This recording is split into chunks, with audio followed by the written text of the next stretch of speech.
been such a long time, but it hasn't been that long. It's just been a while since we've seen each other like this. Hello, I am Kungfufruitcup, and we are here with another episode of That's Never Happened Before. If you are new to the show, welcome. So lovely to have you all. We are a show that focuses on bringing on speedrunners that play glitch-heavy games, and they come on and break them down and talk about them for us. So if you're here to look for like world records, PBs, things like that, that's not what you're going to be seeing on the show. It's much more of like a scenic, slowed down, explained thing, like a showcase style a lot of the time. So you'll see a lot of that on here, and it's really chill, very fun.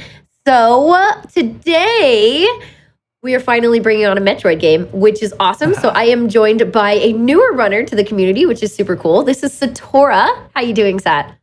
Hi. Yeah, I've been speedrunning for just like 2 months and 3 days now. And thankfully, Metroid Dread's really, really fun. Yes. And I'm just having a blast with it. Today is no different.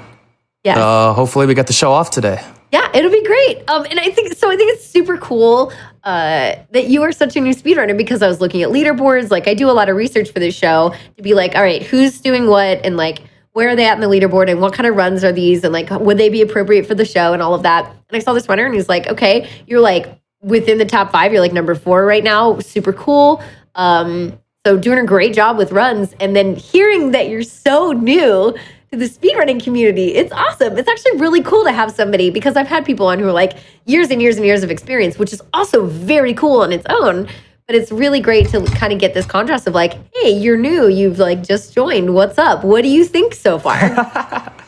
I mean, it's definitely, it was something that was just really hard to get better at. But when it comes to getting into it, it's just, I just love playing games really fast. And this time I decided, hey, maybe I should do it with a little more finesse. So, Awesome. Metroid Dread's really good for that. So I want to get like a little bit more specific on that before we get started today. Like, when you say that you love going fast and all that, and you wanted to try out this game, like, had you seen speedruns before? Like, what's kind of your exposure and experience before you decided to try this yourself? Right. So, my first exposure to it was when I played a casual game or a casual run of Metroid Prime, and then I was just getting destroyed by the game. It was really hard, and then I was like, well, maybe I should look up a speedrun and see what they do, because in my mind, speedrunners do things really well. And then I came up on a channel from someone named Van Missa, and at that point, I said to myself, this is really cool. She was being really nice and answering all my questions. And then from then on, I started following the scene. That was maybe like somewhere in 2017. Oh, okay. And then very recently, right, with Summoning Salt coming out and making all those speedrunning documentaries, at that point, I just started to realize that the journey of being a runner was probably something I'm really into. So then Dread came out. And here we are. I got myself a Switch like 2 months ago and never went back. Oh my gosh. You only got a Switch super recently as well, and then decided like, I want to play Dread, and then you're like, I want to run this as well. Yeah, I've been mainly like a PC gamer, but my computer wasn't good enough to load certain games really fast. Yeah. So I couldn't speedrun there, and then I said to myself, oh, well, Dread's out, it's on the Switch, I'll get it. That's awesome. And I'll start running it. Well, congratulations on getting a Switch. There's a ton of good games, and we can talk outside of the show about all of my recommendations. I'm all about all that stuff. You can see I'm wearing my Kirby shirt today. It's great. Yeah. So that's really cool. That's awesome that like you just were like, here we go. We're into it. We're ready to go. But then it's great that you've like known about speedrunning for a number of years before. So welcome. So glad to have you with us and here tonight to break down Metroid Dread for us. I'm like super excited. It was so much fun to play. So I can't wait to see it all. Oh yeah. Just split apart and explained. It'll be super fun. Yeah, the tech hunters have been doing a great job with finding a lot of cool ways to make stuff that we didn't think was practical, practical. Still going on, actually. But yeah, that's like one of the great things about the speedrunning community is like when a community around a game decides to come together, they can find so many things and work really well together to encourage new strategies and really forward the progression of the speedrun. It's awesome. Oh, yeah. Yeah. For sure. So I am ready to get into things if you are. So we are going to switch over to the game, and then you all sit back and relax. For those watching, feel free to ask questions in the chat. I will be keeping an eye on it. That is kind of like my job on the side here. I'm just, as always, I am the peanut gallery. And yeah, so if you all have questions along the way, feel free to ask. We will have time for that. But otherwise, this is like Stats time to break down the game for us. So feel free to go ahead with the countdown whenever you feel ready, and we'll get started. Great. So the time will start when I press the continue button, and I'm gonna start counting that now. So time starts in 5, 4, 3, 2, 1, go. All right. So one major distinction already is that the beginning of the game, the first area, which is called Artaria, there are 3 practical ways that we go around this zone into the next one, which is called Cataris. And for this one in particular, we're going to take the second fastest route. But this route has a major caveat in that it'll save you a lot of time later because it sets up a major glitch that we're going to cash out on around maybe 40 to 45 minutes in. Okay. And that's going to happen pretty early. Cool. And we also need to do one glitch twice to get to that setup. And I will definitely explain it all the way through because it's highly likely that people who play this game casually accidentally did it once or twice and might not have realized it. Yeah. One thing I'd like to just mention real quick for people watching is like how far through did you start the file? Because clearly this isn't like we didn't start from like brand new. Right. So the time starts, so we make a new file and then we load the original cutscene. And in that cutscene, we have to just wait and see the entire intro, and we don't really like to do that. Okay. So we cut to main menu after making and watching the entire cutscene once, and then every single run from then on will start from there. Oh, every run starts like Yes. right after that. Okay, gotcha. Great. So we're already in our first glitch zone, and to show what we're skipping, because we're going to do a pretty major skip here, it's 50 seconds of save. I'm going to go the intended way first. So we're supposed to slide through here into this tunnel, which creates a one-way that we can't go back on, which Dread is unfortunately full of, so we can't go back here because we don't have the morph ball. So we're going to shoot this blob. This blob is really important, remember it for later. I'm going to just skip that because it's a little annoying. And then here is the big bad of the game, the Emmy.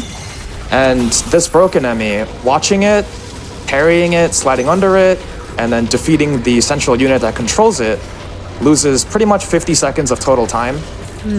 And we're going to load back to save point to get back to the beginning. We're gonna load I just wanted to get there to show it. Yeah, we're going to climb all the way back up again, but that's only like a minute and a half. Oh. And then, yeah, there's one glitch that pretty much acts as an end game upgrade. And if you're familiar with Metroid, Endgame you'll upgrade. recognize it immediately. So What do you one mean of by the last upgrades end you'll game get, upgrade? right? So one of the last upgrades you'll get in this game that affects your power level is the wave beam, and it allows you to shoot through walls if you've played Metroid before, and anyone in chat or you know. But we can get around that by just kind of playing with jank, and one of those ways is to literally clip Samus's arm cannon through terrain, so that when you shoot, the shot begins out of bounds and then travels through out of bounds and leaves the other way. And this glitch is used pretty much everywhere, and it's aptly named the pseudo wave, and we just call it a pseudo for short. So then you never need to get that upgrade. No, you get it later because it's required for progression. But we use it littered all throughout the run in order to do some certain skips and also some minor time saves. So in this case, we're going to do a variation of the pseudo called the slide jump pseudo. And what we're basically doing is, for some reason, when you slide and then jump, at your peak of your jump, when you meet the terrain, when you shoot, you send a shot through the terrain, like I mentioned. So like I'll try it down here. So if all goes well, there you go. So that's one instance of a shot going through terrain. And it's very, very specific, but it also depends on the height of where the contact point is. So right now this one is approximately, I think it's 4 blocks above me. This one is 3 blocks above me, so it'll be a bit harder to shoot through the wall on. It's also angle dependent. But in this particular case, it's really easy. So what we want to do is we want to shoot this blob down, so it'll bring these rocks down, and then we can just proceed through the left. That way we skip the entire broken Emmy encounter. And to do that, we're going to slide, jump, and shoot. Notice that the blob has already been shot once now. And I'll do it again for 2, again for 3. And now, unfortunately, if I do it from the same position, these rocks will fall on me, which counts as me being out of bounds, and I'll instantly die. Because in Dread, being out of bounds for even a frame will kill you, except for one specific case, which will be making an appearance later. But for now, we're going to retreat to this corner and shoot through. Hello? Samus? Samus? Let me try it this way. I'm more comfortable doing it here. Oh, man. Samus! There we go. Okay. Yeah, the good thing about that is that it's so fast. You can take multiple attempts. Oh, yeah. So I would assume for like newer runners, it's something that you just have a lot of leeway initially. Right. So there's... That one is relatively easy when it comes to all the pseudo beams you're going to do throughout the game. But unfortunately, the one that's coming up immediately after in the coming room is one of the harder ones. And we're going to pseudo this blob. So normally you're supposed to go down here, slide through here, shoot this blob, and then go up into the next Emmy zone. That's the intended path, but we're going to skip that because the first 3 upgrades in the game that we get are in order of Charge Beam, I believe it's Charge Beam, Spider Magnet, and then Phantom Cloak. That's the way the game wants you to do it. We're going to get it out of order. We're going to do Charge Beam first, then we're going to do Phantom Cloak, and then we're going to do Spider Magnet. And the way that we are allowed to get the Phantom Cloak earlier than usual, is by pseudoing this blob and creating a new path to the rest of the area. Of course. Right. And this one is a very specific angle. So some people will stand here and then aim at that corner right there and then do a slide jump pseudo. The reason why this one is a little bit more challenging is because it requires a turn of direction. So we're going to slide off this ledge, then turn to the right, make contact with this spoke in the ceiling, and then shoot. The main point is, it's so you slide and then jump, but you have to make sure you're doing it to a certain spot that gets you like at that max height, kind of in a ceiling. Right. And you want to make sure your shot timing is correct as well as your angle. So for those that were noticing, sometime I got the shot off sometimes, but it bonked around here. That means my angle is too low. If I don't get the shot through, even though the timing is correct, it means my angle is too high. Oh, so interesting. Okay. You only really have instant feedback if you have your shot aimed too low. And if you're aiming too high, you don't really know until you realize about 100 attempts in, you're like, this isn't working. I probably should have gotten it once by now. So then you correct yourself there. There you go. Now that we've done that, to know how to correct yourself. Yeah, pretty much. A lot of this game is about troubleshooting yourself, and then you'll be able to fix any of your mistakes pretty quickly. So now that we've created a new pathway, you could go this way to go to the Emmy zone, but we're going to set up a major glitch right now by going towards the first major boss of the game, which is Corpius. Can you usually How did I do that?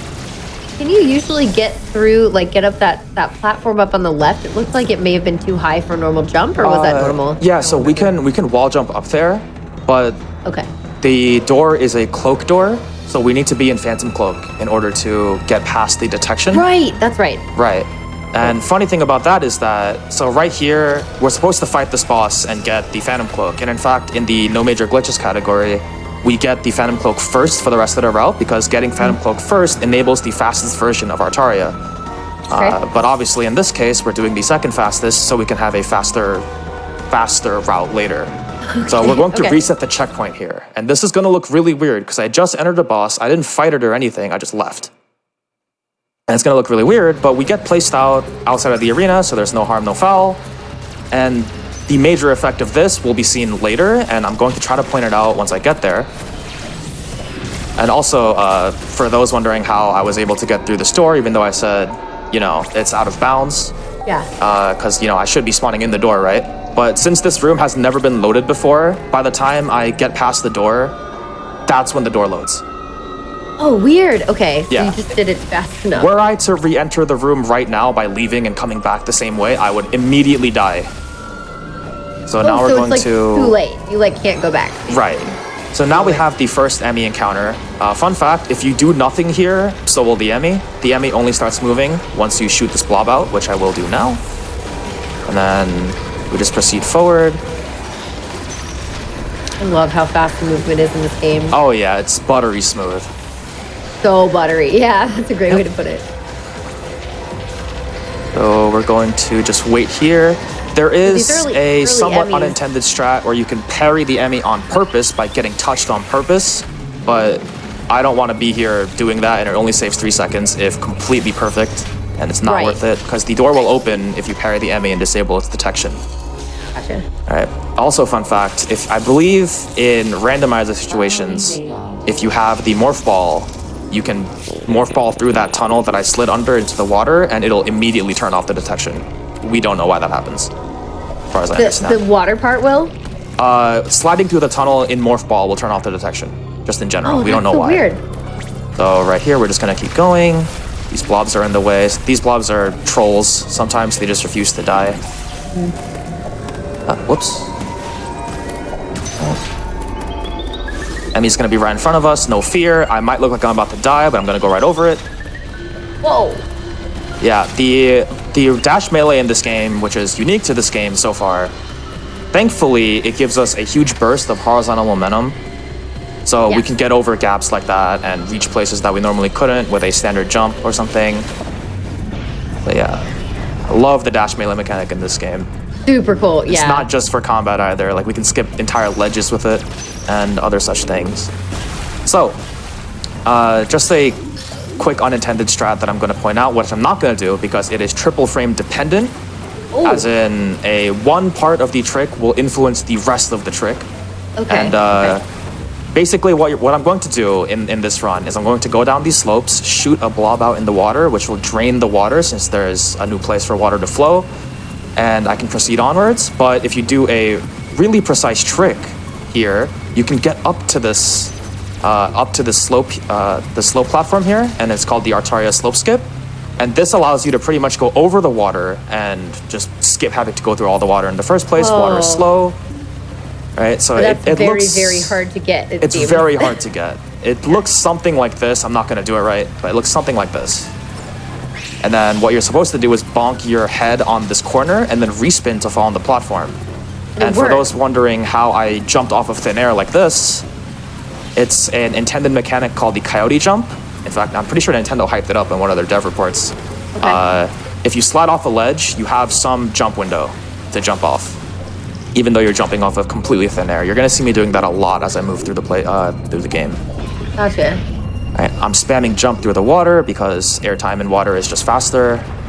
Because it's faster. How it always is. So you just broke that, and now you're going back already. Oh, right, we're gonna go up here. Normally this was inaccessible because the water was too high and you can't jump too high in water yet, but now it's down. And just gonna keep going. Let's see here. Oh, that's weird. Great.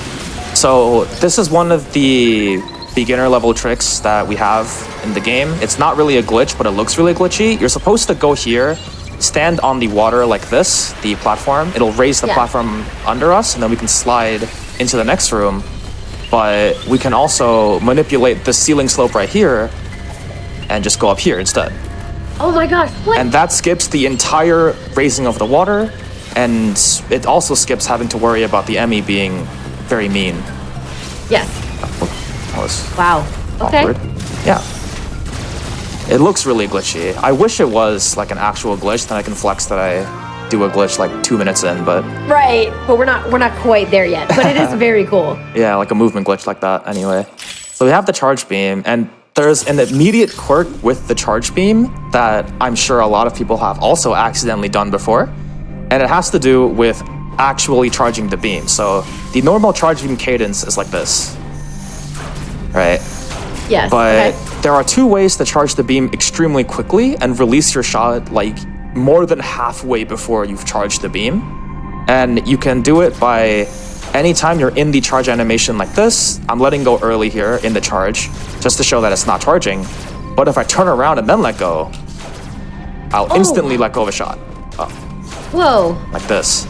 And that's one of the ways to quick charge. It's not the most useful because you're turning around like this, but there's another way to do it that's a lot more practical, and you can do it by spin jumping.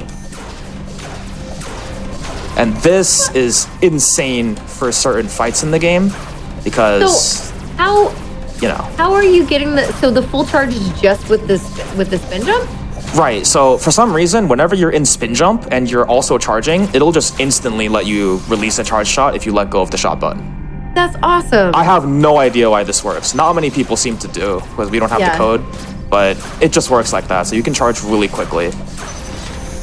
That's super cool. Yeah. That being said, just gonna move on. We're going to take the shortcut that we made for ourselves at the beginning of the game using the pseudo wave, the second one we used. So we're gonna open the store, put up here. We're gonna skip that E-tank because it's not really required. And now this might be awkward. So some people might recognize that we've already done this before. So it's kind of strange that it's back. And the thing that brought this back is when we reset at Corpius. Oh, weird. Right? Okay. And this is important, not now, but later. So we're gonna parry the pinky, which is what we call it. And now look at the bottom of the screen for a second when the text is supposed to disappear. Notice how it kind of glitched out? That's how you know the game just did not expect that to be there, and it's like, huh? It's like, I don't know what to do. Right. So now we're gonna return to Corpius and actually defeat him this time and pick up the Phantom Cloak. But we want that melee cutscene back there again. So we're going to reset one more time once we get in. Right? And just skip the cutscene instead of fighting him. I'm curious to see why we want it again. Right. Yeah. It's one of the highlight tricks of Unrestricted. It's very defining. I'll explain everything once we get there. Oh yeah, it is important to mention for those watching. This is in large part an any % unrestricted run, which means like any glitches is okay, like on the table basically. But then also we have I love watching this fight like this. Yeah, this fight's extremely annoying. Okay. Even though it looks like I got hit there, fast. I didn't because I killed him during the slide under. And whenever a boss I believe is considered to be defeated, you no longer take damage, even if you get hit by stuff. That's awesome. Yep. So now we're gonna cash in on what you said earlier, which is where it doesn't seem like we should be able to get up here, but we can just wall jump off. You're gonna notice that I slid through that cloak door instead of walking through like this, and that's because walking is shameful. We call it the walk of shame. So we slide and then cloak mid-slide. That way we can carry that slide momentum all the way in. Now that we have the cloak, right? Yep. And now we're just gonna keep moving through. And we're on our way now to the spider magnet. Unfortunately, at this point, Artaria is now completely dry of glitches for the most part. And at this point, it's just raw movement. We're gonna get into Cataris in, I don't know, like 4 minutes or so. Okay. And then, yeah, there's 2 cool things that we can do still and just show off while we're moving through. One of them is the white Emmy kill, which a lot of people find cathartic because the white Emmy is a big nuisance. It's the first Emmy you meet. It scares you to, hell and back when you're first playing the game. Can't wait to see. Right. You start speedrunning and then I'm back for my revenge, you know what I mean? Yes, exactly. Yeah, you're like, oh, this is easy now. Yeah. So easy. So good. One of the fascinating things about speedrunning is like, well, take a hard game and make it easy. Or you make it harder in some ways. Oh yeah, for sure. Yeah. So I'm gonna do the melee off that ledge. Like I said, with the horizontal momentum on the melees, you can skip ledges entirely. Gotcha. We're gonna open the store right away. That way we don't have to open it later, because that's where we're gonna leave after defeating the Emmy. Gotcha. So we just have a pretty standard fight here. You didn't even see the Emmy on the way. Right. Okay. So fast. Pretty much, yeah. We jumped towards the... Wait, oh, whoops, I was holding the R button for some reason. So we jumped towards the Emmy there, the CU there, so that the missile distance is shorter. So it'll just break the shell faster. And now we have a pretty precise kill where I jump up to this platform and immediately start breaking its faceplate as soon as I land. And then we just kill it here. What? And it already... What? Yeah. That was so fast. Yeah, I mean, of course, it's one of the harder boss optimizations to learn because it's extremely unforgiving. And it's probably the scariest one for most people. And then later on, there's 2 other enemies with similarly scary kills, but 2 of them are high level, and I will try my best to show them when I get there. Yeah, no worries. No worries. We will do the best we can, of course. Oh yeah. So now we've completed the Artaria now. We've done it in order of 1, 3, 2, as opposed to, 1, 2, 3. So that's already a side effect of the very innocent looking pseudo waves you do at the beginning of the game. Yes. And this allows us to complete the zone much quicker than we usually should. I believe. Now we went back the other way, right? Yep, we're gonna go this way now. And then we should be fighting Corpius here, but he's already dead, so we're gonna leave. Right. So it's so funny because going through this, like, even already, there's like a little bit of glitchy stuff, a few unintended things, but like, Right. it's so fast, and the way that this movement goes in this speedrun that like you almost can't tell when you've done something unintended versus not, which is why we need to take this time to slow it down. Yeah. Because otherwise we'll have no idea. Unfortunately, with the next movement tech or enemy manipulation in specific, I can't slow down. So okay. the idea is that in the next room, there's a ceiling rail that we have to take to the other side, but we're gonna manipulate the enemies in a certain way and use deboost to get to the other side instead. What do you that mean will a allow deboost? us damage boosting. So damage boosting. Yeah, sorry. my bad for that. Yeah, so we're gonna intentionally take damage and have Samus move in places that we shouldn't be allowed to move as a result. So that looks like this. Kind of explain if you can. Oh. Well, oh, I see what you mean. So that allows us to skip riding the entire magnet rail at the top. And the important part about that is it saves 12. I saw it with that last enemy that you're able to almost damage boost off of it and then head back to the right up onto the last platform, right? Yes, so that enemy, so the fly that I swatted on the right side, I did that on purpose to move it upward because the next action it'll do immediately after I swat it and it regains control of itself is charge at me. And that's the attack we want to be able to deboost in certain directions. So I moved the fly up in the air so that it will deboost me in a straight line towards the door. If you don't do that properly, you'll hit the slope instead and slide down, and at that point it's unrecoverable. Yeah. Gotcha, because then the enemy's like moved and... Right. Gonna aim down to avoid that worm. So what's the easiest way to practice that? Reset a lot over there. So, I think the best thing you could do is... Actually, I don't know. I think you just have to reset a lot there. Oh, no. Yeah. Okay, so what you would do is, you would go like 2 rooms away, wait a bit, and then the enemies will respawn in their original cycles. Oh, that's cool. Okay, that doesn't sound as bad then. We're trying to like... It's pretty easy to do repetitions of. You just have to kind of accept that. For sure. Yeah, the time loss. Right. Yeah, and then when you don't get it, you want to cry, and that's where a lot of the run resets come, because going back to take the rail, if you can't get the recovery, will lose you 20 seconds. Oh, wow. Sure. So it's like an early game reset point. Yeah, it's one of those reset points. Artaria is full of them, actually. We call it Purg Artaria because it's purgatory and we can't get out. Oh. Yeah, like I'd say like 85% plus of total runs in the community probably don't make it out of Artaria. Wow. We reset here a lot. Okay. So there's another damage boost we're going to do in the room immediately following called the Super Boost. And this will allow us to skip a vertical magnet rail that we have to wait to come down to us. We're going to get to it while it's up instead. I get 1 shot at this, so hopefully I don't choke. All right, here we go. We're damage boosting. Yep, like that. Oh, I see how you did that. Oh, very cool. Yeah, so the free aiming that I do in the air picks my direction. Pretty much. Oops. Okay. Taking it a bit slow. Only waiting this one out. All right, so you're supposed to go down here. Oh, I took damage, so I actually can't do it. You're supposed to go down here, but instead you can go up there and run through the heated area. I'm actually going to go down and parry this robot to get some HP so I can do it.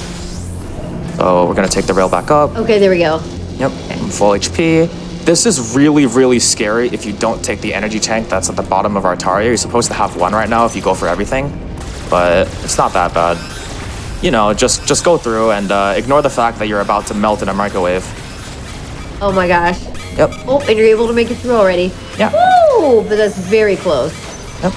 And then we just go here. I got a pretty bad Emmy spawn that's on the other side of the door. I'm just gonna let it see me so I don't accidentally die to it. Can you see me already? All right, thanks. You can maybe, are you gonna parry it or are you gonna outrun it? No, I'm just gonna jump over it like this. Okay, There's a better way kidding. where you jump over it in this room, but I don't want to jeopardize my pace. I don't want to like for sure. die this early. Well, I mean, So- jeopardize your pace. You don't have to worry about that here, but Nah. It's a runner's ego thing, you know what I mean? Yes, We yeah. don't want to just die to this, of all things, you know? right. All right. So we've activated the thermal switch, which redirects the lava. This allows us to go down here, and this door will open now. And now here comes another pseudo wave. This one is aptly named the Hell Pseudo because I am standing in front of an Inferno.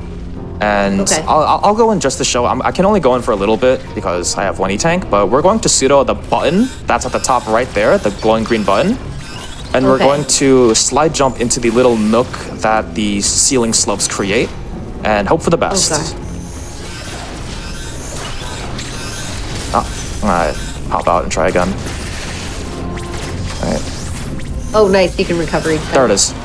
Oh, gosh. Wow. Nice. Yeah, so this allows us to completely skip having to go to the right of this big magnet room that we're seeing and drop all the way down and go Wow. That sure down does. and around, right, this way. So now that we've opened it from the bottom, we can just go up here and I just never thought skip of all parrying of that. those enemies. Oh yeah. Thankfully in this game you can parry a lot of people. Right Yes. there, that door that I just opened by panning my camera up, that's where we leave Cataris. So we're gonna open that now and combine it with the action of being on this pad, Okay. just because. And then we don't have to wait for it to open later. Is it because? Okay. I see, Yeah, I the see. camera just pans and it loads the door. That's pretty much it. All right.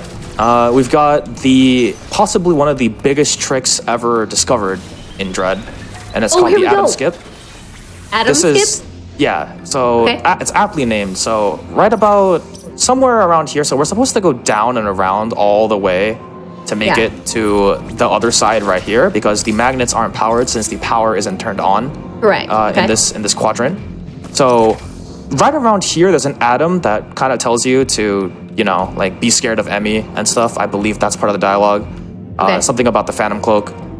And then the way that atom works in this game is that you can. I'm gonna bring back like a speedrunning joke. You can imagine every atom station is like a bus stop, and Adam is the bus, and he will go from one bus stop to the next once you see him at that bus stop. If you skip the bus stop he's already on, he will not be at any of the bus stops afterward. So the point of this Oh. trick is to skip the current Adam, never see him again, and then every time we go through a future Adam room, he won't be there. Weird. Okay. Yeah, this also saves 1 minute of going all the way around. And the way that this Well- works is we're going to try to get a wall jump right here at the highest point where the diagonal slope meets the vertical wall. Okay. And it's one of the most precise tricks that we ever have. And I'm going to try to get it in a reasonable amount of time. Just like that. Great, first try. Oh my gosh. What? Yeah, that is really, really hard. It's one of the most difficult tricks that anyone picks up.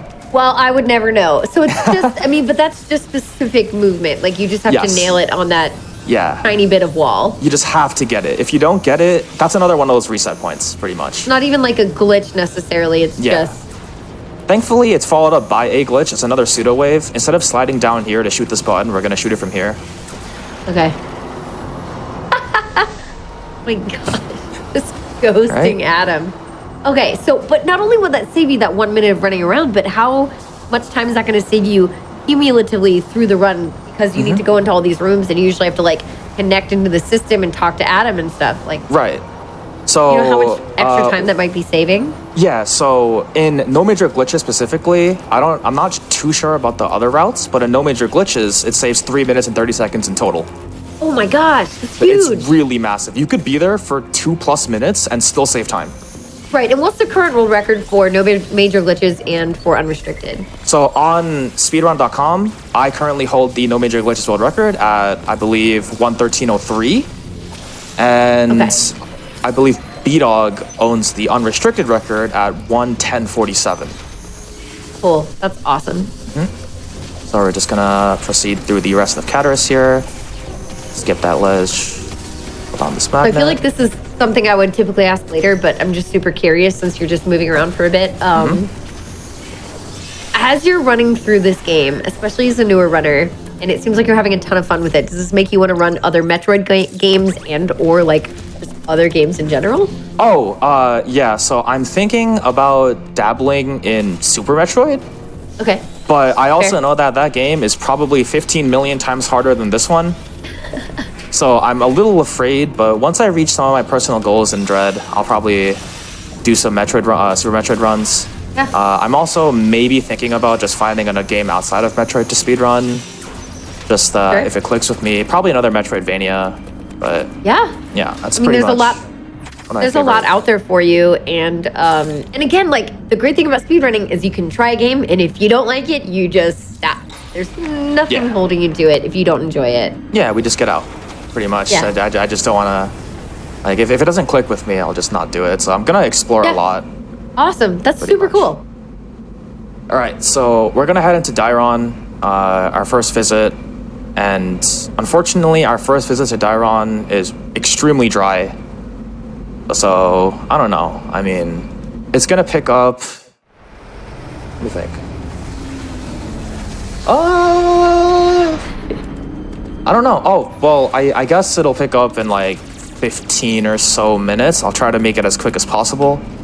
And I will say that even though this block of the game is quite dry in terms of glitches, it's actually really necessary because I need to Okay. do something later in the game to set up a glitch that I'm going to show at the end of the showcase.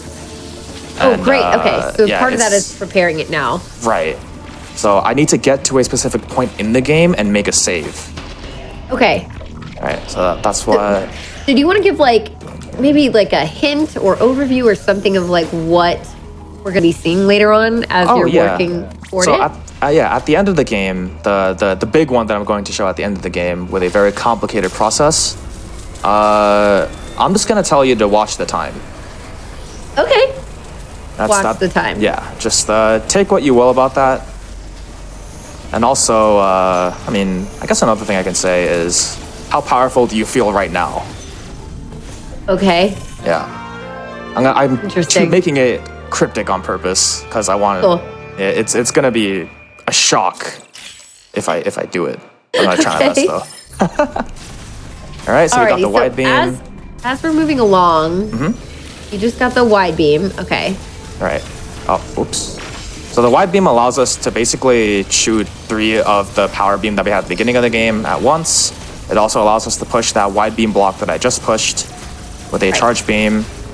And it basically just triples our DPS. Here's the yellow Emmy, but he just goes the other way because Interesting. of this platform right here called a shutter platform. If you stand on it, it closes on you. Right. All right. So he just leaves us alone. Does the same like turn around or what like the same kind of full charge in a spin jump thing happen even with the wide beam? Yes, with any beam you can do this. So like this is where it starts getting crazy, because with the Yes. regular power beam it's like a pea shooter. With this, it's like a shotgun.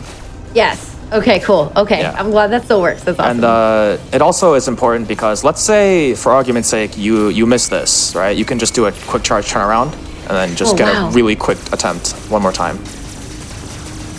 So yeah, it has a lot of niche uses across the entire game. As soon as I got is it the space jump that allows you to keep jumping over and over? Yes, the space jump is what gives you infinite jumps. Oh, it's just so fun. It's so fun to do. I would go in these like huge rooms right here between like travel, like between sections, and I would just like stay in the air all the time. Yeah, So fun. I mean, it's like, have you ever played Marvel's Spider-Man? No, but I think Yeah. I know what you're getting at. Yeah, I mean, you just swing through the city for hours and it's a blast. Kind of the same Right. thing. It's just in a smaller area. You just stay You in the just air. run around and use all your end game powers. Right. Wink, Why would wink. you ever land or not? Like you just Samus turns into like a god. It's wild. Samus Yeah, turns- she is gets so really strong. Yes. All right, another instance of the wide beam block. Just gonna push him out of the way. Skip that ledge. Proceed this way. We're going to kill the green Emmy now. Skip this ledge. All right, chat. Who's stronger, Samus or Iron Man? Because I'm kind of leaning towards Samus. That is a topic. That is I mean, I just thought about like who would Samus be comparable to? Like Samus being great. Samus is a great hero. Like, oh my gosh. While you guys are thinking on that, I'm gonna try one of the more obnoxious tricks that we have in the game. It saves 1 second over the regular fight on the green enemy that's about to come up. And it's aptly called Professor Stupid because it's very stupid. And I might actually mess it up, but I'll try my best not to. Okay.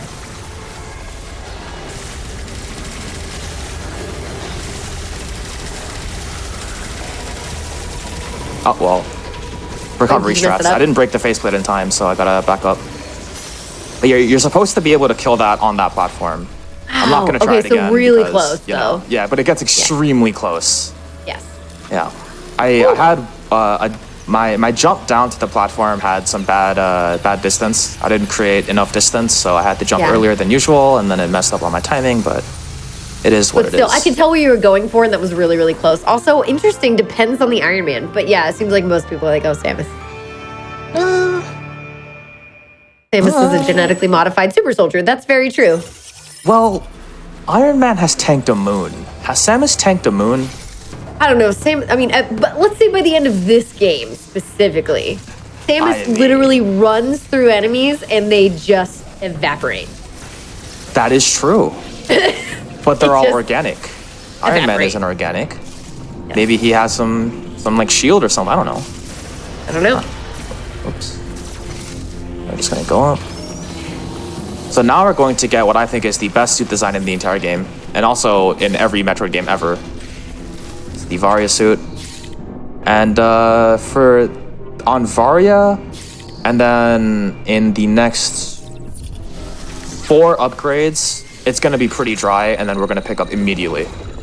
Perfect. Yeah, we're gonna pick up an extremely broken, like literally broken upgrade, and then we're gonna pick up another broken upgrade.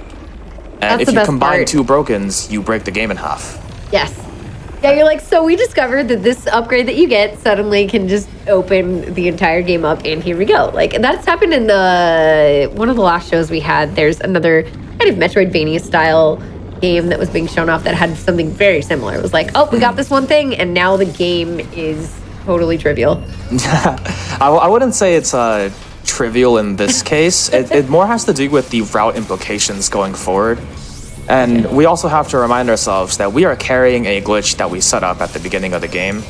And we're going to cash that in like immediately after we get the 3 cutscene thing? Yeah, when I reset the checkpoint, right before I fought and defeated Corpius, I respawned the melee tutorial at the bottom of the room beforehand. We're gonna use that in around 4 upgrades time, and then from that point on, the game will not be the same. Pretty much. I'm so excited. Okay. Yeah. Just gonna. I assume you cannot save because of it, or can you? Yeah. Well, it's recoverable. I can save right now if I want to, but because the game has such a handy checkpoint feature, I don't need to. Okay. But also worth mentioning that in the trick that I'm talking about, I can't save or reload the checkpoint. The game won't let me. That's another hint towards how like jank the trick is, or the glitch is. Gotcha. All right. Well, that's never happened before. That's one part right there. I've never gotten hit by that robot before in my entire life. That's never happened before! That's the show! I wonder how many of those are going to cash in today. Let's go. I love it. I love that. All right.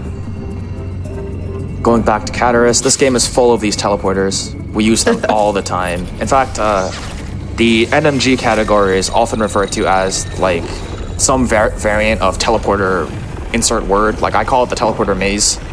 We use TPs so much in this game. Yeah, and I mean, it makes sense. You would. Yeah, I mean, little piece of trivia. The physical and digital versions of this game have different load times. So like the digital version loads a lot faster. So if you're playing on physical and you take all these TPs, you feel your soul draining every time. Yeah. It's like 10 seconds extra, depending on the zone. All right. So right now, in the intended route, we're supposed to go left and descend into the depths of Cataris and fight Kraid. We are not going to do that for the purposes of this run. We're going to skip Kraid. And if you've ever played this far into the game, you might ask yourself, well, I mean, in the future, we're going to need diffusion, right? No. Not for a while. We use glitches to get around it. Perfect. And the fusion does what again? The diffusion beam... The diffusion beam, when you charge a shot and release it, wherever the diffusion charge shot makes contact with the wall, it will create like a pattern of blobs that also do damage. And it extends your hit registration beyond the point of contact. So like here, my shots are only impacting the ceiling at those 3 points. If I use the diffusion charge shot, I could go like maybe, I don't know, a block or 2 extra into the wall. Yeah. And that allows us to hit things that are normally out of reach. Thank you for the reminder. Yep. Yeah, I mean, at some point, the game literally just puts the point of progress just like that, where it'll put like a blob X amount of distance into the wall, and we would need diffusion to get it, but we're pretty good at shooting through walls in many different ways. Yes, which we found out right at the beginning of this run. Right. And that particular pseudo is one of like over 5 ways of doing a pseudo that we've found out over the course of the last like over half a year. Gotcha. And we're going to try to do as many different methods of those as possible that the route allows, because why not? Because why wouldn't you try to shoot through the wall when you're not supposed to yet? And so for anybody who is joining us more recently in the show and is like, what does pseudo mean? What is he talking about? So pseudo is, it's basically when he is able to jump up into like a crevice of a wall. This is like to my understanding, and you can correct me if I'm wrong, but it's almost like you're jumping up into a crevice of a wall in a way where like your animation goes in the wall and you're able to then shoot through it. Right, you clip Samus's arm cannon into the wall. Clip the arm cannon into the wall. There you go. Right. And then you can shoot through the wall and hit stuff that you can't usually hit. So what I just did, some people might have actually done this. It's called early grapple beam. And we do the coyote jumps that I described earlier. I didn't actually name them, so that's my bad. Coyote jumps are when you slide off a ledge and then you're given a window where you can jump off of air. So you use the coyote jumps here to get a little farther. Grapple beam early. Right. Gotcha. And this is actually really cool because the developers specifically designed this room to allow you to do it. It's a dev-intended sequence break. That's really cool. I love when they do that. Yeah, this is one of those, what is it? You're allowed to get like 3 upgrades intentionally before getting to Kraid that you're supposed to normally get after Kraid. Okay. And some of those have interactions with Kraid that you can use to like instantly defeat him, for example. And that one, in this case, would be bombs. We're not going to do that, though, because we have bigger plans for Kraid. Yeah, here's our grapple beam. Okay. Yep. Okay. Wily. Yeah, Wily E. Coyote. Yep. Love it. Or Wile E. Coyote? I don't know how to say it. Well, you got the grapple. There's a funny interaction with the grapple beam. So there's 2 of them. I can only show one right now, but I'll be able to show the other one later. Okay. This one is just movement tech, and the other one's pretty glitchy. So for this one, when I grab a grapple point, I start swinging like this, and then I can jump off to reach a platform I normally couldn't. But if I jump earlier, I can soar. And this is called grapple canceling or grapple boosting. Oh. And we can use that to ascend much quicker, right? Like right there. So instead of having to grab the magnet first and then wall jump off, I do a, oops, the Goomba is here. Goomba. I do a grapple boost to get up instead. Oh, wow. And you can just go right to the next platform. And then I'll do another one here. Yes. Very cool. Very cool. Yeah, also another thing. This one seems kind of glitchy, but it's completely useless and also a detriment. If you crouch while you're on like an elevator or a teleporter pad, a little bit like halfway into the animation where you're pushing it down, for some reason, Samus takes a second before getting into the elevator. So like, never press down when you're on one of these. Oh, weird. Yeah. You will just randomly lose time for no reason. Random time loss, yeah. Yeah. Gotcha. We don't even, I'm pretty sure I don't know why it works. Like, I have literally no clue. Yeah. So you can't even like do a dance while you're on the pad to wait for the next area because you'll lose a second for no reason. Okay, so we're going to backtrack again. Question in chat is this frame perfect? Is what frame perfect? Oh, okay. Looks like no. What if that was related to? Oh, whoops. Oh, Yeah, you're supposed to do another coyote jump, but this time in morph ball to not have to fall into the tomato soup. oh gosh, it's tomatoes. Yeah. There's a grapple here. There's an Emmy in the next. That's not good. It's okay. There's an Emmy in the next area. I'm gonna pray I get a good spawn. I got a good spawn. I can hear where it is, which is good. Yeah. Okay. Alright. That was so fast. Awesome. Yeah, it's one of those coyote jumps out of the tunnel that I was talking about. It's again like this run goes so fast. If you never told me about it, I never would have known you've done it. And then like when somebody watches that and they try to do it casually, they're like, "Why didn't that work for me?" Yeah. You just don't realize it. Yeah, you gotta do a lot of things with confidence in this game. Right. Yeah, for sure. Yeah, adding any misstep will ruin your timing in a lot of different cases. If you can remember, let us know when you pass by Atom rooms, because apparently you just passed by one, just so that so we can have the idea that like, oh, we just get to skip this. Also, if you're gonna do a coyote jump and you remember, like announce it right before as well, because I'd love to like have the moment to register, like, oh, you're not supposed to go this far. Sure. Okay, great. Okay, so we've got bombs.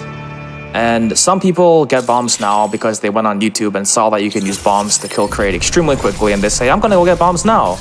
Or I'm gonna go to Kraid now. We're not gonna do that. In fact, we're not visiting Kraid at all. But we are still going to get diffusion. And that confuses a lot of people. It's like, how do you get diffusion without fighting Kraid? Because Kraid is the lock and key, so to speak, behind diffusion. Yeah, but this is speed running. Yeah, you'll see. All right. Perfect. Emmy is up there, but he can't do anything to us. I'm gonna jump up and say hi. That was totally intended. I wanted to jump up there, for sure. All right. Did another coyote there to get over that water without having to land in the water, right? And here, it looks like you I'm going jumped to off do the water. Oh, sorry. Go ahead. So right there, I fell into the tunnel without dropping into the water, and that's just movement tech. I gain horizontal momentum and then fall into the tunnel sideways. And it's pretty difficult because you have a lot more vertical than horizontal because you're falling. Falling in Morph Ball is faster than falling in Human. Oh, interesting. So I didn't realize that. When you Morph Ball at the end to try to fall into the tunnel sideways with some horizontal momentum, if you miss, you're going to fall in the water and it's going to lose you like 1.5 seconds. Right. But, you know, we go for it every time because it's cool. We call it the hole-in-one. Anything like that where you're trying to get into a morph tunnel by falling into it sideways, we just call it the hole-in-one. I love it. Yep. All right, so this is where we start to do some stuff in Berenia. The first visit to Berenia. Yeah, so we're going to just explain away. Right. You're not supposed to have grapple at this point, but the devs put this grapple block here. They're like, hey, if you got grapple, congratulations. You get to skip not having to go through all this water. We're going to slide cloak beyond the Ceiling Stinger's detection range. If we don't do that, it'll hit us even though we're running full speed ahead. So we slide cloak into its detection range. That way we can just run right past it. Oh, was that an Atom spot? Oh, yeah, that was an Atom spot right there. My bad. I'm so used to skipping Atom, I can't even remember where the Atoms are. Right? It is totally cool. Again, this is part of like my job is to be like, hey, I'm pointing something out when you're so used to just not even thinking about it. That Thank you so much for that. Keep going. No, you're fine. You're fine. So this is going to be a coyote. It's a pretty long coyote, and you can just grapple up like this, but in some specific routes, like in any % unrestricted, you won't have grapple here because we save grapple acquisition for later. So you can do a coyote like that. Oh, and if you do it well enough, you can actually avoid grabbing the ledge altogether. Or something like that. I'm not the best at this. Usually I just recover by shooting a grapple like that. Wow, that was very slow. It's like why did that? It's supposed to look like this. Yeah. It might have to do with the suction from the claw. I don't know. Again, that's never happened that was dying. Oh my gosh. All right, get in there. Okay. So we're fast approaching one of the more glitchier looking movement tricks. Like it just straight up looks like a glitch, but it's technically not. So right about now, our forward progression is blocked by these flash pads. All right, so if we stand on there, the shutter platforms rather, if we stand on here, they just close on us like they did before in Dairon. The yellow Emmy was blocked by one of these. And what you're supposed to do is you're supposed to go all the way around. I'll show the entire path. You're supposed to go all the way around like this, right? If you have grapple beam, you can go this way and take a shortcut. If you don't have grapple beam, you have to fall in the water below and take like a 40-second detour. Right. Right, you go all the way around here. The detour in particular would meet around here, and then you go up this way, and you enter this room to get the flash shift. Okay, but we have a way to get around doing all of that, and it's even more important to do if you are running unrestricted, because again, you don't have grapple beam, so you have to go take that 40-second detour. I'm gonna do a quick bomb jump to get up here. Thanks for the D-boost. All right. Let me parry this guy for some HP, even though it doesn't really matter.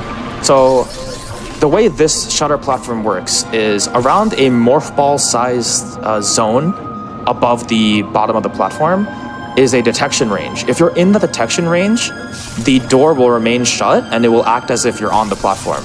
So this door has a timer where if you're off of it, it will count down that timer and then open. Right? So what we're going to do is we're going to do infinite bomb jumping to remain above the platform.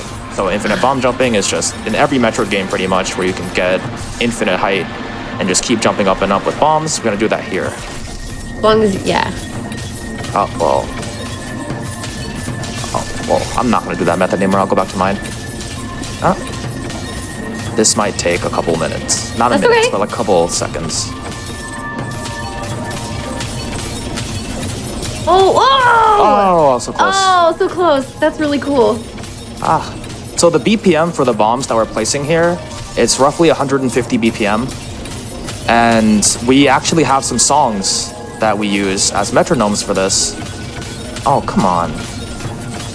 How did I unlearn this? What's going on? That's okay. I feel like that always happens in runs. Great. Oh, there you go. Yep. So we have some songs in the community that we use for this. One such song is Mr. Brightside, and the other one is Tunuk Tunuk Tun. Sorry? I said I can see the lyrics in chat. Yeah. Yep. Oh, and now we're gonna use this all the time. Yep. We use this pretty much everywhere to skip past those platforms. So fast. These fish can just be gone under. And now if now I can show a particular application of the flash shift, and this application was discovered very recently, like sometime in the last 2 weeks. So for some reason, if you're flashing backwards, notice the full distance here, right? Flashing backwards and forwards is the same distance. But if you interrupt her back dash by pressing down, this happens. Whoa. So like, the game really wants us to be where she should be, even though we interrupted it. So it'll skip us a bit forward and it looks really jank. And we can use this one of two ways currently. The first way we use this is to charge a speed booster by traveling the same ground twice.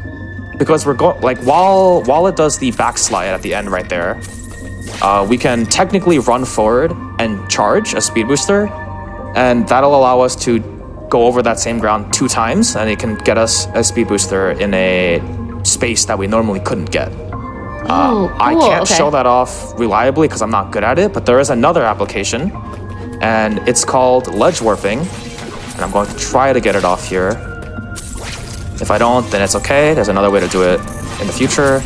What I'm going to try to do is do the back flash, the short flash, and slide into this corner during that animation. It'll catch me on the corner, and I'm going to morph. Whoa, okay. Yeah, it causes a lot of jank. It just looks very strange. Like I'm jumping out of thin air after I do like a double flash shift, even though it's only one. I'll give this like a couple more times before I call it quits. No, it's fine. I'm still curious to see what comes of this, but I want to see it. Yeah. Nope. The distance is not correct there. Nope. Nope. Come on. No! It's okay. Take your time. Yep. Just watching this progression is really interesting. Oh, that was close. I almost slid into the ledge there. Ooh. Oh, I almost had it there. Oh, I see what. Okay. I see what you're trying to do now. Yeah. I get it. You're trying to get that slide right into it. Yeah. And then it's gonna kind of hang me in a weird floating state, and we're gonna use that for something very specific. There it is. Okay, great. So, one quirk about the way Samus works in this game is that her morph and human actors are two different actors.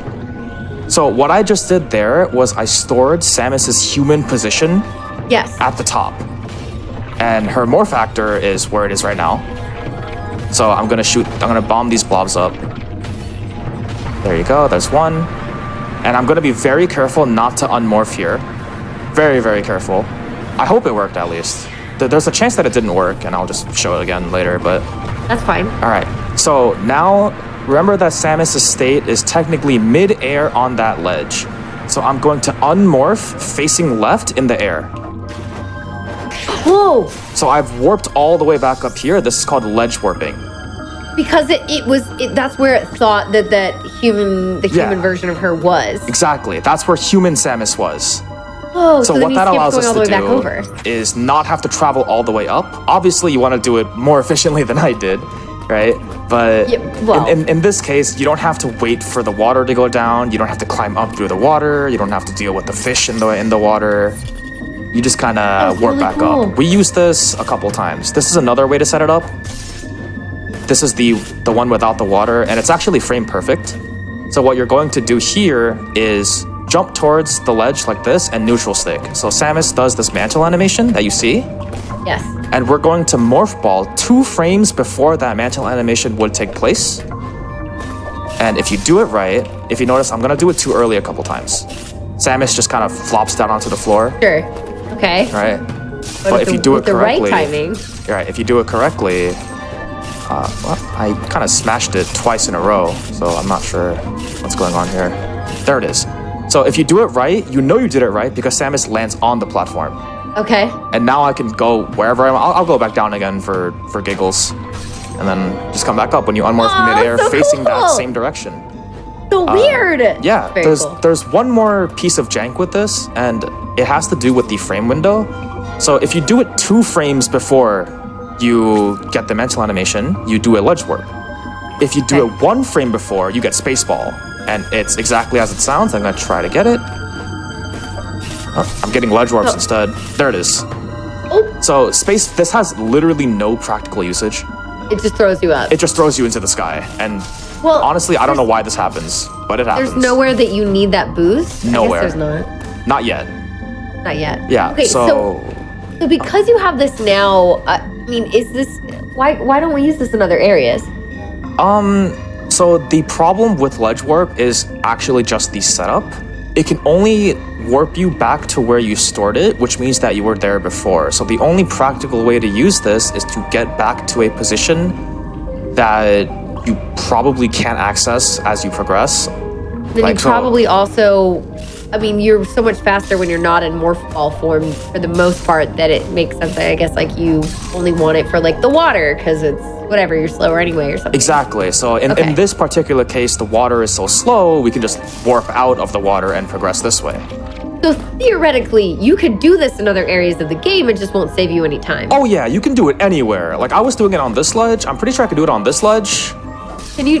Right? Oh my I'm gosh! pretty sure I could do it here. Oh, I got spaceball there. Can we try it on like a different room and like do it? Oh yeah. Yeah. I'll show you what that looks like too. For sure. Excited! I love it. Yeah, pick a random room later on, unless I like am able to remind you, and just I mean, I can just show it to you here. Like I'll go pretty far away. Like I'm in a different room right now, right? yeah. And then I'll just go back. You can travel. weird. Like if hypothetically, if I could be here, store a ledge warp, and then come all the way up here, I could unledge warp and just come back down. And it would go all the way back It would down. go all the way back down. Wild. Okay. Yeah. All right, so here's another instance of a glitch being used. It's a pseudo. So right here, notice that this blob is completely out of the way and we can't kind of shoot it. Even if we try to do these slide jump pseudos here, it's not possible because of the direction of the blob here. We see. can't really get it Okay. this way. So we're gonna do another version of the pseudo. And to explain the framework of how it works, I'm going to shoot into the air like this. Right? Let me pick a better way. It's right here is a better place. So I'm gonna shoot like this. Let me try again. So notice that when I aim at the ceiling over here, at that yellow light behind the 34s, my shots will go there, right? Correct. So there's a bit of an interaction with morphing while you're holding a charge, where the shot will instead come out of your foot. Whoa. Right? Okay. So notice how the shots, instead of going over there, 2 of them hit here because the shot came further right than it should have. Interesting, okay. Right? And that's because I believe the layman's theory I can give here is Samus's center of mass is not where her arm cannon would suggest. It's actually right here in this position. So when you morph, it'll take the shot from where that center of mass should be when you do the melee, like right here. Let me try to do it here instead. So if I melee right, oh no, that won't work. I'll line myself up with this block here. I'll do a running melee and do the free aiming. So right now, I'm shooting as if, what is it? I'm shooting at this angle, and if I do the same angle and not do the free aim, suddenly my shots come from a different place, even though they're heading the same way. So the morph ball will technically do that for us, but it'll basically come out of our foot, and we're gonna use that here. Notice how my foot is slightly clipped into the wall? Oh, I'm gonna take a precise angle and morph, and now my shot can go through. This is called the morph pseudo. That is cool. That's and really this cool. is really important because what we're supposed to do is go get diffusion and go this way.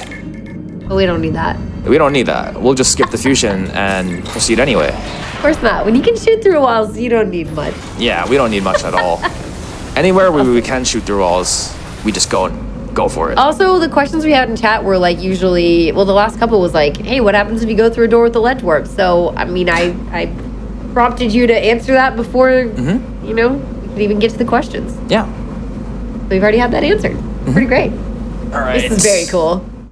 So now we're going to go towards the next extremely broken ability in this game. Okay. It's also many people's favorite. So that's a hint towards what it is if you've never seen Dread before. There's a lot of hype surrounding the way that Mercury's theme developed around this particular upgrade. And in fact, the yellow Emmy is kind of a hint towards what that is, because we're going to go defeat the yellow Emmy right now. Oh, okay. I forget. He's moving very fast. What? The yellow Emmy is moving extremely fast. Oh, shine sparking? Speed boosting, yeah. Shine sparking too, because that's how you get the shot. Shine spark, yeah, the speed boost. So we're gonna fight the yellow CU. Or, oh yeah, I guess the thing that prompts the shine. Yeah. Yep. Just gonna beat him up. If I do this kill right, we're also not gonna let him play the game. Yes, for those in chat, we will have shout outs to Satora's channels and all of that at the end of this, so please make sure you follow him. Alright, so as soon as he shows up, we just blow his faceplate off. He doesn't get to play the game at all. Oh, well, I got greedy. Oh. Alright, great. That's happened twice before.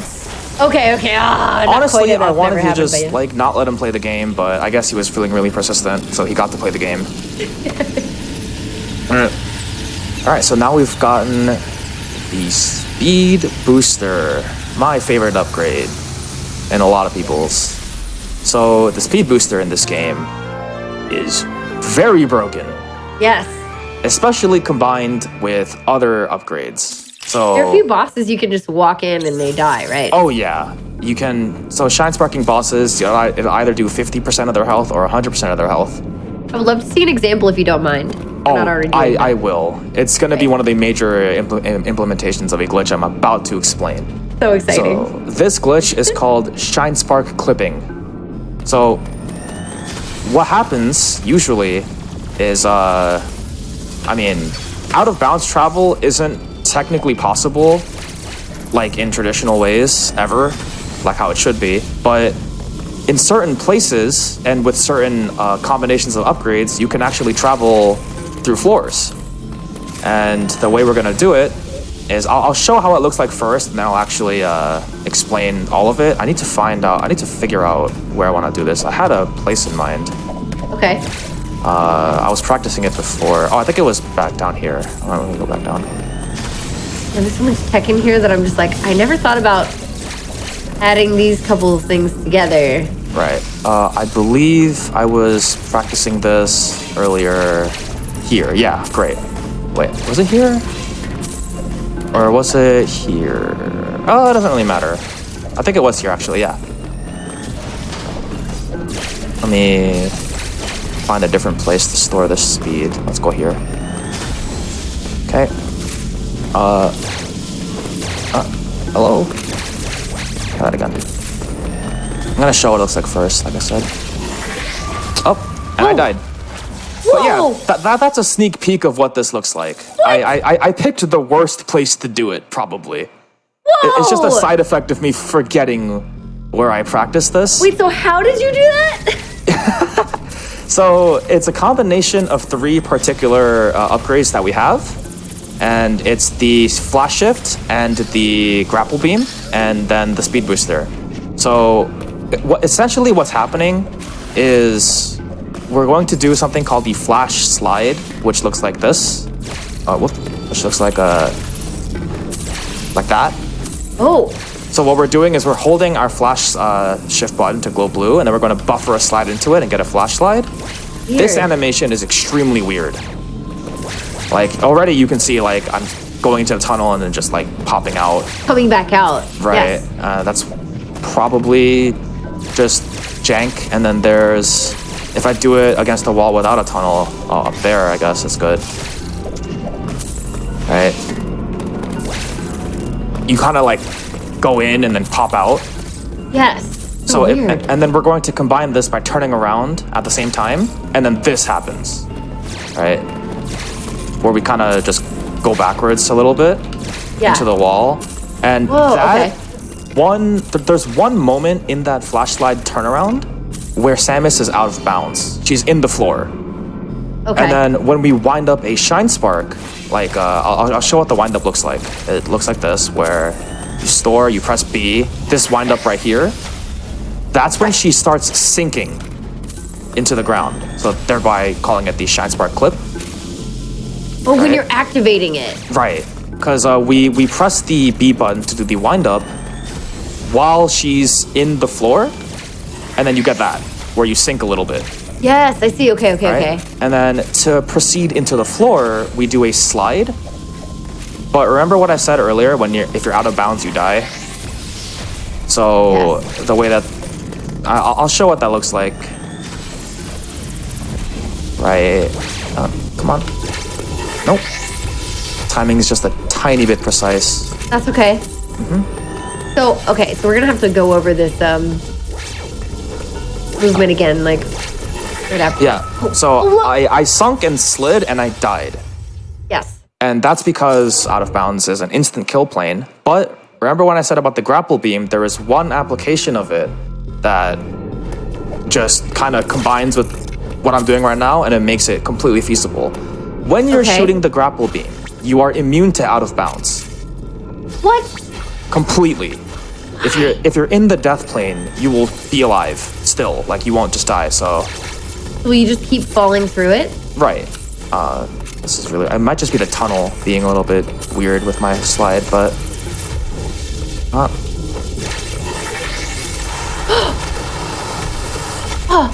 right. Oh my gosh. That's shine sync clipping. We're allowed to sync through one tile floors with this method, given that there is a wall for us to flash turnaround next to, and also given that we can charge a speed booster. So this is the defining trick of unrestricted for the most part. This can get you a lot of places, like backwards or early or unintended. It also just looks really weird, and not many people know about it until they start running the game. They're like, wait a minute, you can do that? Yeah, you can. There's another application of the speed booster and the grapple that causes a state that will look really strange, and I'm going to grab a speed booster right now. I had to write down a note of when you just did that. That was so cool. You gotta show that off in the GDQ highlights channel. Hey chat, you better not be talking smack about me. I will hurt you. What's happening? So this trick is called axis skew. What? So right now, Samus is facing in the Z-axis. She can't move left or right. Even like if she slides, she will slide forever. If she shoots, oh, I got rid of it by morphing. Let me get it back. I'll explain how we do it as well once I explain the effects of the trick. What is this called? What skewing? Axis skew. I'll pick a better place to show this off. Let me pick a much better place to show this off. There has to be a more conducive grapple block somewhere. Got a lot is happening at once. Yeah, I'm so sorry about this, by the way. I know I'm pacing this absolutely terribly. No. This is a good spot. Super cool. This is a good spot. I'm just blowing some minds. Okay, so going back over, was it Shine Spark clipping? So that is you're combining the speed boost, which turns into the Shine Spark thing, yes. then the little dashy thing. Right. I never learned proper terms. Takes a lot of time steering them to do that, and then using your grapple hook. And if you kind of combine all that with sliding into a corner, not a corner, but sliding like underneath something, all with the correct timing, you can then clip through the floor. And because you use a grapple beam, you just ignore the out of bounds death you would usually suffer. Yes, so you can go through. How far down it. can you clip through though? Currently we can only clip through 2 tiles. So there's another method that's not what I just described that was found 2 days ago, actually. So the platform with the blue, like, okay, what you just ran over, that what you're on top of or connected to right now, is that 1 or 2 tiles deep? This is 1 tile thick. That's what I thought. Okay, cool. So you can go through 2 of those before you die. Yes, provided that there is a wall here, I could theoretically sink into this floor. There has to be a wall, though. I could also sink right here. So let me actually go get that. Cool. Okay. This is the best going place, over actually. Super fascinating for me, okay. Yeah, this is the best place to showcase because it has 2 different places. Yeah, so I can sink through floors with this method. One more time, what you're doing is spacing correctly away from the wall, buffering a flash slide and turning around. That way you get this weird animation. Oh, whoa. No, come on, Samus. There we go. You get that weird animation. You can visibly see that something is wrong. Yes. And then we wind up a Shine Spark at that precise timing. She will start sinking. Then you slide to start falling through, and you let loose a grapple beam. And that will allow you to fall through without dying. Yes. Yeah, the SSC, that's what it's called. Well, it is what it is. And then the other thing that I showed, which is axis skew, basically just lets us face the camera like this. And it allows us to move around as if we're facing the camera like this. And allows us to charge a speed booster infinitely like this. Oh, interesting. Right, so this allows us to get speed in places that we normally can't because there's not enough distance. So then can you charge it down and then move left and right? You can break the axis skew by spin jumping out. Okay. Right. And then you have that charge. Yeah, and it actually allows us to do some other stuff. We're gonna be here for a while. So we don't have a name for this yet. Also, I can't get out of this until I collide with a wall. We don't have a name for this yet, but I like to call it conveyor sparking. So I'm kind of just gonna be here until I get next to a wall. Not this one, because these are speed blocks. They're gonna break. And this happens because I turned around during the axis skew setup. So we're just gonna,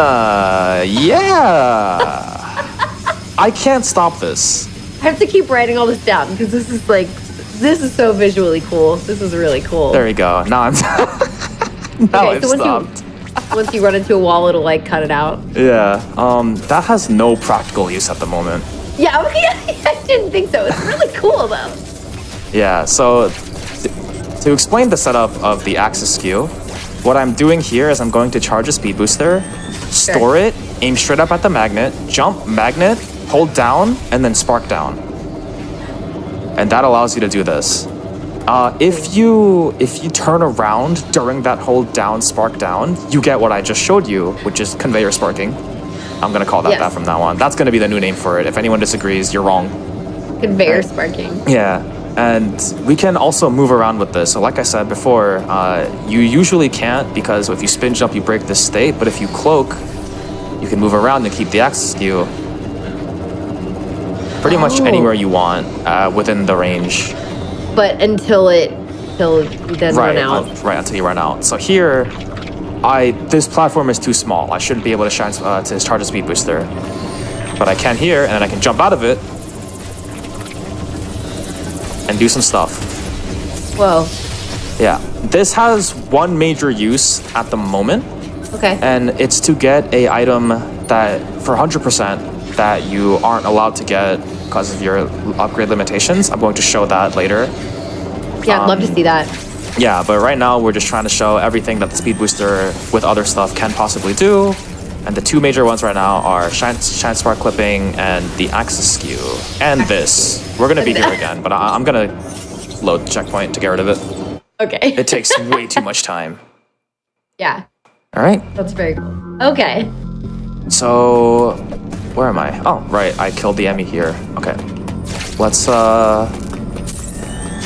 progress now. Just going to abuse the speed booster mechanics that Mercury Steam so kindly gifted us in order to keep our speed anywhere we can, like here. Oh my god, so cool! And right here, if you just up spark like this, you'll get this cutscene. But to avoid that, we would do a morph spark. I can't obviously show the difference now because I used up the cutscene. Yeah, but we would be doing this usually, and this will skip that cutscene because the cutscene itself is a bit slow. Oh, okay, gotcha. So we'll morph spark up instead. Of course it is. Another cool interaction with the flash shift. It's a thing called flash chaining. So normally the flash shift ends, or like you can chain flashes this quick. But you can add certain delays to flash at a delayed cadence. Like that, right? Okay. And this allows us to climb walls with all three of the flash shifts. Like normally we can't get up here just like this, but we can do this instead. And get up. And it also allows us to do certain tricky movements like that. So even though there's a lot of distance between each flash shift, or time difference between each flash shift, we can flash chain and it's pretty tight. But in this particular case, you can get up here instead and avoid having to do like this pretty much. Yeah. So you would flash shift against the wall and that gives you like another... Right.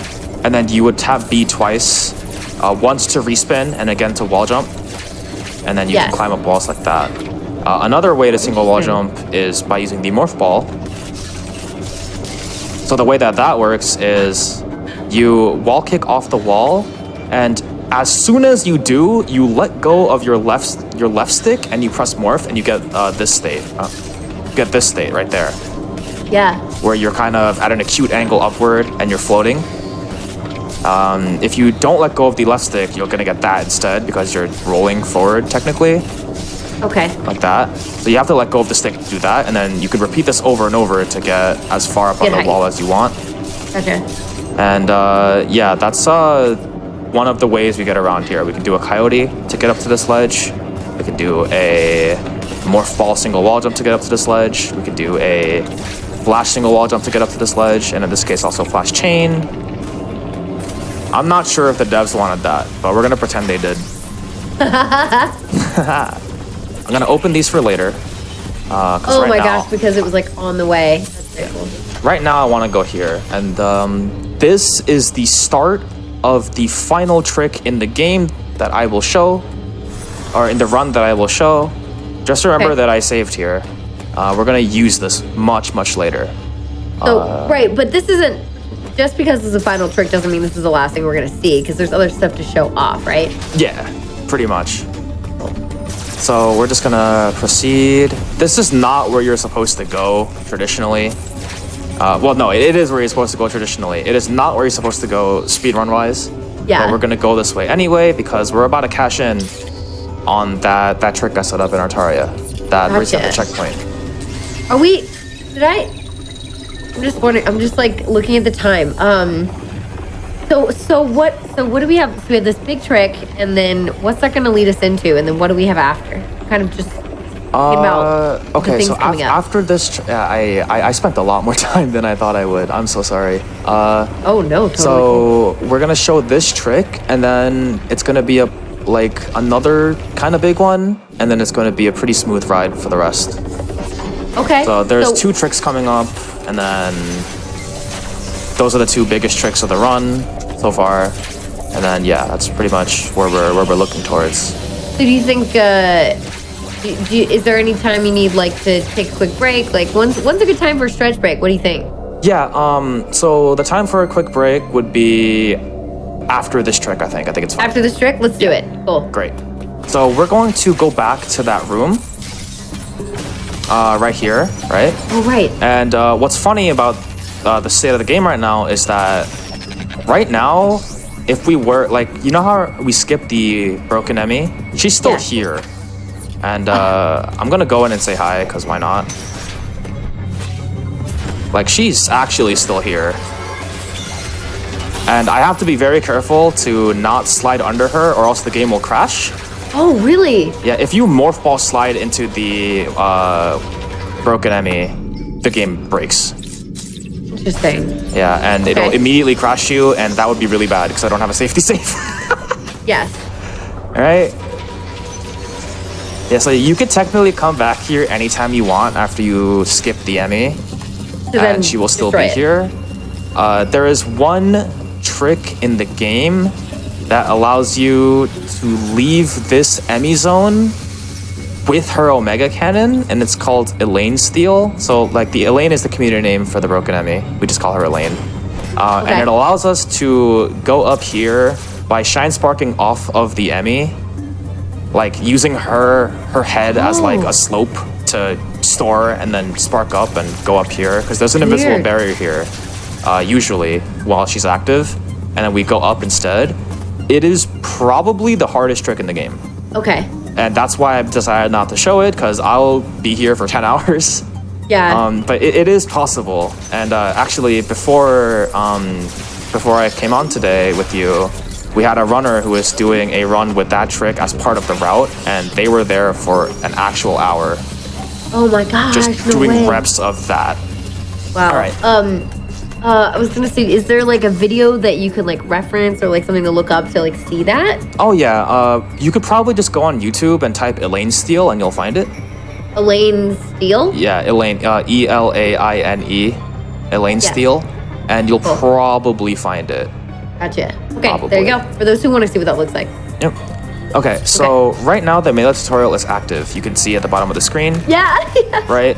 And before the first time I came back here and slid under, I got the melee tutorial again. But that's because this enemy was alive. What happens if I kill the enemy and then do it?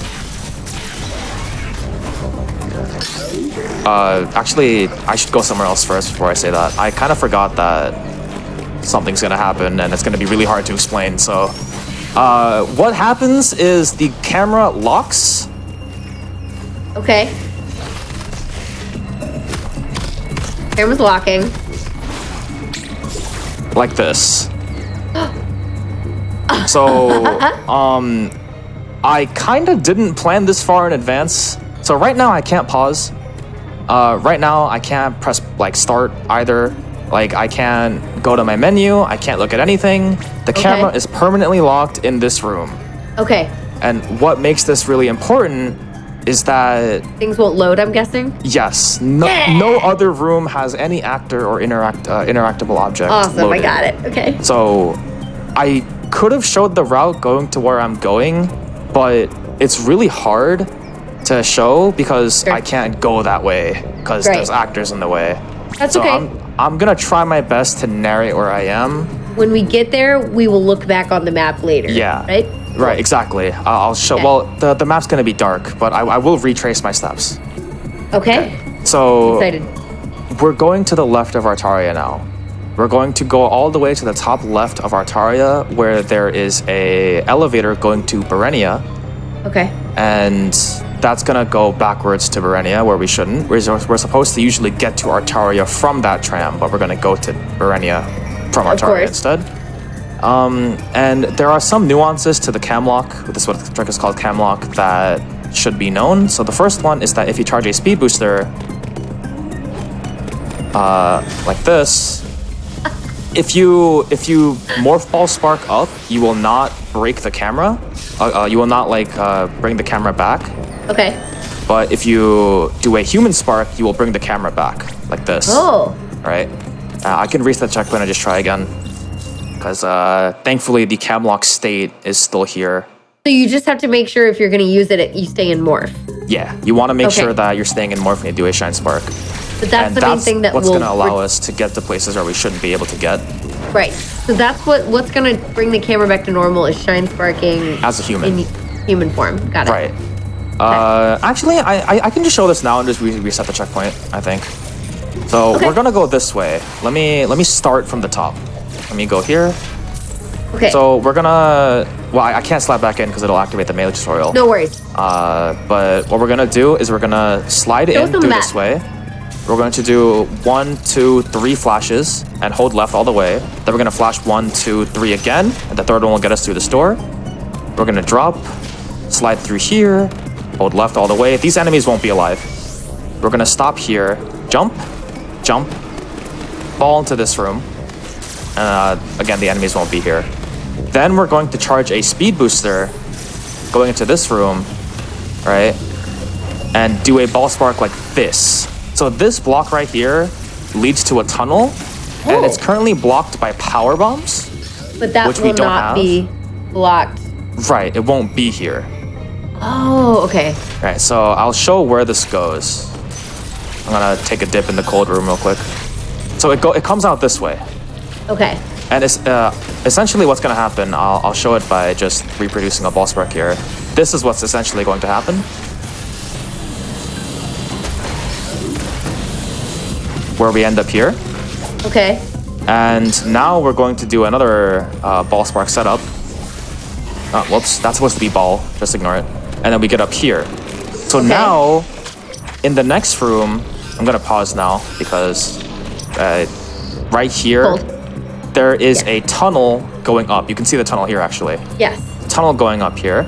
And we want to get up that tunnel with a morph spark. And then somewhere in the vague direction to the left, there is a room. Actually, I can probably get to that room right now. I might die, but I'll try my best not to. Right here. Ooh. Right? And then I can do... But it looks like you're able to do most of this without... This is a pseudo called the backwards underwater pseudo. It's exactly as it sounds. You get flush with the wall, turn around, do a standing melee, and then for some reason, Samus's arm cannon is now going to be through the wall. Yeah, I if see you it. aim backwards and shoot, I need to break this. We don't have diffusion, so we can't break this organically. Come on.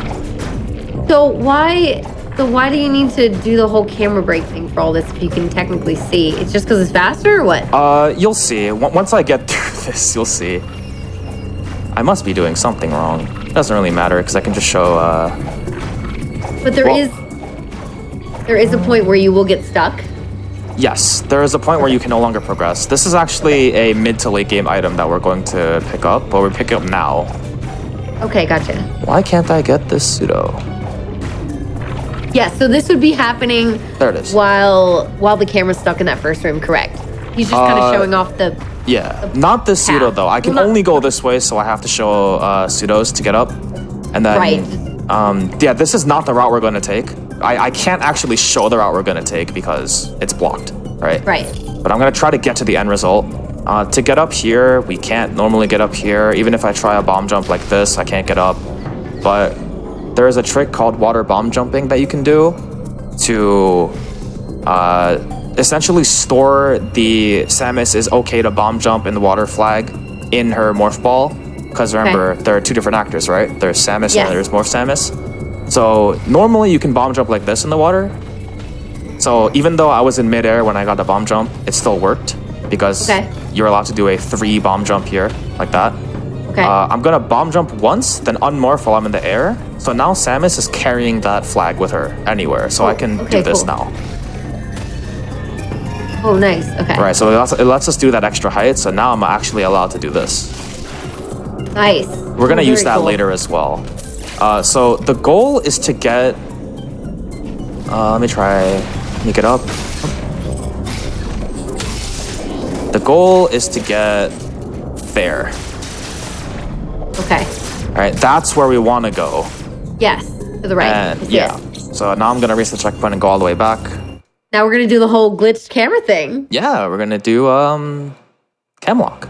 This is what we've been working our way toward for a while. Pretty Very much. exciting. This is Cool. So where now we see Artaria the path. has led up to. Yes. And so we nice see the deep. path. We've just seen the path of how it's gonna take us. I mean, Right. kind of, sort of. So we're gonna kill this enemy because it's annoying, and then lock the camera. All right, so I'm going to slide under, flash 3 times, flash left again. Yep. And when I tap left here, I can hear that I'm against the wall, also because I stopped walking, so I know this is the place where we slide under. Oh, okay. There were some jumps too, right? Right, I just dropped. Now I'm against another wall. Jump, Okay. jump, fall. Now I'm in the first room of the game. The one that we Okay. spawned in when we started the run. So now I'm going to do the speed booster, Sure. right? I'm gonna do a morph spark, riding up the slope. You can hear it. I love seeing the camera shake a little bit. Yeah. All right, now we're gonna do that. Oops, that's not the setup. We're gonna do a ball spark up. Oh, whoops! I held left by accident, so I rode back up the slope. Oh. No. Get the speed. There we go.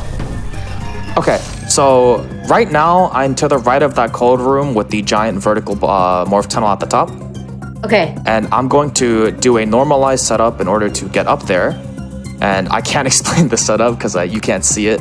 But what I'm essentially going to do is do a bunch of actions to put Samus where I know she has to be. Okay. And then that's how I'm going to align myself with that morph tunnel and spark up. If I do it right. So before you do that, maybe I'm gonna give you like an example to relate to, and you let me know if this is right. So like in Ocarina of Time, there are some glitch setups that you do where you need to do specific, like we have to do like Z target this, and then you have to do like hold the camera in place and do like 2 jump slashes this way and like a spin slash this way, and then you jump forward. And then like that kind of progression. Do you mean that kind of like yes, movement? so I assume that in that case, I've never played Ocarina. It's a crime, I know. But I assume in that case, Link will always move X amount of distance, and we know how much distance he'll move when you do those slashes. Because you're not holding a direction. Instead, you're like keeping the camera locked, and you like anytime you jump slash, it will like go exactly the same amount forward. And so like they try to get to like triggers that put them like right on the frame where a room would load, and then it can like force them to warp. Like there are wrong warps that you can do with that. So I assume that this might be something similar. You're using movement tech to know exactly where you're going. It is. So in this particular case, there is a wall to the left of the morph tunnel. I'm going to jump and flash shift into that wall. That way I know I'm against it. I'm going to drop, do a running melee to the right, and then the running melee distance is the same every time. Then I'm going to morph, tap left 1 block's worth, and that's going to align me with the morph tunnel. There you go. About the stutter. Cool. So we're gonna try it right now. Okay. Jump, flash, land, melee, morph, left. Oh, I missed. Oh, Let's try that again. Drop, drop, drop, drop. Okay, whatever. Yeah, we're dropped. Cool, let's try that again.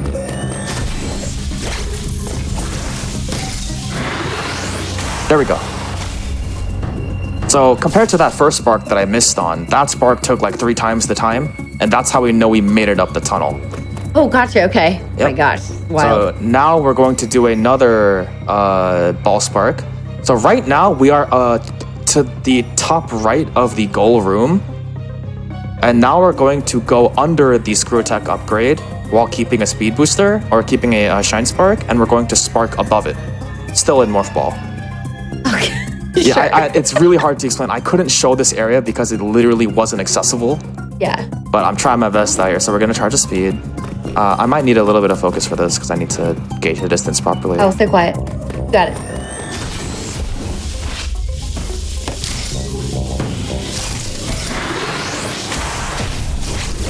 Nice. Okay. So right now, I'm in that elevator room I mentioned. I'm gonna break camlock now. Here I am. So we were right here. Oh my gosh. Okay, We are and now all the way here. but wait. Oh yeah, of course it wouldn't load the camera. But like, what? Yeah. So You're just like, yeah, of course.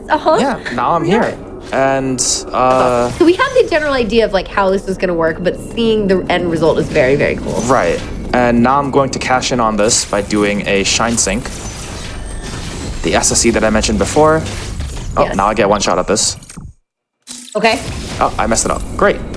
I can't reach the checkpoint. That'll put me back at camlock. So I'll try it later. So Okay.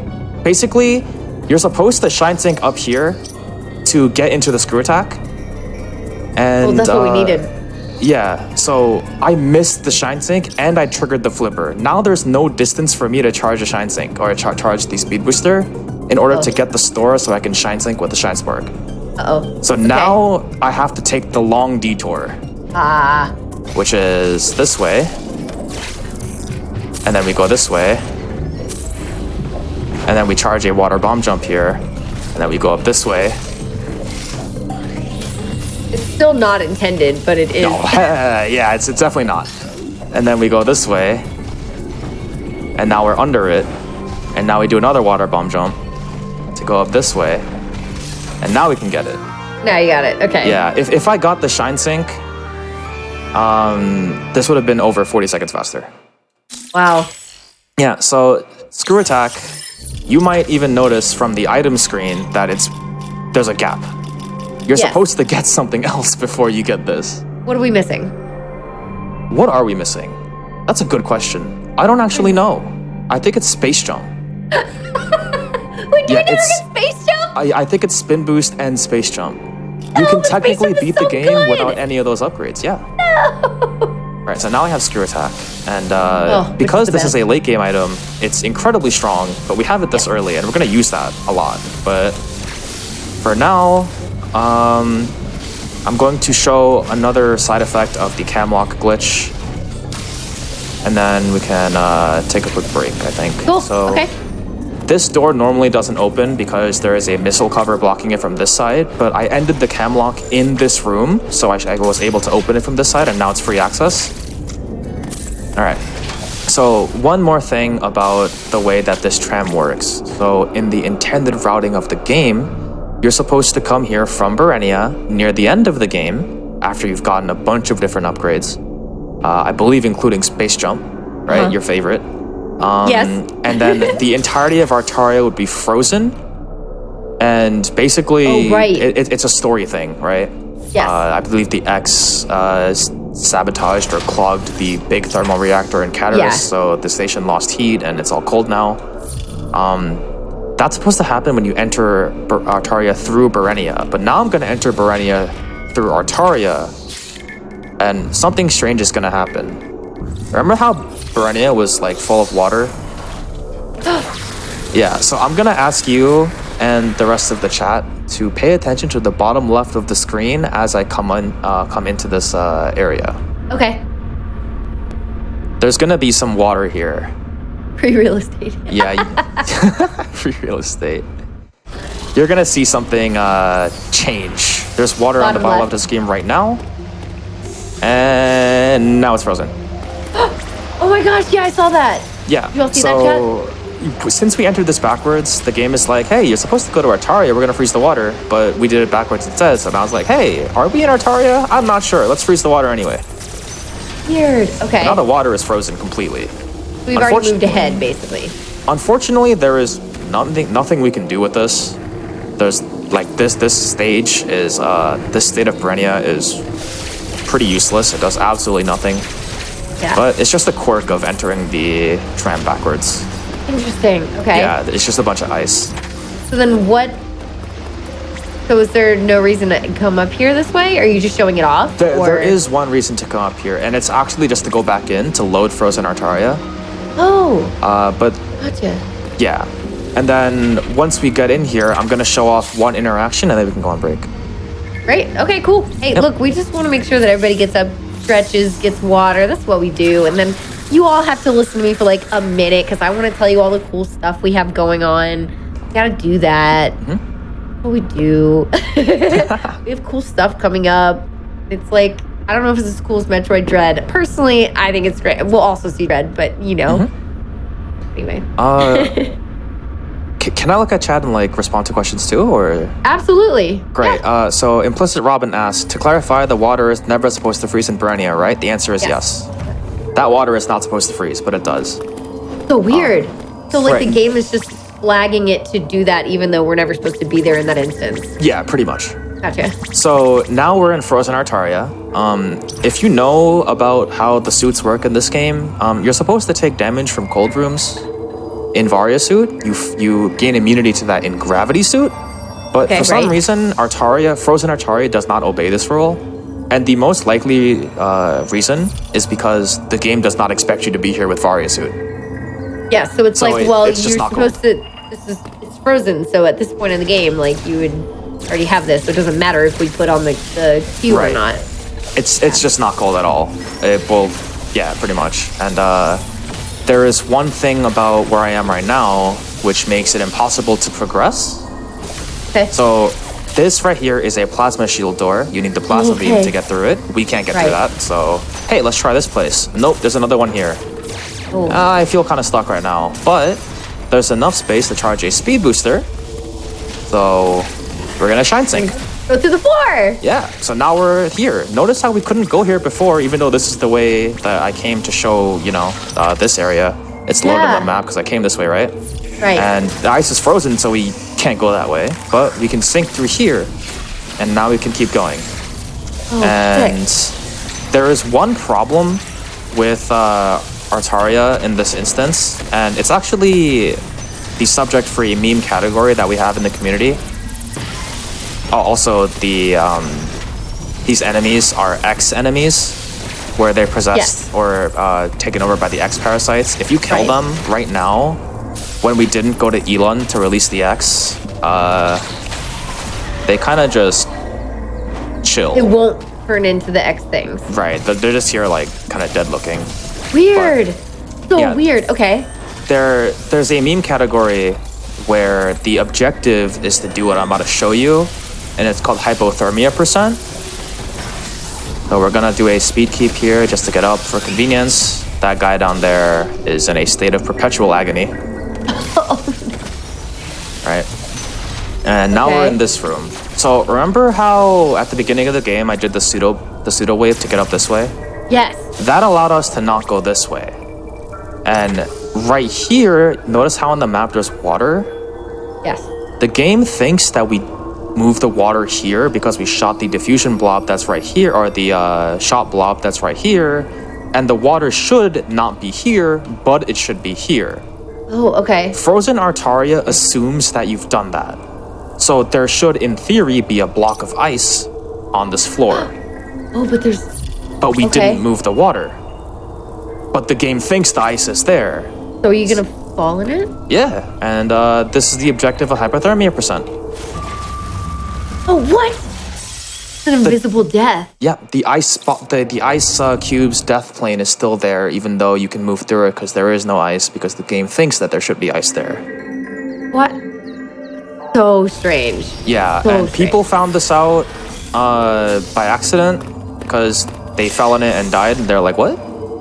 Like, why? Yeah, pretty much. And very weird. This is about the time where we can go on a break, I think. Perfect. All right. Oh, this is so cool, everyone. I hope you're enjoying this as much as I am. I'm loving this. Thank you all so much for being here. Just so you know, I'm sure you've probably heard. I was going to make a joke like, oh, I'm sure you haven't heard this at all, but SGDQ's coming up. SGDQ live in person. Very excited. I'm so excited to be there and to go. It's going to be great. I just survived a trip to Florida and am not sick. Well, I mean, I did. Well, not the big sick. You know what I mean? So excited to go see everybody. We'll be super safe. Got all my masks here. And I just wanted you all to know that it's coming up June 26th. Prize submissions are now open. So you can go to Kungfufruitcup.com for more info on that, because we have some awesome prizes all the way through the week that you can like always donate for or like donate to be entered for. So like you can also submit the prizes if you make really cool stuff or have access to cool stuff. So really cool. Prize submissions open now. Then we also have Frame Fatale. It's like Frame Fatale is the all women speedrunning event. That is an all online event that we do. And I'm a part of that as well. And Flame Fatale, which is, you know, because the names have to be so similar. We also have like, not Fleet, what's the Frost Fatale. Anyway, those are the events put on. We have Flame Fatale coming in late August. So that is the next event following SGDQ. You can also do !FF in chat. Or you can go to gamesdonequick.com/Frame Fatale to get more info on that. So plenty of stuff for you all to look at there, between all of the SGDQ stuff coming up and the Frame Fatale stuff coming up to look at while we are up, getting up, stretching, taking a break, drinking some water, all of that. And you can also check out like our Games Done Quick highlights channel, you know, and all of the other stuff. So I'll tell you a little bit more about all that when we get back towards the end of the show. But for now, stick around. We will be back with some more of this. If you are enjoying yourself, like, don't go anywhere unless you're just getting water, because you get to see more in just a few minutes. So thank you so much for being here. We'll be right back.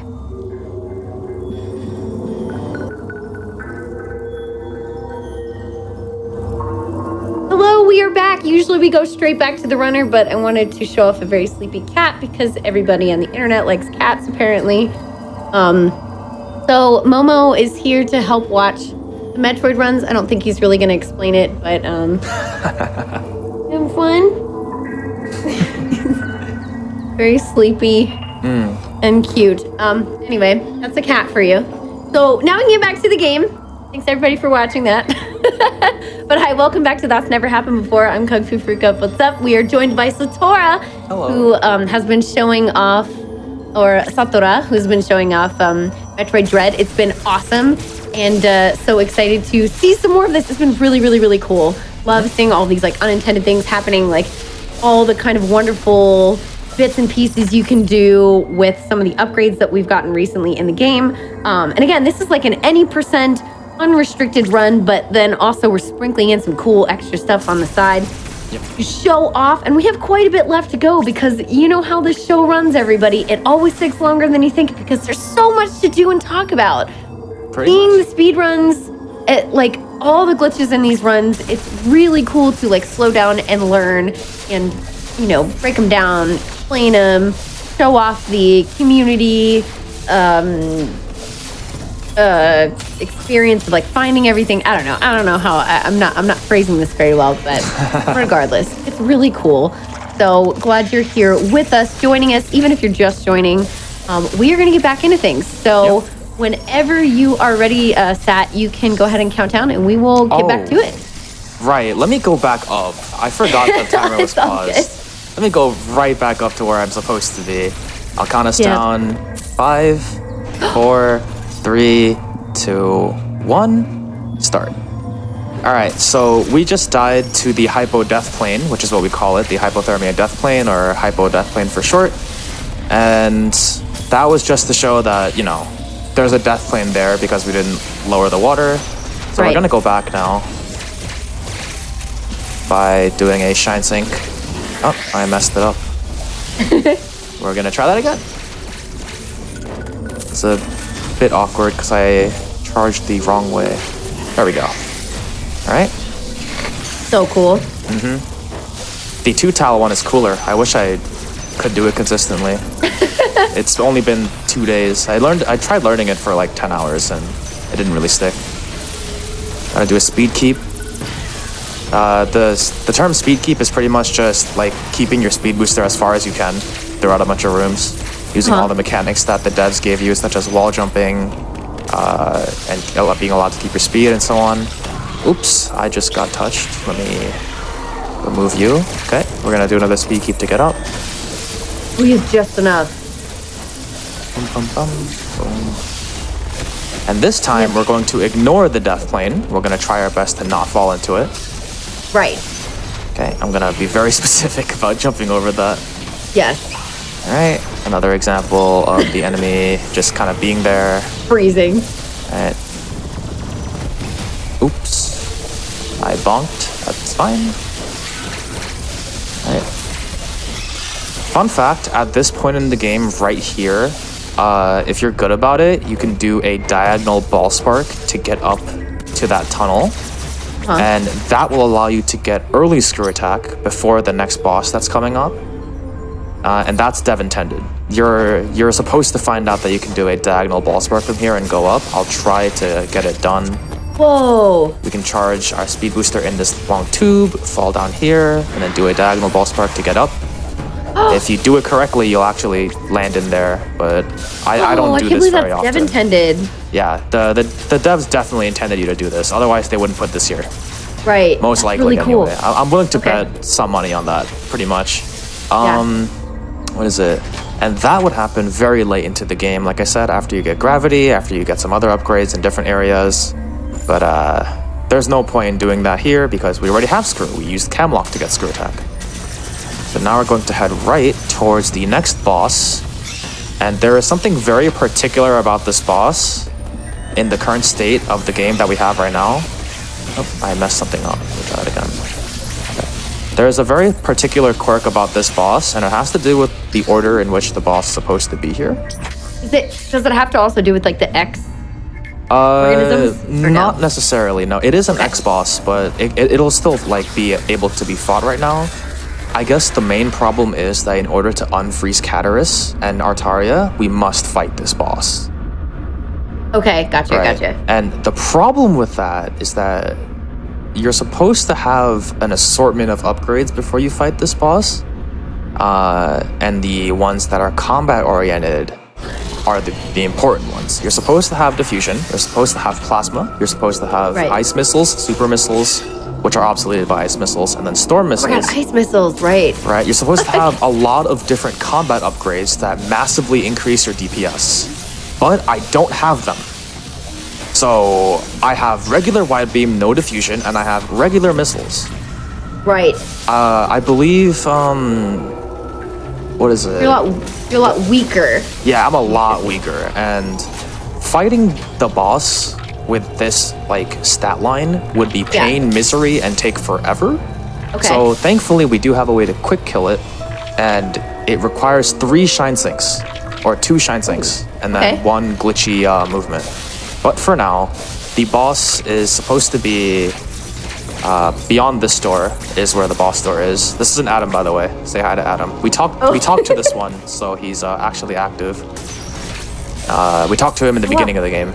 Or when we came down here on our first visit to Cataris, we came down here, did this, and then we talked to Adam before moving forward, so he's active. And then that door is frozen, so we're not supposed to get through there. We're supposed to have diffusion beam to get through this. Okay. But we have the 3rd pseudo to add to the list, so it's not slope jump pseudo, it's not morph pseudo, it's not morph pseudo, right? It's DT slide, DT pseudo. Okay. So DT stands for double turnaround. What this means is if you do a quick slide into the wall, or if you just slide into the wall and then quickly turn around like this, you'll face the other way. It's very similar to the Shine Sync flash slide. Yes. Right? But we're gonna turn around one more time after that to make a double turnaround. Like this. And during that animation where she's turning around for the last time, her arm cannon is in the wall. So we can't shoot through this, we can't do this, but we can do this. Oh, there it is. So we can clip our shot through the wall using DT slide, and that allows us to just keep going to fight this boss. Very cool. And now, just to show like how early we are in this game, this Idor did 129 damage. That's a lot of damage for an Idor. I've died to this Idor before, which is sad. Alright, so we're gonna enter the boss normally, just to show what's up. Alright, so the boss is here. And the problem is I have no jump upgrades, I have the wide beam, and I have normal missile. So fighting this would be absolutely obnoxious. I'm gonna run through all my missiles and like charging it a couple times. I'm not gonna make a dent in this guy.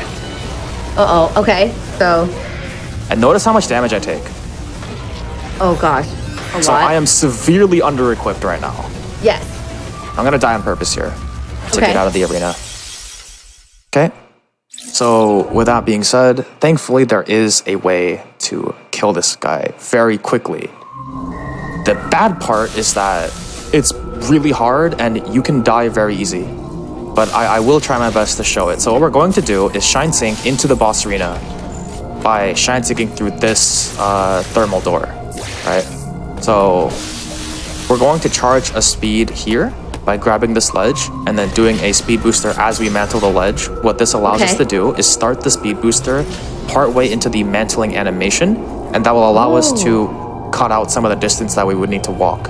The problem with this is that this platform is still barely not long enough. Yeah. So what I think is happening here is if the door load to the next room is too short, you won't get it. So I'm gonna try to not get it. It's pretty much just completely RNG. But there, I got it. Oh. I'm gonna try it again. Okay, I just keep getting it. That's kind of crazy. You're like too good. This is kind of an apt way to put that's never happened before. I usually mess this up a lot. There it is. All right, so the door load was probably like a frame or two too long, and this is probably somewhat off base, but this is what a couple of people and I researched into when we were making a guide on how to do this kill. The door load seems too effective. So if it's like a frame too long, we won't get the speed. Or if it's a frame too short, we won't get the speed. If it's a frame long enough, then we'll be able to keep running through and keep getting more speed. So we're gonna get the speed, and we're going to sink into the arena like this. And now we're under the Z57 arena, and notice how the room is completely empty. Also, we can do some camera jank here. What? Yeah, this is a very... We're definitely not supposed to be here right now. And then we can enter the arena like this. And he's not here. What? Yeah, so he's not here right now, and we can move around. And also, if I walk here, I'm gonna take damage, because that's because some of Z57... the boss is called Z57. Some of his goop should be around here right now, and the goop does damage over time. So right now he's not here, so we can't fight him. So we're gonna shine sync out this way, the way we came. Oh, going down? Yeah, we're gonna go down again. We're gonna clip down through the floor. Yep. Oh. Oh, come on. Oh, come on. This isn't even the tricky part. Not even the tricky part? Yeah, this is not the danger. Oh. Come on. I'm in for it. Whatever's happening right now, I'm just in for it. How was I able to get the first shine spark, but not this one? It's okay. We have some time to burn. That's how speedrunning happens sometimes. Just as a warning. Oh man, this is tough. It's okay. Take your time. There we go. All right, great. Oh, there you go. Now we're out. And the fight is still technically going when he's not here, but if we leave... What? Okay. Right? So we've left now, and the music is still playing for the boss fight. So now this is our goal right now. We're going to charge a speed down here, and then we're going to enter the arena in a Shine Spark, and it will instantly contact Z57 and defeat him. It'll do all of his health. What? But there's one problem. There are death planes here and here. Okay. So I have to well, I believe it's here actually. I know for sure it's here. So I have to very precisely jump to the right and then do a diagonal Shine Spark once I store. If I'm off my timing even a little, if I don't control my height on the jump properly even a little, I will contact this death plane and die. Yeah. The reason why this death plane is here is because I believe it's something to do with the arena and the assets that are put there because of Z57's boss fight. They're not here right now, much like the Hypo death plane. It's not here, so I could walk into it, but I would die because the game thinks it's there. So I'm going to try to get this first try. Hope I get it. Nope. And yep, that is how easily things can go wrong. The problem with this too is that it brings you back to the start. Yeah, how far back are we going? This, just right here. The reason why I entered the arena and died to him on purpose is because it puts me here. It would normally put you here. Oh, okay, so it's closer. Right. And also, I also wanted to show like how bad this fight is. Too, yeah. If you don't have anything, let's try that again. With enough time, I will get this, but I hoping I get it relatively quickly. Oh, come on. There we go. Okay. Okay, that's the first sink. Jump into the fight. He's not here. Okay, so now we're gonna head back out. As you know. Right, we're out. Oh, first try now. Okay. Okay. Now I'm gonna charge speed. So close. It's okay. At least. Again. Yeah, it doesn't take that long. I mean, I want to see this to completion. So like. Oh yeah, me too. Don't worry about it. We're actually we would be condemned to fighting Z57 underpowered. So oh yeah, so we're going. I really want to get this. Oh no. Okay. So wild. Okay. Alright.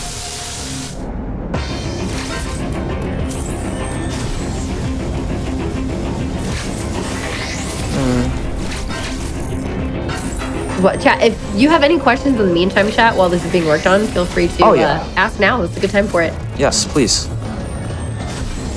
It's great because once we get at this point in the run, especially when tricks are being utilized over and over, you can start to be like, oh, I understand this progression of events. Like, I get the combination of tricks we're using right now. And it's really cool to like actually at least kind of understand what's going on. Yeah. Cool. All right. All right. One more time. Yep. One time for the time for the charm, right? Yes. There it is. All right. Oh. Don't blink. Oh. That's great. Oh my gosh. Okay. Yeah. So this is one of those bosses that is programmed to die from 100% health if you Shine Spark it. Wow. And the thing is, the reason why we can't do that at the start of the fight regularly is because this game has a slow boost state in certain boss arenas where it will take nearly twice as long in order to charge a speed booster. Okay. So even though this floor is technically enough to charge a speed booster, especially with the flipper or with the magma door open, right? It's just programmed to not let you do that. Right, it will require double the time. So you can't get it here. It disables that and allows you to do a full speed in the regular amount of distance during a certain attack, and it's a dev intended quick kill. But obviously we're not gonna show that, we're gonna show the crazy one. Right. Yeah. So yeah, that's how we just get rid of this guy, even though we have pea shooter missiles and 3 lemons. And let's be all right. Oh my gosh. Okay, cool. Wow. I believe someone in chat asked what was the combo of going through floors. It's shine sinking. So I can't show it here because the floor is too thick, but what you do is you flash slide by buffering a flash while you're holding A to be blue like this. Then you'll turn around after the flash slide and you'll kind of do a weird animation like this. And then when you have a speed booster, while you're briefly in the floor, you will press B to wind up your spark and then slide grapple like this. Yeah. The slide will put you through the floor. The grapple will make sure you don't die out of bounds. Correct. Yep, that's called shine sinking. Okay, so now we're gonna get diffusion because we're right next to it. So somebody says, how far into the run would this be to consider not entering the fight first in an attempt? I think you just don't enter the fight first at all anyway. Yeah, once you can get to this portion of the run, I would assume you just don't do it ever. Yeah, pretty much. So Z57 is actually quite rare to find in runs. The only runs where you find them are 100% no major glitches, all bosses, obviously, and then that's it. Fight him? Yeah, those are the only times where you access Frozen Artaria. So in order to leave Frozen Artaria and unfreeze Artaria and Cataris, you must defeat Z57. He is the trigger. So wait, what about for just an any percent unrestricted, then what? You don't ever go to Frozen Artaria. Ever. Oh, okay, so we're just getting to see this because it's the scenic route, not because of any percent. Right, so here, when I did the camera lock, right? To get to this room with the Barania elevator. Right. What you would do in other camera locks is actually just end the cam lock here. Okay. Get the screw attack, and then just leave. And you would take this path going to red teleporter, which is over here, and you would go to Cataris. Or you would go to yellow teleporter and go back to Dairon. Gotcha. You'd never go to the Berenia tram. That's never used in most unrestricted runs Yeah. or glitched runs in general. Why do you think they added the Shine Spark quick kill if you can't really Shine Spark that boss? So you can. So Oh, yeah. there is an attack that Z57 does that's called Flappy Bird, because it's quite literally playing Flappy Bird with Samus as the bird. And at the end of it, Z57 kind of limps and struggles to breathe. And then that's when you charge the spark and you can spark him. And at that particular moment, the game allows you to get a full speed booster, even if you don't have the correct distance. Okay. Yeah. Okay. So there is a window of opportunity for Yes. So we're gonna go to Kraid. Remember when I said we're not gonna go to Kraid? Well, we're gonna go to Kraid's room. And that's probably a hint towards what's going on right now. Okay. Alright, we're taking the trip.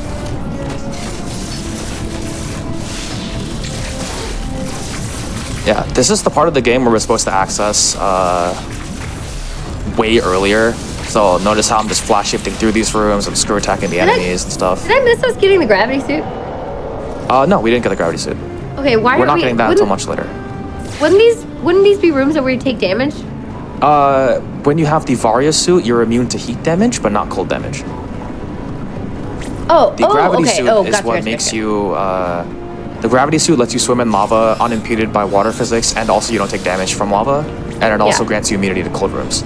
Got you. Okay, sorry, that's my bad. Okay, just misremembering. All right, so for fun, I'm gonna shine sync into Kraid's arena, but you'll notice that Kraid isn't here. All right, I'm gonna die here because I messed up, but you'll notice that Kraid isn't here right now. Right. And the reason why he's not here is because Cataris has basically entered a state where it's after Z57 after being frozen. So Kraid should theoretically be gone. Right, Kraid should be dead right now. So we're in a state where Kraid's not alive. I'm gonna go back. Oh, excuse me. This time I will not do that. I just wanted to show that Kraid isn't in the left, he's not in the right. Unfortunately, it puts us way back here, but that's okay. Okay. It's not a long trip to get back, so. Right. Whoa! Why'd you go all the way down there? Okay, Kraid got tired of waiting, apparently. Yeah, so Kraid is known in the community as a big green time waster. He's just a really annoying fight. And he just likes to suck up your time. The Kraid fight itself is optimally... Like, if you want an optimal Kraid fight, it depends on the RNG of the attack patterns he gives you. So one relation in another game is Super Metroid, right? Depending on the patterns that Phantoon gives, it can either be a really long fight or a really quick fight. It's the same thing with Kraid. Depending on which attacks he gives you, it can either be really long or really annoying. And like really long and really annoying, or really short. And that's why we like to call him the big green time waster. Thankfully, if you either release the X parasites by going to Elon, or you defeat Z57, you will, what is it? Kraid will no longer be here, and you can just go in. Going to Shine Sync again. Oh, hello. Let's try that again. Okay. Oh, okay. Right. Right. And now we can just keep going as if Kraid is already defeated, even though we never touched him. And we're gonna get the diffusion beam finally. Hooray! Yeah! We did it! Finally, we got the diffusion beam. That's awesome. Okay, I love how out of order this is. It's fantastic. Pretty much. Alright, worth mentioning that in any % unrestricted and no major glitches, we actually kill Kraid at the correct time. But if you delay diffusion enough, it causes a lot of jank. So that's what we had to put into the scenic route %. Yes. Yep. So we're going to go back towards Dairon by taking purple teleporter. Okay. So now do you not need to do those pseudo shots anymore? No, we can still do them. In fact, one of them is there's a DT slide, DT pseudo that is much easier to perform with diffusion that we use to skip a boss, and I'll show that later because we will be going there. Okay, so it still is a practical thing to use. Oh yes. But not for the smaller shots that you would typically need them for. Right. Which way is the fastest way up? I'm just gonna go this way, and it might not be the fastest, but I don't really think it matters. So we can shoot the blobs from the other side now without having to pseudo, which is great. Right. That's kind of why I was asking at first, because like you wouldn't need to typically pseudo for things anymore that we would have to earlier. But you're saying that there are still instances where a pseudo, even with diffusion, will be useful. Yes. Okay. All right. Look at me, I'm getting it. Yeah, the pseudo wave is a substitute for the wave beam in certain spots. It is not a substitute for diffusion. There just happens to be some places where the blob is close enough to where you're shooting from to where you can just diffusion it regularly. But for the majority of the time when we don't have diffusion, like if we did, we would be able to break the blob, but we don't, so we pseudo them. And there are some pseudos where even if you had diffusion, you would still need to pseudo them. And that's coming up relatively soon. Cool, okay. So we'll get to see the example of it. Yep. I'm gonna do a cool looking speed keep here. That's a lot harder than it looks. So we're going to enter this cutscene fight. So right now we're about to fight the Quiet Robo. And the Quiet Robo, it's called Quiet Robo because it's the first Chozo Robo you're supposed to fight. And Quiet Robo's in the background because the Robo killed him, unfortunately. Right. I am going to show a little bit of jank here. And it's a way that we can skip the cutscene that's supposed to play when we drop in. What I'm going to do is I'm going to roll into this door in Morph Ball and then unmorph at the same time where where Morph Ball would go through the door. And I don't really do this often, so it might take a couple tries. Okay. Oh, just kidding. So it took a lot less time than I thought it would. So I believe if I fall in now, it won't play the cutscene. Oh, I lied. I'm not sure what happened. Yeah, how do you know that that's worked? Oh, so we know it worked because it pushes Samus a bit slightly back and the Emmy door opens. Oh, there it is. Okay, I think it's good now. So the way that we know it worked is if Samus gets pushed back when she unmorphs and the door makes a noise. And also, this is how you used to get invincibility. Like a full invincibility glitch back in before 1.0.4? 1.0.1, something like that. And it'll allow you to keep the invincibility that you gain when going through Emmy doors. Hopefully the cutscene's gone. Great, the cutscene's gone now. Oh my gosh, wow. This serves absolutely no purpose. But it's just here for fun, and you can technically not fight the robot and leave, but unfortunately, the robot, or the Quiet Robo cutscene, raises this part of Perennia, which allows you to ascend and keep going. So you have to. Yeah, you have to go into the fight and beat the robots, or delete the cutscene in order to have the game consider the cutscene as watched. And then if the cutscene is considered as watched, then the Perennia will rise. The thing that blocks your access will rise. There is a way to delete that cutscene, but unfortunately it doesn't fall into this routing. But we're going to delete other cutscenes much later, and it'll be the same principle. So for now, I'm going to charge a speed booster going to the fight, and then just spark him, and then screw attack him. No, we're not supposed to have the screw attack. So the fight is a lot easier than it should be. Oh, right. That would make sense. Jump all over it. Yeah, so now we're gonna leave the normal way. Okay. I don't know why I slowed that. No reason. I'm gonna spark then. Alright. Awesome. Yeah, thank you to those in chat who corrected me. 1.0.3 patched it out. Thank you very much. Yeah, I'm not too sure myself because I came in during 2.0.0, I think. Gotcha. So yeah, so it wasn't like I saw some comments in chat earlier being like, oh, you know, I was glitch hunting, but then I was like not as inspired to after they patched out invincibility, which makes sense, especially if you're just so involved and that's something you're using to your advantage, and then suddenly it's gone. That sometimes happens in games. They decide that something is bad enough where they do want to patch it out. They think it's too common, or maybe it makes it too trivial rather than utilizing other. But it's interesting they leave in like other things. I don't know. It's game companies can be weird, and like all of them can be weird about it. Whether it's like, don't speedrun my game in a major event for the first year, or like I'm gonna patch this one random thing out, or you never know. So Yeah. So this is one of the items that we skipped. I know Yes. I've been kind of bad about it recently, but I'll try to remember from this point forward. Every time I enter an Adder room and it's completely dark, it's because Adam's waiting in Caterus still. Aw. Yep. And you just are like, next. Yep. Next. Okay.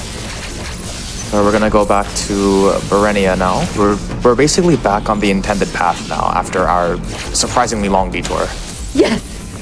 we have Wait, some so things we're not intended as supposed in to have. the game's intended path or the any percent path? The game's intended path right now. Okay. You're supposed to kill sort of. So what you're supposed to do is defeat the Quiet Robe and then come here. But the routing directly before that in any percent unrestricted or any percent no major glitches and intended is different. So in NMG, I did what I did in this run, which was assume that we killed Kraid at the beginning instead of delaying it forever. We would defeat Kraid, then we would go get Grapple Beam, then Bombs, then Flash Shift, then Speed, and then we would go defeat the Quiet Robe and come here.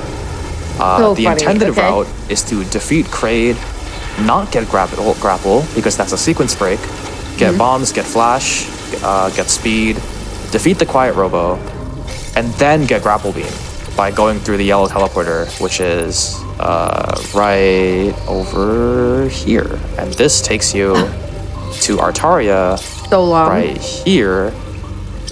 here, which is conveniently right next to the grapple upgrade. So yeah, we did it out of order pretty much. That's too funny. Okay. Even including the extra out of order we just did.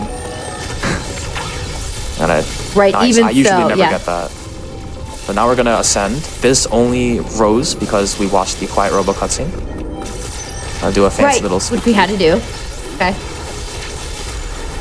As a certain runner recently would say, it's Morbin time. I don't really get that joke, but every time he morph sparks, he just says it's Morbin time now. I don't know why. Save me. All right, so right now I'll go the way we're supposed to go. So we're supposed to go this way. I'm not gonna do the speed keep, so I can show the entire way. All right, without the screw attack, of course. And then you go here and you fight Dragaiga, which is the water boss of Berenia. It's the main major boss in Berenia. Right. Okay. It's a really big detour, and we don't like the boss in general. We like to call it Water Spore Spawn because it's just as useless. Okay. So instead, we're going to do a DT pseudo through this. And remember when I said, like, even with diffusion, right, you can't get through certain parts of the wall, so we still need the pseudo, even though we have diffusion. Worth mentioning, before that the DT slide was discovered, I believe, we would have to pseudo this by doing a coyote jump here and then pseudo there. And this was incredibly difficult, and it sucked. Like right there, I got the pseudo through, but I was just way off my shot. I see. And this is really hard, so instead we just do this. Oh, you do that version of it. Cool. Right. Yeah. So it's Morbin time. Would you like the explanation right now? I don't have a.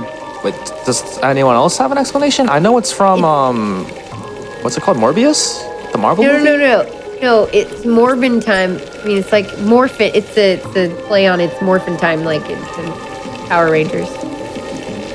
How did I not recognize this? Yeah.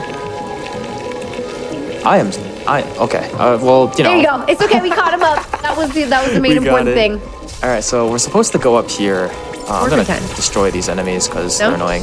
We're supposed to go up here, but one interaction with skipping Dragaiga like this is that you get to enter backwards. So right now, when you defeat Dragaiga, you're supposed to fall through these blocks. These are crumble blocks. You're supposed to fall through these after defeating him, but there's supposed to be water down here. Okay. Because the water in Dragaiga's arena drained down here.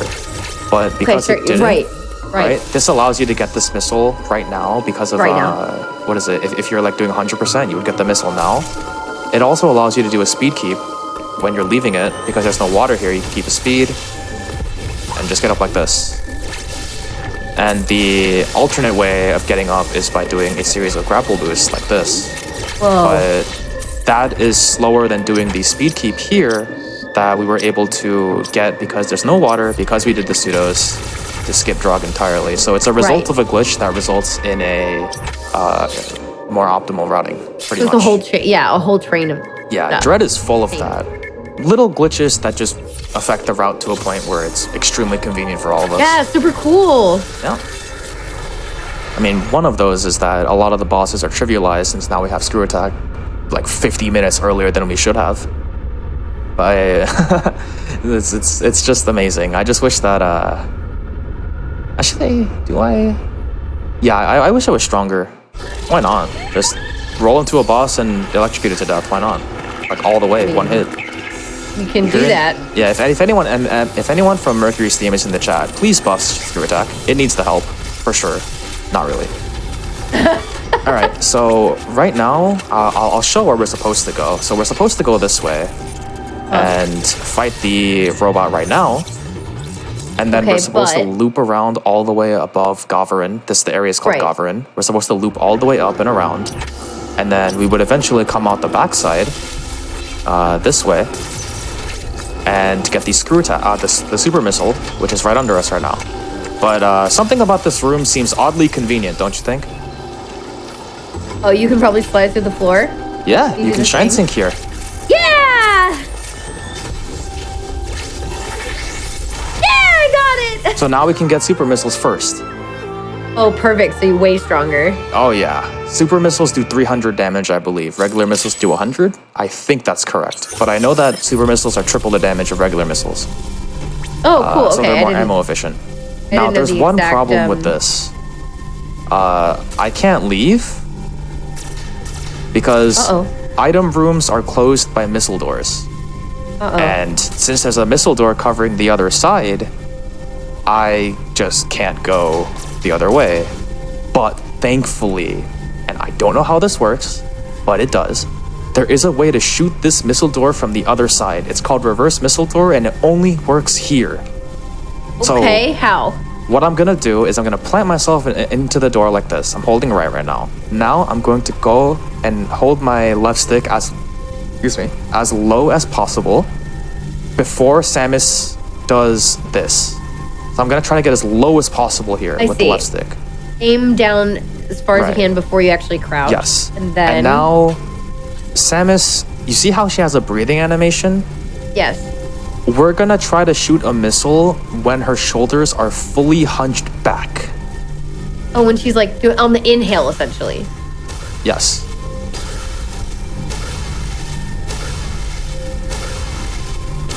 There it is.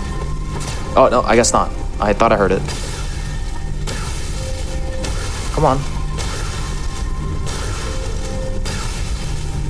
There it is. Okay.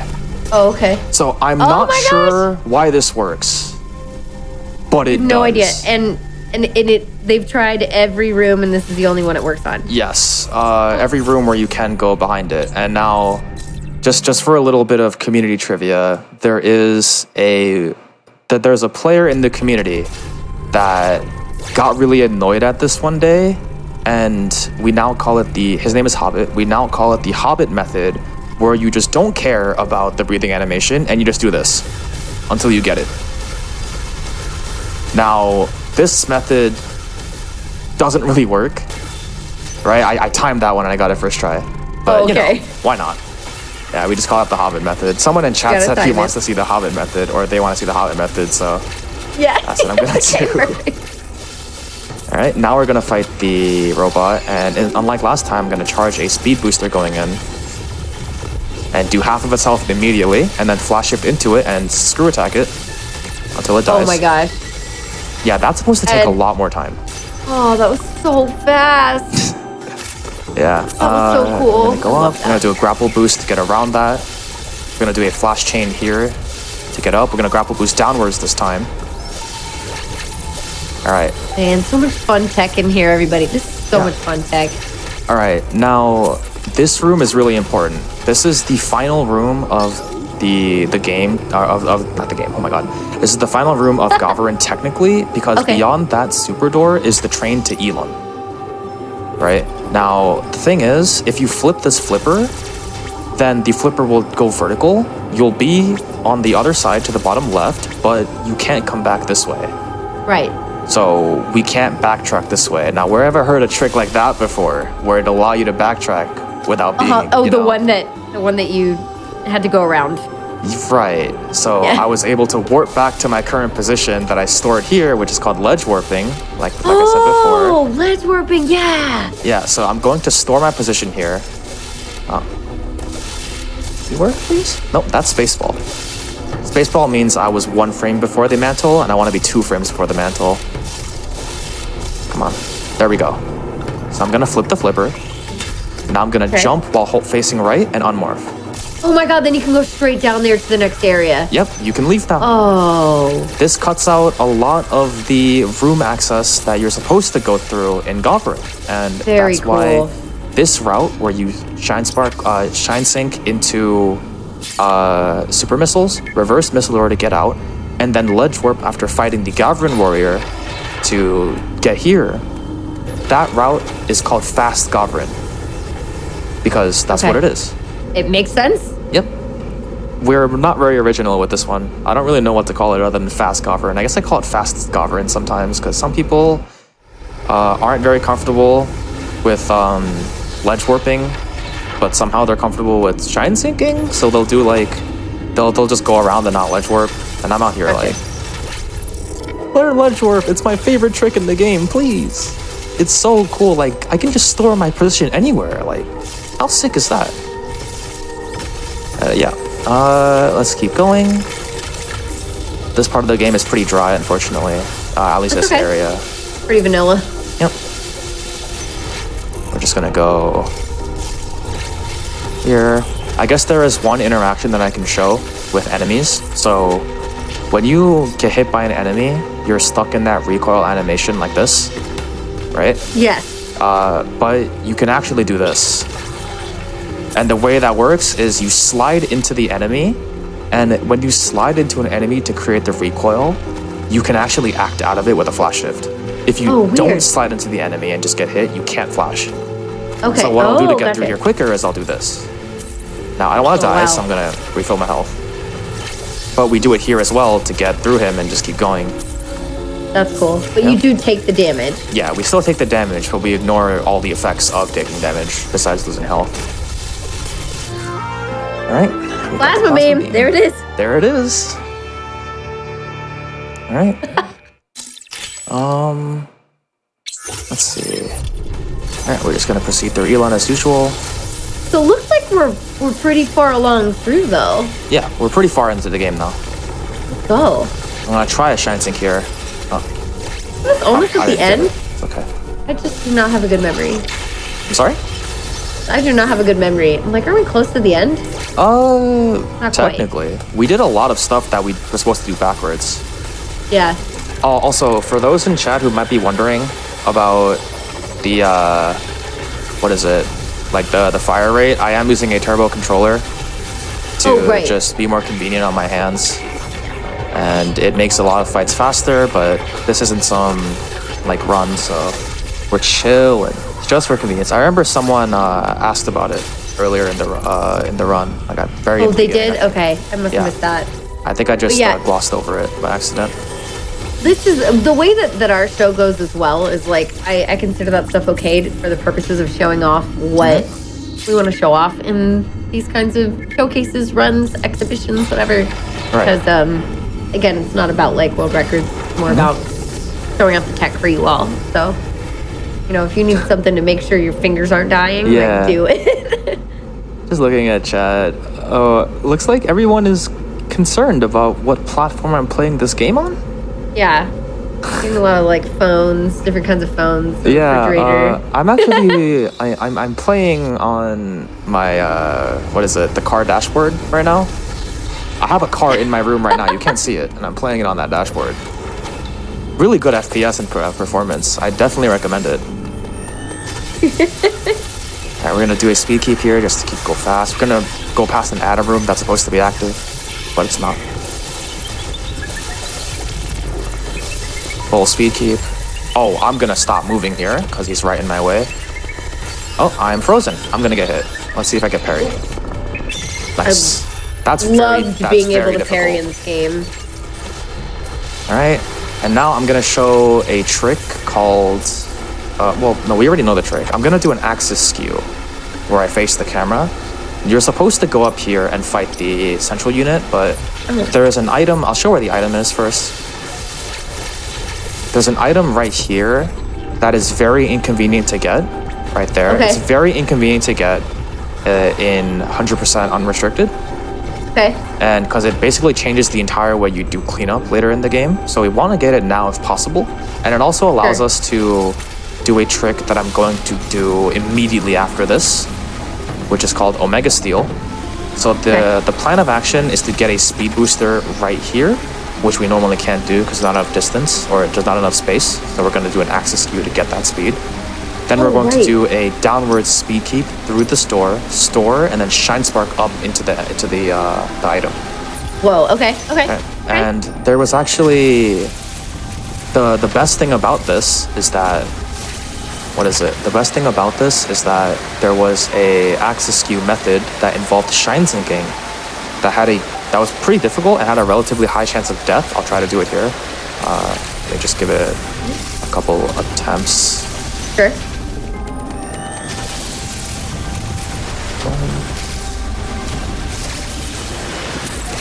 Nope. Nope. Yeah, Okay. so not only do you have to shine sync, but you also have to do the follow-up correctly to get the axis skew. Oh. Which made this version of getting the skew very difficult, and it made this trick one of the harder ones in the route. So is this So is this an old method you're showing off? Yes, this method was obsoleted less than a week ago. Oh wow, so it's really recent. Okay. Yes, it's very recent. I'll give it one more attempt, and then I'll call it off. So the idea is that you're supposed to shine sync, and then while you're shine syncing, you grab the ceiling magnet, and then you cancel it by, I believe, jumping. And for some reason, it skews you. So I can't show it, because apparently I'm not practicing it anymore, so I'll just do the new variation, which is where you grapple up and then down spark. Like that. Yeah, that's what I thought you were going to do, because I was like, that's what we usually do. Yep. So I'm going to hop here to get into the correct position. Or the speed. Now. No, I missed it. Ah, no, don't freeze me. Rude. Just because you're feeling a little blue doesn't mean you gotta take it out on me. I'm just saying. Yeah. Alright. Let's try that again. Oh, I turned around by accident. No! That's okay, easy enough for you to. Thankfully, it's not a long way, so. Is that Emmy gonna be right there? Not right now, no. It's a random spawn. Okay, okay. That's good. Oh. No, I didn't hold straight down again. Oh, it was in there though. Yeah, it was supposed to work. This is supposed to be extremely consistent, but I might just be having, I don't know, stage curse. Yeah, that happens. Also, just trying to show off the old strats as well. Like in the meantime, I feel like that can all mess with it, you know. There we go. Okay, so now we have the speed going in. We're going to head up here and then spark up and then flash to the platform. Woo! And now the problem here is that, so there are I believe it's 4 blocks to the left of that missile. Do they all break? Yeah, they all break. Okay. So you're supposed to have cross bombs right now to bounce up, but we can do a coyote and then flash to get it. So this by itself allows for a 50-second time save that we're gonna do immediately after this. And it also allows for a lot of jank, and I hope you enjoy it because it's something that definitely surprises a lot of people when they see it. It was it's also one of the defining tricks of unrestricted in general. I'm so excited. All right, I'm gonna do another underwater bomb jump to get up here. You're supposed to have spin boost to get up to this ledge, which is you access spin boost by going up that way. We're gonna skip that. I'm gonna go up here. Okay, ready. All right, we're gonna go fight the blue central unit. Screw attack the brain, because why not? Oh my gosh, that was so fast. So right now, you're supposed to shoot this, leave, and fight the blue Emmy. Right. But we can actually shine sync out of this room because there's a room directly under us. Now, the problem with this is that there's technically 2 tiles here. So if you do the 1 tile shine sync method, you should, in theory, die. But the difference is that leaving the Emmy zone has a room transition that's pretty long. And that room transition will help us get to the other side of the floor before the collision loads and you die. Okay, so it'll help push you through those 2 blocks. Yeah, pretty much. It'll let us go through. Oh, that's awesome. Right, like that. There you go. Right. So now I'm out, and the important thing about this is that you can tell that Goverin is still having an attack. Right, like it's blinking red and stuff, but here's the thing. I still have this. Do you get to keep that now? Yes, I can leave the Emmy zone and still have it. So this is called Omega Steel. Now, there are a couple quirks to the Omega Steel. The first one is that this central unit door, you can only aim towards this when you're in Goverin. Okay. So right now, if I face right and tap left, I will automatically turn around because that's where this central unit door is. Because it wants you to face that. Right, it wants you to face that because it's expecting you to break it. Right? So there's another thing about this, and it's about what is it? Not having ice missiles, and where that would normally cause problems. Okay. Why did I go all the way down here? I'm gonna go back up. Oh, you can't wall jump off that. I didn't know that. Okay, that's fine. We can just go this way, and then I'll just charge a speed booster, and then speed boost up, and bonk that guy. Oh, well, looks like I miscalculated again. Oh. I just want to get up there. I want to show something. No! Alright, you win this time.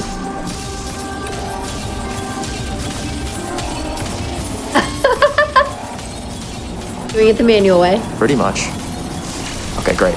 So, these enemies are called Enkies, and they're supposed to die to only ice missiles. Only ice. But the good thing is that for some reason, 1 shot of the Omega Stream will remove them. We don't know why. I really don't know why. It's supposed to be immune. It's supposed to be immune to everything besides ice missiles, but the Omega Stream kills them. So does the Omega Cannon. I'm gonna get into a better position for this. Oh. I'm gonna charge a cannon here. It also breaks the Yankees. We really don't know why. And there's a notice how the Yankee is to the top right of me, and I'm usually not supposed to be able to shoot it, but if I jump while aiming towards it, like this, like if I aim towards it backwards like this, and I just hold down the button, for some reason, you're allowed to shoot like 1. Weird, in that direction. So this is how you are able to shoot your Omega Stream to the right. Okay. Right. Usually it has to be to the left. Yeah, that's pretty much all the quirks of Omega Stream. There is one more though, and it has to do with re-entering the Emmy zone. So I'm gonna go into a position to re-enter the Emmy zone right here. Okay. So, wait, this isn't right. Wait a minute. Are you gonna detect me? Oh. I don't know. It can still shoot me. It's supposed to be in a permanent state of detection right now, but it's not. I don't know why. So it can still freeze me, but I can walk through it and it's fine. That's really weird. Still kill I wonder you if anyone knows why that worked. Why that's how. That's so weird. Power bombs also kill Enkies. That is true. Sorry, chat. I keep forgetting about the minutia. But yeah, it's supposed to be permanently detecting me there because it's supposed to be in a state where what is it? Where we're in the Emmy battle. There it is. Right. Okay, great. I don't know why it didn't work before. That was very weird, yeah. It was very weird, but now we're in a state where we're supposed to be fighting the Emmy.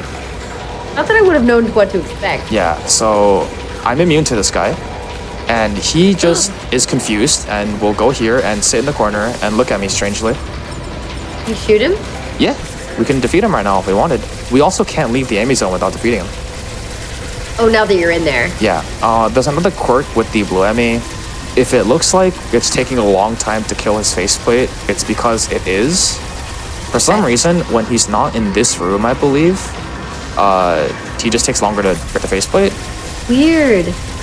Right, so even if I break his faceplate, he's still gonna sit there and look at me. That's so weird. Yeah, I genuinely don't know why this is a thing. I believe it'll fix itself if I go up and destroy the central unit door, Okay. but I'm not too sure. And the one thing about this as well is that, yes, I could kill him, but now I can get killed by him. Oh, weird. Yeah. For the purposes of this run, we're going to, You skip him? yeah, we're just gonna skip it. Okay. And we're just gonna keep the Omega Cannon and take it with us, because I gonna want keep it it for for the future. For the rest of the game or no? Well, yeah, pretty much. There are other Nice. quirks to the Omega Stream, so the Omega Cannon. So one side effect that's somewhat negative is that if you ever need to free aim on the ground, you can't, because you're gonna get this instead, which means that you can't use the grapple beam. So you have to always grapple in the air like this. Oh, okay. So you just have to Right. be in the air to grapple. Alright, we're gonna do the shoot it with the Omega Cannon to remove the Enki. And now, fun little fact. So this boss that we're about to fight is only accessible in all bosses, or rather, we only go there in all bosses, sorry. Okay. And we're supposed to go up this way and fall down a tube, but the thing is that it's in this room actually.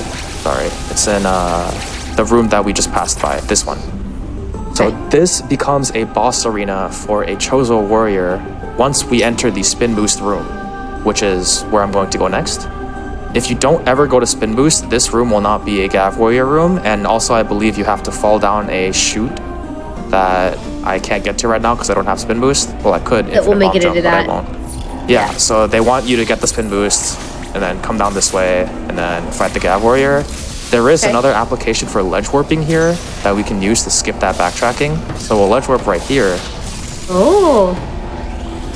Then we'll go get the spin boost while in morph, which thankfully a lot of the movement here is forced to be in the morph ball, so you're not losing too much time by only being in morph. While By going only to being in spin morph, boost. yeah. Yeah. We're gonna go down this way. These guys are gonna be annoying. Okay. Not too bad. Not too bad. Bomb jump into the spin boost room. You could just stay that way. Yep, just for convenience, we'll get the spin boost. We could ledge warp out right now because the boss trigger isn't tied to spin boost, but the spin boost room. Okay. So I'm just gonna get spin boost anyway, just because it's convenient. Yeah. And then I have to unmorph in the air while facing left because that's where Samus was. And now we're gonna ledge warp out. And this saves Right, and all the then you're back backtracking out. that we would have done, and we can go fight him now. I'm going to do a boss battle optimization called Tumble, which is where I shine spark into him diagonally like this, and he tumbles to the floor. And now this is where I found this out literally yesterday. Okay. But apparently if you Omega stream like this and he goes to the wall, he won't leave and you can't damage him. What? I don't know why this happens. I found it by accident. Like I was thinking to myself, like it would be kind of fun to show stream that you can fight bosses with the Omega stream. So weird. And then I realized that he just won't leave. So Omega streams will make, like, render them unkillable? Yeah, I'm not sure if it's just this one or everyone, but if they're in the wall state in like phase 2, which is what the phase we're in right now, and we're pointing at them with the Omega Cannon, he won't leave. I So do you really stop don't pointing with know the why Omega this Cannon? happens. So yeah, if we leave the state, he'll just come back. And he's fine. Okay. Yeah, for fun, I'll just defeat him with the Omega Stream. Note that I can't shoot right side, so I have to always Wait be till he's on your over left, here. yeah. Yeah, and it seems to only happen once as well, which is really awkward. So that first time you just have to Yeah, make sure he jumps off the wall before you can hit him again. yeah, Got it. I genuinely don't know why. Yeah. It's just how it is. Let me check my notes. All right, great. So now we're gonna do early gravity, which is not glitched, but it surprised a lot of people when they discovered that it was a thing. So there are two ways. This is another, another result of having gotten screw attack very early. Intended wise, you're supposed to charge a speed boost here, drop down, then do a spark through the water to get here to the green TP. That's where you get early gravity. But because we are cool and we got the screw attack, thanks to doing cam lock early, we can just do this instead and skip all that. Right. Now that we have that. Right, so yeah, that's another example of one route decision early on, changing and optimizing things later down the line. Yes, which is super nice. So, moving on then. So now we're going to go to Green TP and go to Berenia. I'm going to show a way to skip a certain boss battle, Okay. and it's another Shine Sync. And in fact, there is a way to soft lock if you forget a step on skipping this boss battle. So Oh, I'm okay, going to cool. Show that too. Sweet. Well, I'm not going to show the soft lock, but I will show, like, I'll be like, You can tell us what happens. yeah, I'll tell Okay. you which step it is that you can't forget to skip. Yeah, I think, yeah, Or that's that totally you, fine. That you can't, yeah, like, For the sake of time, it's better that we don't, yep. worry about So if you go this way and lower this flipper and then go up and shoot this door, now you can skip the boss battle after Gravity Suit. And I'll show you exactly how that's done and where the boss battle actually is and how it's skipped. So we're gonna just go all the way back up. This is very, very slow. And this is the So- reason why skipping the boss battle doesn't actually save time, because the going to not soft lock yourself loses time. it. Yeah. This much time, because it's water. And Right. now that we've done that, we're going to enter this way. And this way allows us to do intended early gravity. And we can shoot those without the ice missiles because we have the Omega Cannon. But it'll let you shoot both ways. Well, I guess because you're not aiming. Yeah. We're going to do a Oh, it's long this speed thing! puzzle. I hated this room. Did you? So hard. It is a little tough. And you didn't even get the reward. Yeah.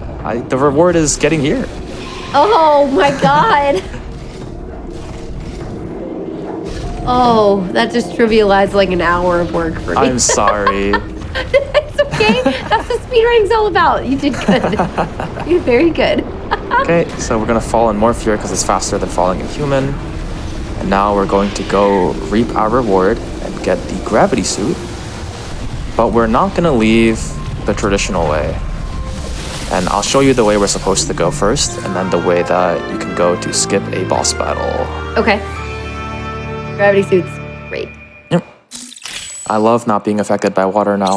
It's a Agreed. great Oh, I was pleasure so of mine. happy. So you're supposed to leave this way. And then if you have space jump, you space jump up here, but I don't. So I'm going to do You have to a Shine Shine Spark up there instead. Then I'm going to Shine Spark up this way like this. Okay. Right. And then I don't have to chase up again, so I'm going to this.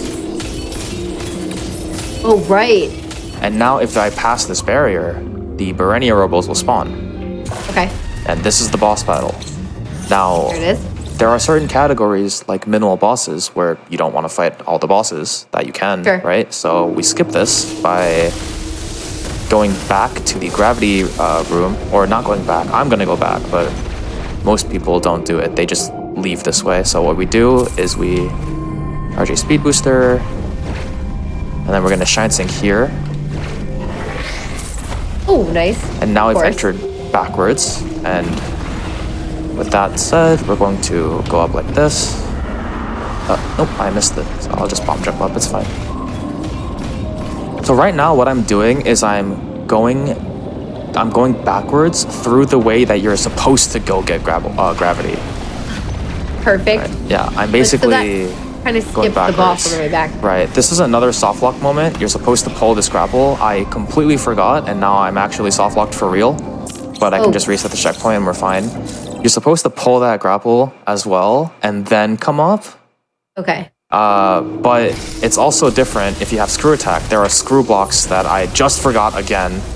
See, I'm a top runner, but I don't know anything about this game. So Okay. I think that is an over exaggeration. we're gonna try again. Oh man, so many people are probably facepalming if they know what's going on. Try that again. Oops, I thought we were supposed to soft lock there, but I forgot I have screw attack. Normally I don't have screw attack because I don't run unrestricted. Oh. Come on. There we go. Okay. Okay. I genuinely forgot about the soft lock conditions here. It's a little embarrassing.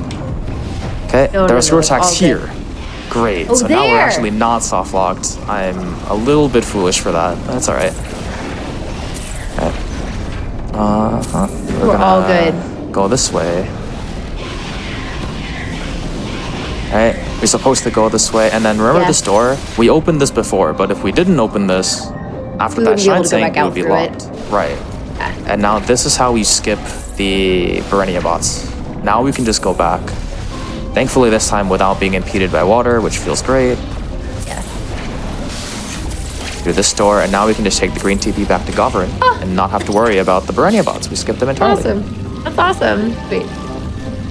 Izzy would like you to know that they are face falling right now. I'm so sorry. I'm so sorry. No. Hey, I told him not to apologize for on the show. No apologizing. Okay. Izzy, I'm sorry, please. All right, anyway. Great. So at this point, we will be returning to pretty much the unrestricted route. Sweet. Okay. The rest of the route is going to behave very similarly to unrestricted. And then after that, we're going to show the final 2 tricks of the game before we actually end the game. Okay. So we're going to speed booster up here, and we're going to fight a certain boss. So one of the side effects of having the Omega Cannon is that if you parry an enemy, you're supposed to be able to release a charge shot immediately after to like one-shot them. Right. But because you have the can't. Omega Cannon, you don't have access to free aim, and the parry technically free aims you to get the charge shot immediately after. Gotcha. So Okay. because it free aims you, you get regular shots instead. So what we do for the eye doors is we'll parry them and then we'll screw attack them like I just did. Oh, I see. That's why you did the screw attack. Yeah. Okay. I'm gonna shine sink in for fun, but also because this is very important. So this is Golzuna. This is his boss arena. Right? If I kill this, then it's gonna spawn phase 2 and everything, right? But Yes. you're not supposed to leave boss arenas, but the boss arena trigger is in this tunnel and we shine synced into the arena instead, so I can just leave. Oh, so it doesn't matter. Yeah. That's so funny. One thing too, if I go back in, we can fight Golzuna infinite times. Like I can do the whole fight right now. Just keep spawning. Alright, so I'll just do a fight for fun. Oh, I messed it up, so I'm gonna leave out of shame. And then I'm gonna come back in, and It really doesn't matter. yeah, he's back. Try it one more time.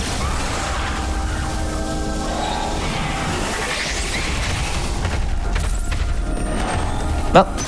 Alright, this time I'm That's actually all gonna good. leave. Anyway. So yeah. So you can technically fight him over and over this way and practice him like this.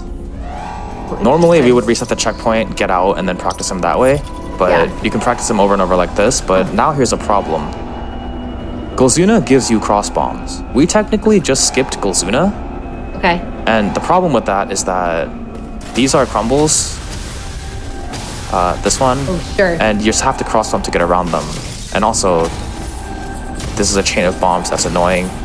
There is movement tech you can do to get over these, which is very annoying, and I might just reset the checkpoint and kill Golzuna and get the cross bombs anyway if this gets really annoying. Okay, that's the first one.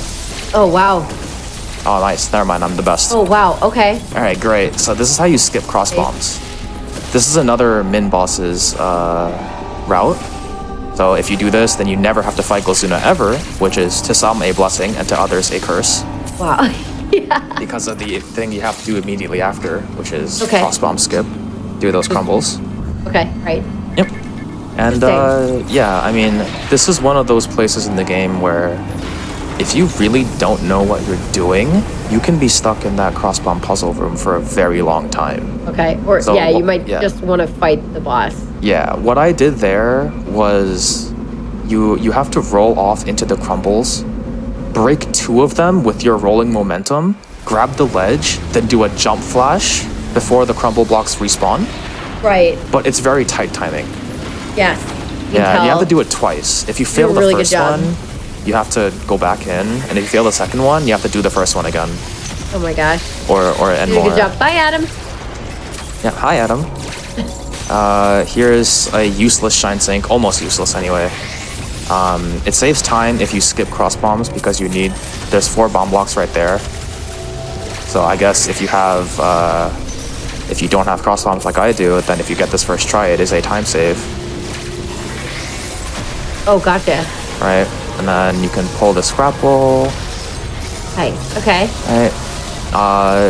Funny thing is, the DT pseudo also works with grapples, so you can pull grapples from the wrong side. Oh, cool. You just can't do it underwater. Yeah. Okay. So Until you have done gravity that. suit. You can't do it. You can't do it underwater. Because you can't slide underwater. Right. Oh, okay. Gotcha. All right. What's the next part? What do we have now? We have the second to last area in the game, not including the final boss area. Okay. But we're gonna take a detour after getting the final upgrade to showcase one of the final tricks I'll be showing. It's the second to last trick I'll show. Nice. So we're gonna just clean up this area, get all the upgrades that are available. Oh, come on. Just move that stuff. Oh, just so much smooth movement. It's so good. Yeah. Definitely, sometimes it's too smooth. Oh my gosh, so fast. Holy. Heck me. My goodness.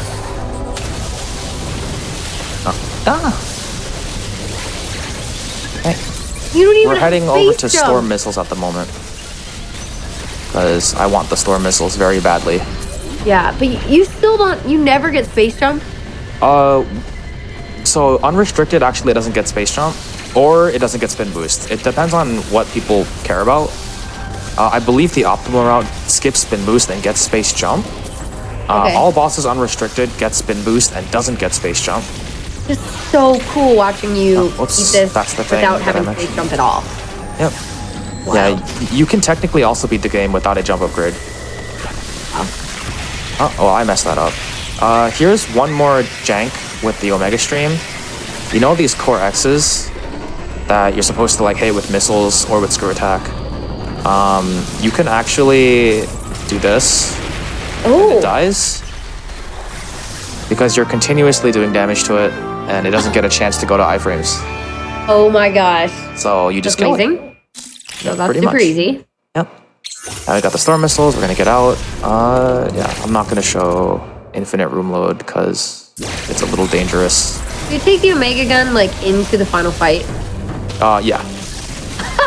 Sweet. It's actually a time save in certain cases. Cool. So notice how you're supposed to be able to storm walk this, right? And open a storm yeah. walks, but we can't. So we're going to jump and flick our stick.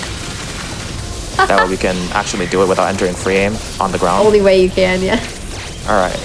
Here's one of the final shine sinks to do. So if I open the Stormlock and I go to the right of the Stormlock block right here, I'll trigger a boss trigger for the Ferenia twin bots in here. Correct. And to get around that, I'm going to shine sink. Oh, oops. Oh, almost. Uh-oh. I didn't store. Very strange. And now that I've skipped the trigger, which is to the right of that storm block, if I go in here, the Ferenia bots aren't alive. And they just don't... Right? They're not here, right? They never appear? Yeah, pretty much. Until you fulfill some conditions. I believe the condition is having space jump, and then the game just kind of... What is it? If you have space jump, then it'll load the bots or something. Okay. I think even if I enter this room and come back, I'm not too sure about this. Maybe if I leave for a bit more. It's fine. Yeah. It's not a big deal. Yeah, I just kind of want to show it. There we go. So I got the long room load. Okay. And what that means is that if I go down here right now, it'll load the boss. Yeah, and I pass through here, it'll load the bots. Okay. I'm going to try a ledge warp here because I want to show something about the bots. I'll be here for like maybe a couple attempts on this ledge warp. Sure. Nope.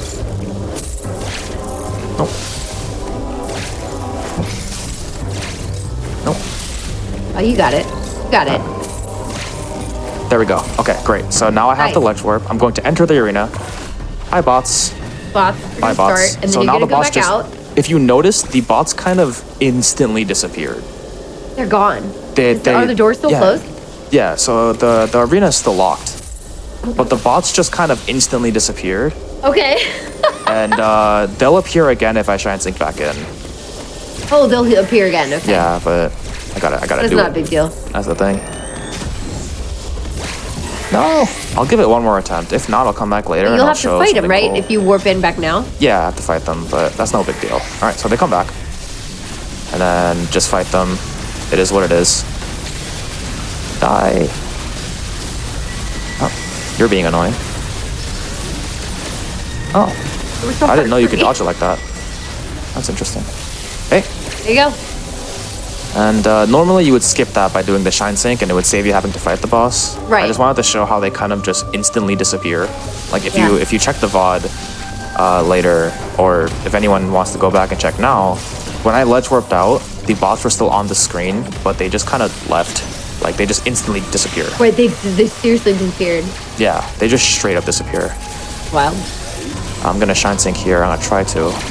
Nice. Oh, Oh, so close. I missed my grapple beam. I think I That's- shot yeah. the floor. That's what I figured.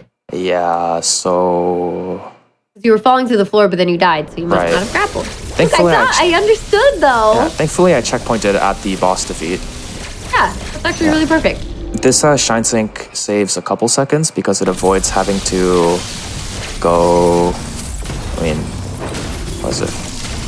You're supposed to have cross Needing bumps here, cross so bombs it's a without little a annoying. jump upgrade. Yeah, it No. saves having to go around like this. Right. Right. So that's a very minor time save. Also, this is one of the reasons why you don't skip cross bombs, even though skipping cross bombs is technically faster in the moment, because you have to deal with manually bombing all the cross bomb stuff. So it's actually faster to get cross bombs. than to not. Probably. I don't think anyone's calculated it though. I'm not too Okay. sure. Yeah. All right. So we're gonna go. Oh no. We're gonna go to the wave CU, and this is the last strange interaction for a while. So remember how we have the Omega Cannon right now? Yes. So we're basically going to use it on the Wave CU without getting Wave CU's Omega Cannon. So you can do this one of two ways. One, you can shoot this button right now to lower the water. And then when you go in and leave, the water will already be lowered. But I'm going to show Okay. an alternate version where we keep the water for fun. So Okay. I'm going to enter the arena. I'm going to shoot I'm going to shoot this. Manipulate the enemy. Oh, well, I messed that up. So let me try that again. Come on, Rinkas. No, come on, Rinkas. Be nice to me. Okay, this should work. Yeah. Boom. Okay, we're gonna leave, but we're gonna charge a speed booster first. Okay. You didn't beat him. And I'm going to shine sync here. Go under the floor, of course. Right, and now I've accessed the Wave Emmy fighting arena while there's water. And what this allows you to do is have the Wave Emmy be really slow because it's underwater, and it allows kills like this. For even like the person who misses a lot of shots here, this kill is possible without it being underwater, but you can only miss 4 shots. Because wow, so you we're have to be pretty underwater exact. right now, the Emmy is very, very slow, and it makes this kill extremely free to where I can even charge right here when it's right in front of me and break its Wow. eye. Wild. Unfortunately, this does not save time because of the fact that the travel distance that it has to cover in the water, and then the kill itself, because it's underwater, everything is slower. It takes longer. Right. It's just cool to show off. Right. Yeah, for sure. All right. So now we got the wave beam, and this room is permanently going to be watery. Okay. And also, we no longer have the Omega Cannon. I was for gonna now. say you don't have it, but Yeah, we no longer have it for now. We can get it back. Just okay. we have to revisit Goverin, and it'll give us the Omega Cannon back. Wait, did I just get Gravity Ball? Oh, I did. I forgot about this. Okay, so there is a annoying glitch state called Gravity Ball. Oh, I don't have a space jump. I forgot about that. I'll Yep. go get that later. But there's an annoying glitch state called Gravity Ball, And how to get it is, I believe you morph, jump, and then when you are falling in the morph state, you let go of jump and then unmorph. And now if you ever try to jump morph, you'll get this. Oh, weird. Okay. Right? And it just kind of stops your upward momentum and forces How you do you downward. fix it? And it's incredibly annoying because you're supposed to get this instead. But with Gravity Ball, you get this instead. And it just, sometimes you just don't even realize you have it until you have it. Yeah. And then you try to do a morph jump into a tunnel and you get Gravity Balled. How do you fix it? You just unmorph on the ground. Oh, okay. Yeah. Okay. I'm gonna go get Space Jump now for fun. Also because I want to have as many upgrades as possible, excluding cross bombs, because I wanted to show how you skip cross bombs. Okay. So I'm gonna take a trip to Space Jump now. Oh. Alrighty. And then, Yeah, and then we can go for a final break maybe. think so. I'm just kind of curious about like how much time you think we still have. Like, what else do we still have to see for this? Yeah, there's probably like 30 to 40 minutes left. So, oh my gosh, because you're like, well, I'm gonna get Space Jump, and I feel it. Like, I just keep thinking, like, aren't we almost at the end? I feel Yeah. like I just We are don't remember technically some almost stuff at the about end. this game, but yeah, is there some big stuff that we're gonna be seeing right at the end here? You're asking, I kind of missed it because I was hearing the screw attack. What did you ask? Oh, no problem. Like, is there still some like big stuff we're gonna be seeing at the Oh end here? yeah, there is. Okay. The way that I set everything up, there is one more glitch to perform, and then there's one more glitch again to perform, and then we can end the game. Cool. Okay. So we'll take like a quick break, and then we'll come back for the Yeah. last part. We can even take the break now if you want. You know that, I mean, if you think this is a good time, then this will be a good like setup for that very end. All right, so we're just gonna take a quick break. I need to refill my water anyway, so that's perfect timing for me. But you all are awesome. Thank you so much for being here so far. We have one more section to go. Don't worry, we will not be gone long. Please stick around. Check out the end of this. This has been so fun, super, super cool. Don't forget about SGDQ stuff coming up. Like I said, we got those prize submissions open. We also have Flame Fatale coming up in August. So lots of fun GDQ events. You can always check those out. Everything is available through gamesdonequick.com. And then we also have our highlights channel on YouTube, our main YouTube channel, and then, you know, all this stuff. It's good stuff. All your subs, gift subs, Prime Gaming subs, bits. It's helping support this weekly hotfix content. So there's a lot of things that you can do to like learn more about GDQ or help support and like see more of this awesome content. So much good stuff happening over the summer. Make sure to check it all out, and we will be right back. Don't go anywhere unless you're, you know, getting water, grabbing a snack, whatever. We'll see you in like a sec.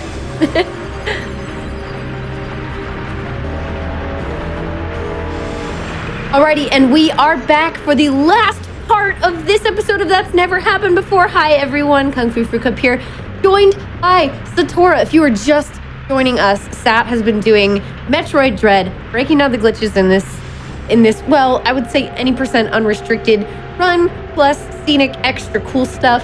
It's been really, really awesome, pretty mind-blowing, and very exciting to learn about. It's just such a smooth run, smooth game, and all of the tricks almost look like they're naturally supposed to be in this game. I don't know, it just feels very smooth. It's super, super cool to watch. So glad you're all here to enjoy that, and let's get to this end portion of the run. Sat, I'm gonna let you take it away from here. All right, so free to time will come back start in in. 5 seconds yet again for the last time. 5, 4, 3, 2, 1, go. So now we're going to get our final power-up of the game, which is power bombs, pretty much.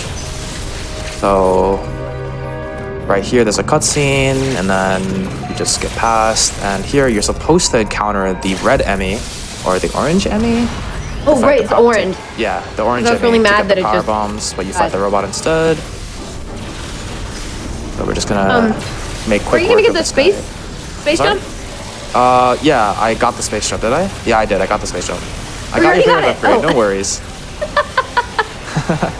Okay.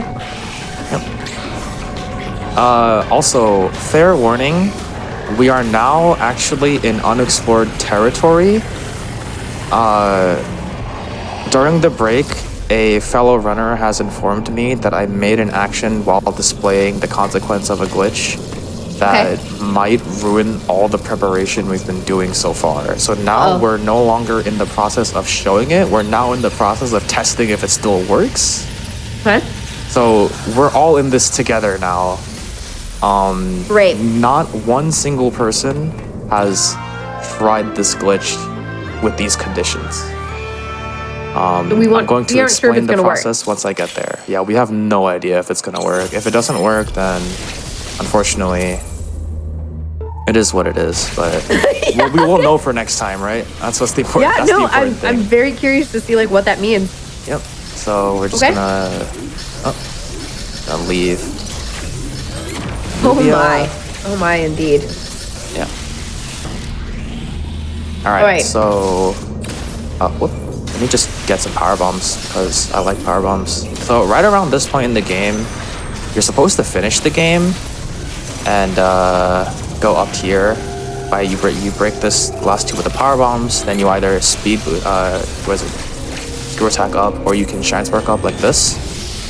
Then you go to the right and fight the gold Chozo warrior and end the game. But we're gonna take a detour to perform our last 2 glitches of the run.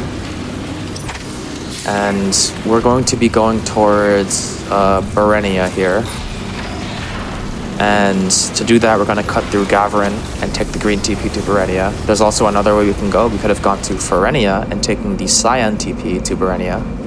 But I don't know. It's just to pick one or the other. I'm not sure which one's actually faster.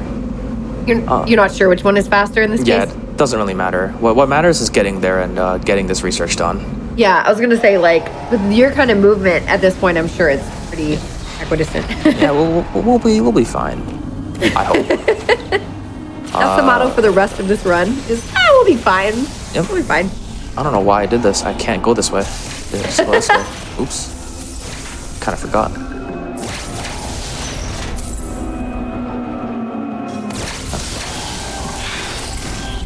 Just gonna go in this way. Free missile, I guess. Okay. So are we in That's Never Happened Before territory? We are. Okay. We actually are. Where we're in a point where we're testing if a certain interaction with the glitch we're about to show will disallow the glitch from happening.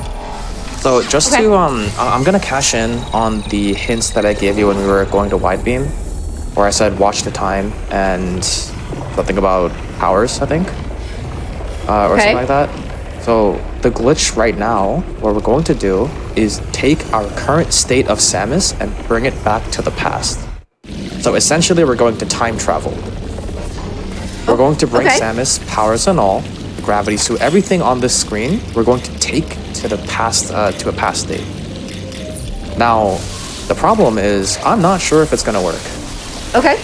But we'll try it together. I'll explain exactly how it works as best as I can, because we don't actually know the true specifics on how it works yet, because you don't have the code. I mean, it's sometimes like these things you just find and you don't, it takes a while to legit break them down and be like, why does this work? Right. What's happening? So let me explain how boss arenas work. So there's a checkpoint. I'm going to talk to this Adam, but I'm not going to save. So there is a checkpoint system in this game where at certain points the game will just give you a checkpoint. So when you reset the checkpoint, you'll go back there, right? Boss arenas on entry have a snapshot trigger, and it basically snapshots Samus' current state at that snapshot, but it's not like a checkpoint. Okay, so it's not a true checkpoint. Right, so what we're going to do is let me read verbatim what it should be. So what we're going to do is we're going to enter Dragaiga's arena, pass his snapshot trigger, thereby loading Samus' state at that snapshot trigger. Then we're going to reload to the save we made before Yellow Teleporter. Okay. Way back. And we're going to go back to Dragaiga. And we're going to shine sync into his boss arena. Then skip the snapshot trigger.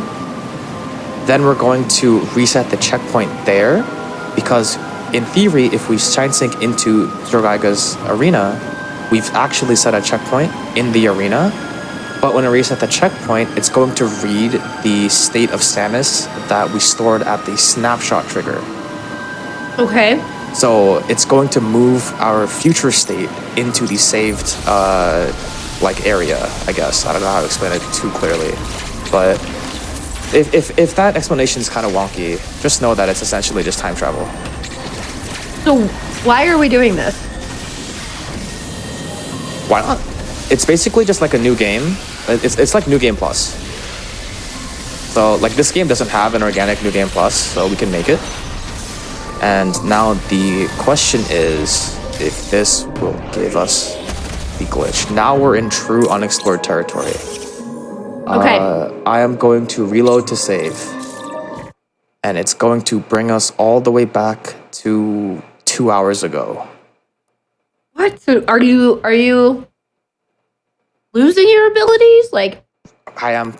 If everything goes well, I will temporarily be losing my abilities. but then you're gonna get them back. That's the idea. Interesting. Okay. Yep. So we're going to. So right now we have all of this. We're back to our previous state in the game. Wow. Okay. And this is why we put. I put this glitch at the end of the showcase. Right. That makes Doing sense. this earlier would make no sense. We want to end the game like this. So I'm 100%. gonna go and fight the Quiet Robo to open up Renia.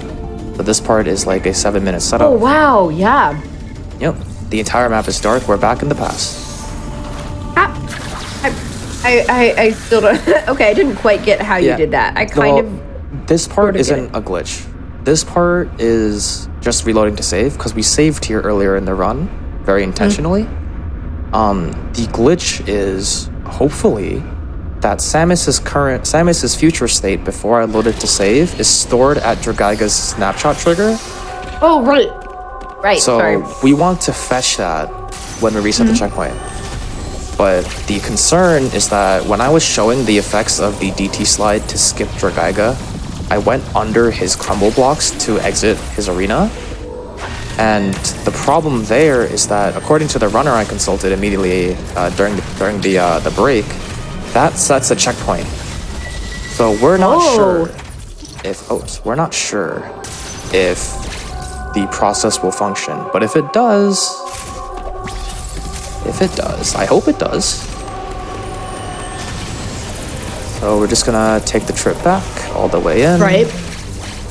Right, this is all pretty much like, literally back to the past now. Yeah. What we saw. Right. Yeah, I'm gonna try to get through this part as quickly as possible. So, Do we have any kind of last minute questions from chat, by the way? yes, please. This would be the best time because there's nothing interesting going on until we get back to Dragaiga. Right. It's like all the kind of backtracky setup, Yeah. etc. Plus, after this is mostly just endgame, I assume. Yes, we're going to showcase one more glitch after, and then end the game Okay. if things work out.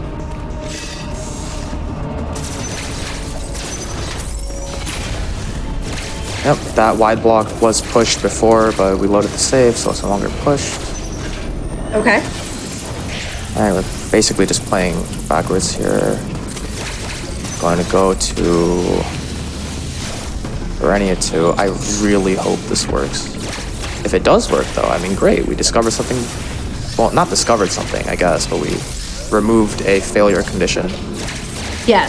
Yeah. I was gonna say, proved it can still work. The glitch's name is Snapshot Power Transfer because you're using a boss snapshot to transfer your powers into the past. Cool. So we're hoping Very that cool. we get this SPT. Does this also reset in game time? Yes, it resets your clear time, your regular clear time, back to wherever you saved, but it does not reset your total play time. Oh, interesting. Yeah, so the end game stats that they introduced in a later patch in the game's life has clear time and total play time. Yeah. Clear time, I believe, is just how much you've played up to that point, including skipped cutscenes, and total play time is all how much you've played in the session on the save file. Okay. So, yeah, we are hoping that things go right here. Just gonna beeline it. Okay. Nice, I got this again. Now, can I get that in runs, please? How fast that was. Come on. I'm okay. Are we almost there? How close are we? We're pretty much right under we're right under it. Okay. Yeah. All right, everyone. Moment of truth, right? There is a slightly difficult process that we have to overcome first. I'll explain what we're doing precisely Sounds great. when I get there. All right, give us some good vibes in chat. Yep. So, right now, Dragaika's snapshot trigger is behind this grapple block in this morph tunnel. And we want to skip that. So we're going to do a Shine Sync clip to get past that trigger and just fall into the arena. And we're going to do a different type of Shine Sync to get it. We're going to do a slope sync. So the idea behind, I'll go to the slope we're going to use. The idea behind the slope sync is that we're going to Shine Spark off this slope, maybe 75% of the way up, like right there or something. I mean, I'm trying to aim at it, but obviously, I can get on the magnet. Oh, no, I can't, because I can't aim at it. Because I'm in the magnet, right? How does this work? Can I aim here? I can't. So we're trying to go pretty much as far up on the slope as we can, and then Shine Spark. And then when we store, we're going to be in a temporarily clipped state, and then we can spark through the floor and pass through the floor that way, and that's a slope sync. And we're gonna try to do that to hopefully pass through and hopefully SPT. Yeah. Let's pray. This Shine Sync is actually quite difficult. I'm gonna take a little bit of time to work on it. Okay, so I was too high there. Okay. Oh my gosh, good vibes. Oh, chat. Ooh, I'm nervous. How did that happen? I pressed down, I swear.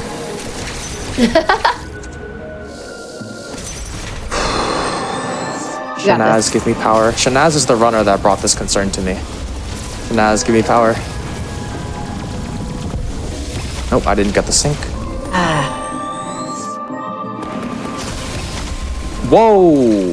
What just happened? That was weird. It's like I stored at the edge and then I downsparked and I was on the ledge for a bit. I don't know. No, come on. Please, please, please, please, please. I know this is like the moment we're all just like, huh. No matter what, we have the concept here. This is a very awkward slope to sink through. Yeah, totally. Oh no, I'm just gonna take it back up. Try again. There you go. Yeah, this might take me like 5 minutes or something. We're just hoping. It is okay. It is okay. That's the second time that's happened to me. In all the practice I've done, that's never happened. Maybe the show really is kind of cursing me a little bit. No! I'm joking. But I was gonna say, yeah, I feel like, you know, what if the stats actually been playing us this whole time, just to say this on purpose, like, oh, that's never happened before. This has just been all for show. We planned it since the very beginning. trying to get high on that. This door transition is very long and annoying. It makes practicing this extremely difficult. Yeah, I can see that. That might work. It didn't work. Oh, so close. Yeah. I don't understand that state. That's a very strange state. What? Joys of being a runner in a game like this. That's never happened before 10 times in a row. Excuse me, video game. There we go. That's what I want. Me. Okay. There we go. I'm not sinking. This clip is so bad. And confirm retrying this clip is the worst. Yeah, is that DLC? Yeah, I agree, DLC. Yes. Good vibes, good vibes.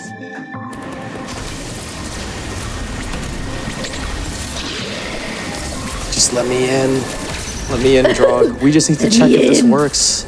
And if it does work, it's just something else. I know that we have to see. Let's see. So close. We got this. We got this. Everybody believes in you. Why didn't I store that time? That was very weird. Yeah, I'm not sure. I lost my speed going in. I'm gonna try going a bit lower on the slope, because why not? See if it changes anything. Nope, that didn't work. Theoretically, you want to be as high on the slope as possible. Okay. Without just missing the slope in its entirety. I'm gonna go until I find a spark that I like. Okay, that one might. I didn't store again. Weird. Down. Okay. It's so... This door transition. I'm gonna lose it. I'm gonna lose this slope. I'm gonna lose it. That's so low. Come on.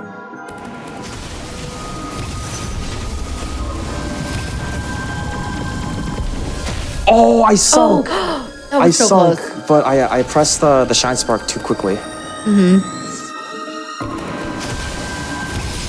No.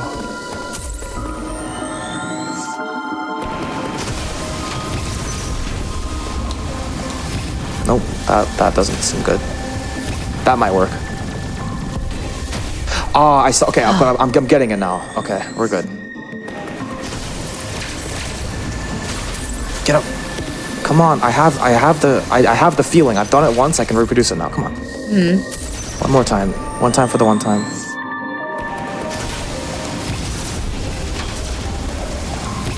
Nope, that wasn't it. That didn't look right. Was it? That wasn't it. Right, that might have been it. But trying my best to get a good attempt here. Okay. Okay. There it is. Okay. Yes! All right. Yes! So we're hoping that if I reset the checkpoint here, I'll be back in the past with all my powers. Oh gosh, here it is. All right. If this doesn't work, we're gonna have to call time. If it does work, we have another 20 minutes to go. It's okay. Moment of you truth. have a save for Moment the of last truth, part guys. or no? Okay, here we go. Here we go. Here we go. Please let me have everything. Yes! Yes! Yes! It works? It works! Let's go! It works! We are back in the past. Notice that all of the map isn't configured. Like, we don't have anything. There's still 4 Emmy alive. We have the Omega that we stole. We have gravity. We have waves, screw, space, everything. We have everything. We even have power bombs. We've New Game Plus. Snapshot power transfer. Yay!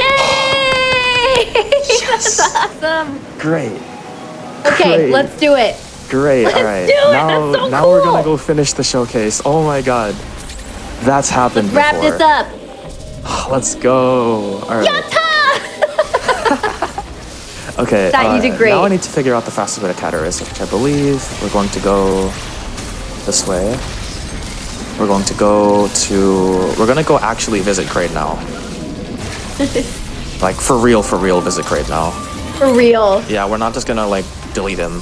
We're just gonna visit him. Oh, why did the door? Oh, because I powerbombed This is gonna give Sat such a boost that he's gonna apply to every GDQ from now on ever, just to show off everything. You absolutely should. This is super cool. Oh man, I'm so glad I didn't kind of. I'm so glad that we didn't just call it here. It worked. We're in the past. Super cool. Yeah, I like to think of this as like it's not the same process by a long shot, but the result is similar. I believe in Super Metroid you can literally time travel to the beginning of the game, and I like to think it's kind of the same, even though the process is completely different. The end result is that we took what we have at the end of the game and then bring it back to the start of the game.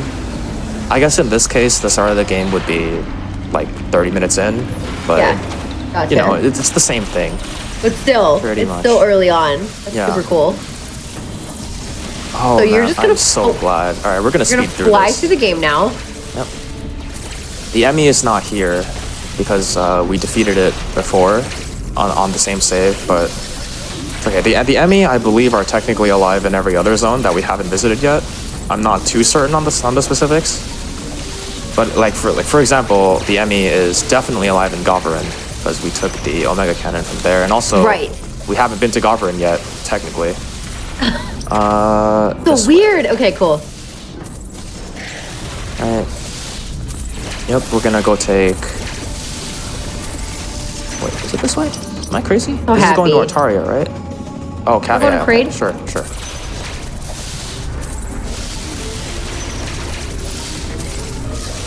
I think I went the long way, but that's okay. Oh well. Yeah, oh well, it is what it is. Got all your upgrades. Everything is gonna be fast. we can just ignore everything now, pretty much. I know. Great. Yeah, the space jumping you were talking about. Just get the space jump anywhere. I'm so happy. Oh, I'm so happy. Sorry. Wait, what? Yeah, I'm a little bit lost in my head because We're going down to Crane. yeah, I had a bit of a moment after realizing it worked, so I'm a little bit excited right now. You can tell he's running. All right, so the final glitch or glitch in tandem we're going to show is cutscene deletion. Okay. So the idea with cutscene deletion is that we're going to what is it? We're going to stick a cutscene in between two connected cutscenes to delete them all. So the idea is that when you watch a cutscene and reset the checkpoint, this is something that has been loosely explained to me by someone who knows much better, but we don't have the code, like I said before, so we really don't know. But it's something to do with the way that the game recognizes cutscene as watched. And if you stick a cutscene that's supposed to come, like, for example, let's say there's cutscene A and cutscene B, Okay. and they're connected, like B in the game should come right after A. Sure. If you stick cutscene Y between cutscene A and B, then it just deletes them for some reason. So Okay, we're gonna weird. use that in a very specific way to skip Kraid in a different way. So Ooh. let's go this way. Somebody also says they want you to go purple. Go to purple. Go to purple. Jack wants me to go to purple. Oh, right, purple TP. I'm dumb. Yeah, you're right, Jack. It's a bit too late for that now, but it's alright. I powerbomb this. Will it break the blob under us? I don't think it did anything, fortunately. We're just gonna go the scenic route. Or I guess not That's what the this whole scenic run route. is. The intended route? I don't know. Alright. The 8-ball of speed room. Let me be very specific about the instructions here. 'Cause I wrote Okay. these out so I don't mess these up. Let's see.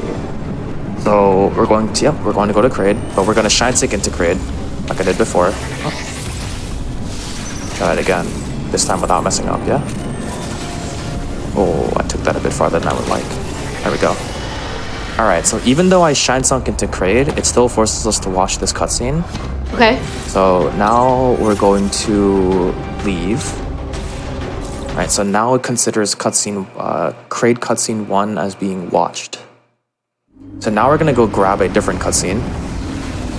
Okay. I know it just takes us back here, but this is okay.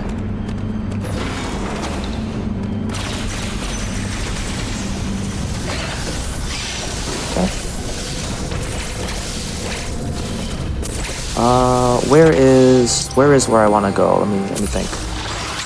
This is the first time I've been back at this tram. Where is where I want to go? I believe. Yeah, it's this way. All right, we're good. Oh no, I want to go this way. I love seeing members of the community in the chat during shows like this, all participating and Yeah. just being together and rooting for the people on the show, helping like explain things to chat, like Yes. back up. The Dread You all community are- is you all are extremely awesome. helpful. Just shows the support of the community. It's amazing. Good job, everybody. Yeah. You all are finding some cool stuff. Okay. Okay. Yeah, this this game is not small, I would say. Like, it's not like a game's couple huge. areas and you're done. It's like a lot of different places to go and then go back Right. to and then... DLC, Makes you sense. are right. We don't have to SSC in the first time. I choose to SSC. I choose to take the snapshot trigger the second time, just because it puts me in a more comfortable spot, even if it means I have to backtrack this time. I'm not sure how it specifically works though. That's some tech nerd stuff for the game. But all right, we're gonna go get this upgrade. This upgrade that most people consider to be completely useless because, or most speedrunners consider it to be completely useless because we know where everything is. You know everything, yeah. Why do we need Pulse Radar, right? In fact, it's an Okay. active detriment because it depletes all your Aeon, so you can't flash shift or anything. But we're only here to take its cutscene. So now Pulse Radar is very much after the Kraid cutscenes. And it's also not connected to either of them. Okay. So now we have this cutscene as being watched.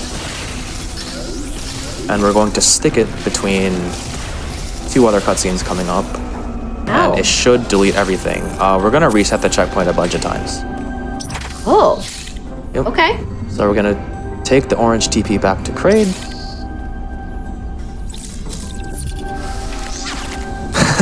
Yeah, Pulse Radar. Let's go. Pulse Radar! I can see all the blocks. Hey, it's helpful for a casual player. Pretty like much. myself. Funny because I very good. love learning about glitches and runs, but I run runs with low amounts of glitches. Yeah, Dread's a pretty good game to get into without glitches too. Like all the stuff that Yeah. I'm doing, you don't need to do like even 90% of it. You can That's get true. by with just knowing how to do pseudo waves pretty much. And Fair. those aren't the worst. Here's another example of slope clipping, but this one's much easier to do, thankfully. Oh, whoops. I said that and I missed the spark. That is crazy. I just get on the slope, get like an arbitrary amount of distance up on the slope, and I didn't get.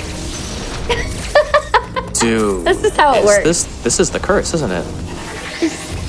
I'm gonna give it one more try and just say that I'm defeated if I don't get it. This is really easy, so I'm not sure how I'm missing this.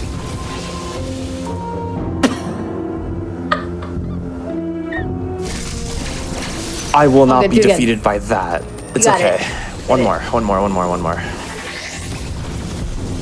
Okay, see, that wasn't too bad. I don't know why I had so much trouble.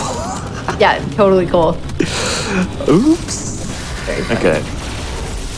Okay.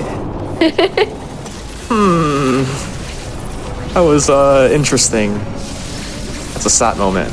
Jason is correct. That is a certified sat moment. It's really easy. Just do it. And then I fail it. Just do it, forehead. Yep.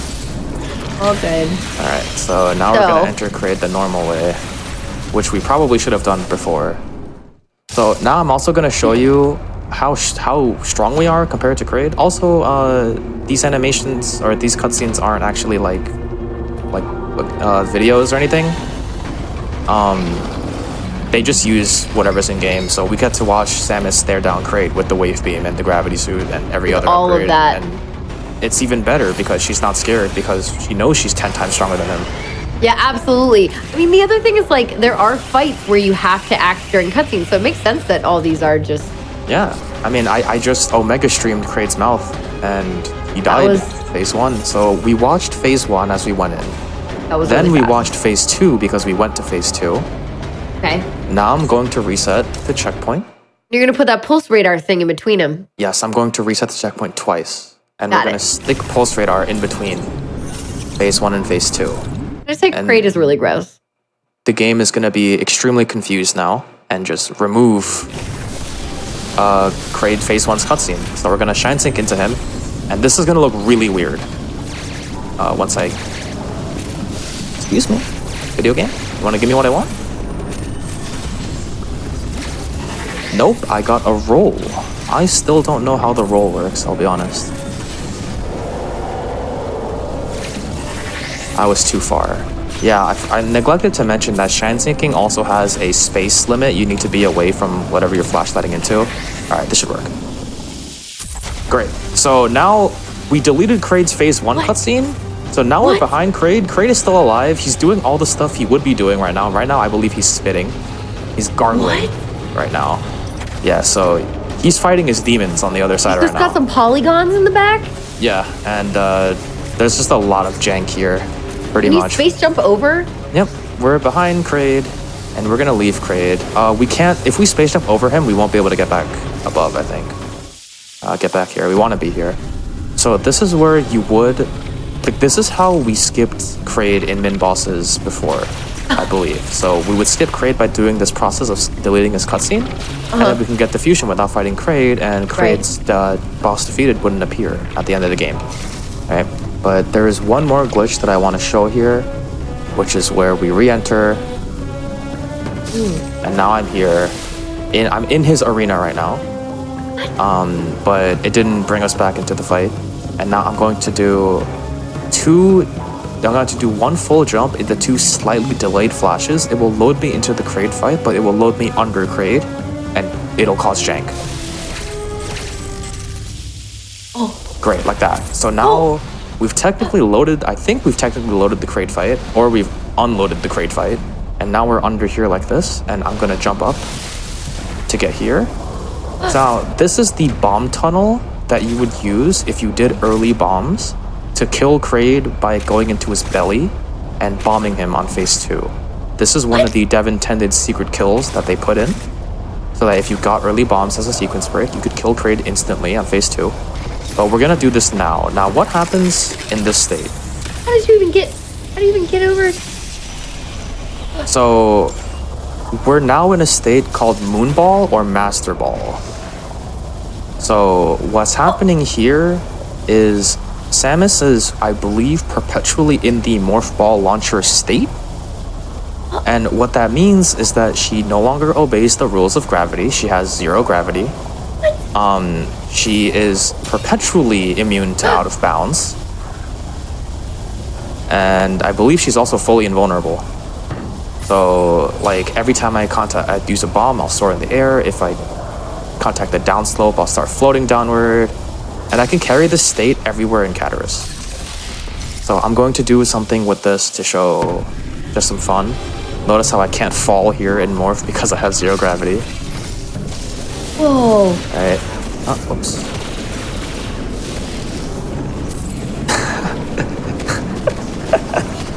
Oh my god! I love this glitch. I learned this glitch yesterday, like in the evening. A community member helped me learn it. Cool. It's just... I don't know. It's completely useless as far as we know. But it's super cool. Yeah, it's just there. So we're once going you to leave go the to area, the Artaria elevator. once you leave the area, you can't use it anymore. Oh, I can't go this way, can I? The blob? Okay, we can go this way. Great. Like you could go that way because you could just go back into a Morph Ball, right? Yeah. Like, I mean, I could climb this and morph just like this. Yeah. I'm completely invincible. I have the power. Also, remember when we went into Z57 and there was the missile tank here next to the DT pseudo? Oh, it's yeah. back now, and so is the blob. Oh. Because we went back in the past. So another proof that we're back in the past. In fact, Yeah. if you snapshot power transfer and you did 100% item completion before you did the transfer, you can get over 100% completion. Oh, weird. Just because. Okay, I believe it's right here. Okay. So what I'm gonna do is I'm going to shine sync this way, and I'm also going to do I'm going to morph at the end of the shine sync during my slide. Oh gosh. Excuse me. Let me in. I missed it. Oh, I can reset here. That's very interesting. I'm gonna remember that. Okay. So if I make a mistake on the shine sync, I can just reset. Then you can do it there. again. Yep. Yeah.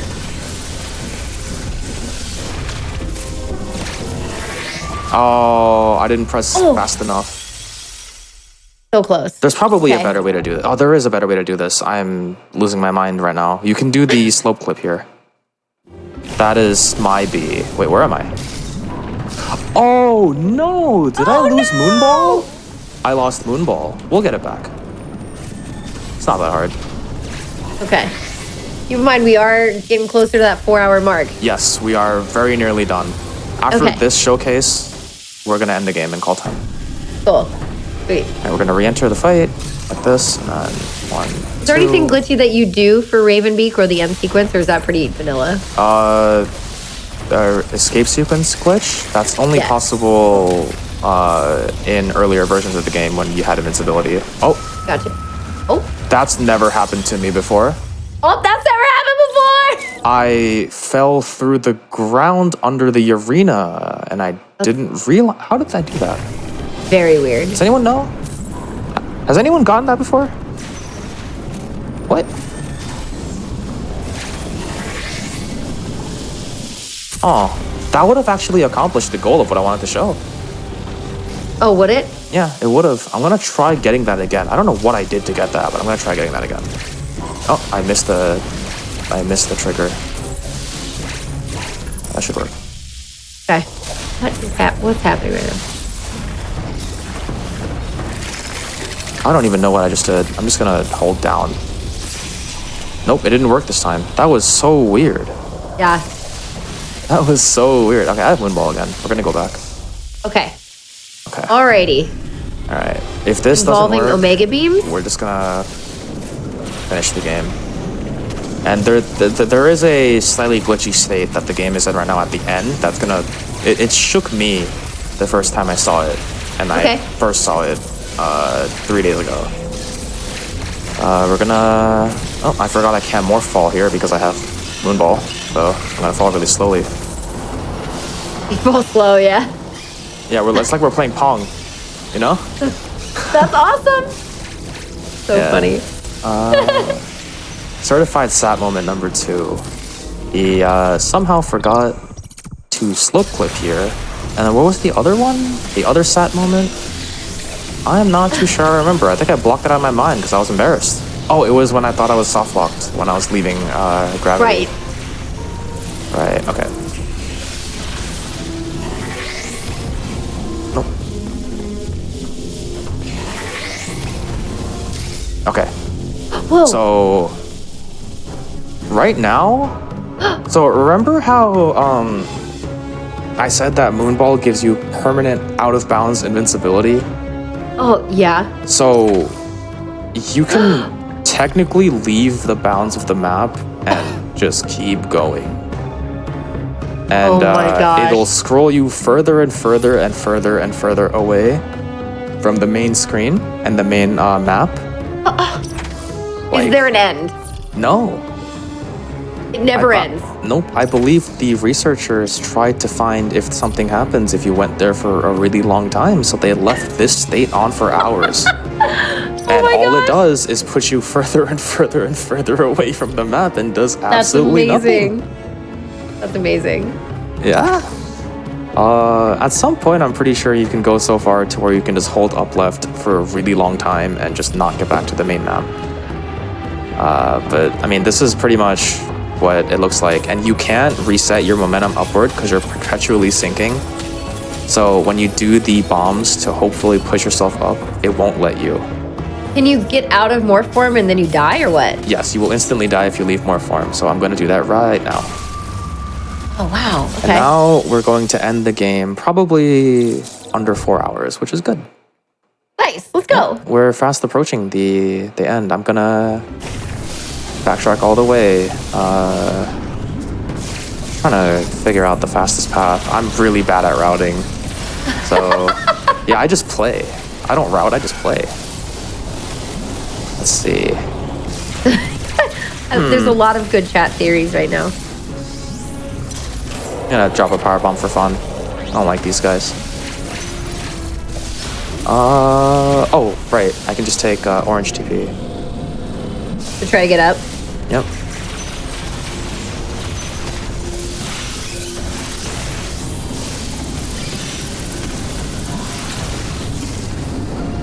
Okay.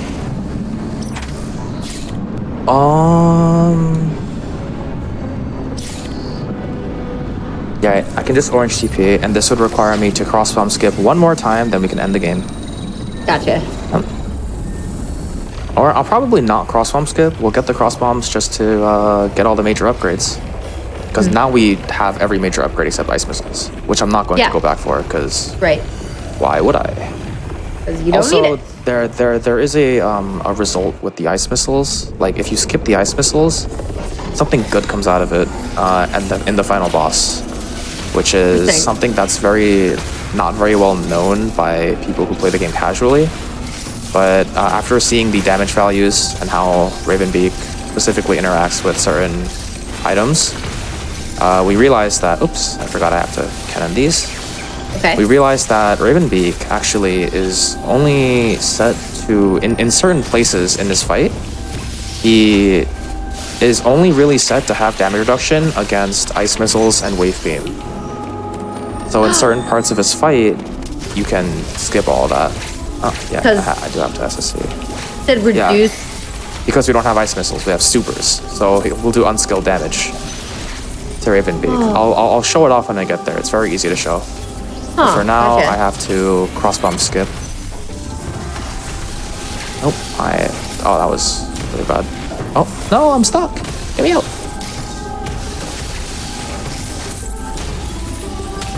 I did this so free before.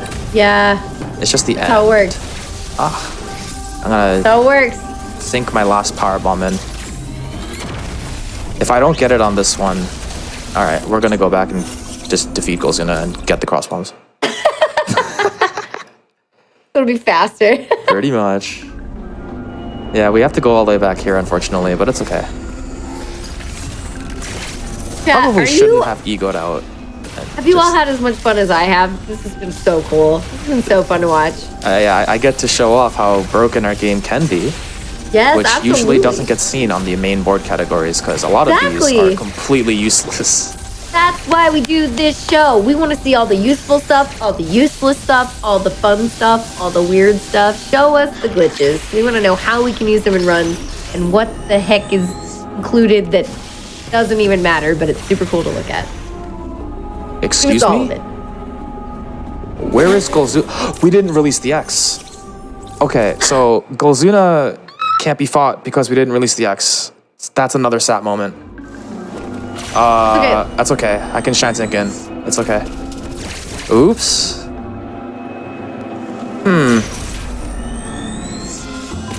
Maybe I am getting a bit tired. I'm just forgetting a lot of things out of nowhere. I have so many notes too. I know. It's almost 2 a.m. Oh, no, it's past 2 a.m. You know, there's a lot going on. It's fine. It's fine. It's fine. It's fine. It's fine. We're going to get past this. Get me up. All right, I'm gonna lean forward a little bit. Okay, there we go. That's one. There you go. Oh, I missed that one. Oh, I missed that one. Okay. It's fine. We've seen you do it. Okay.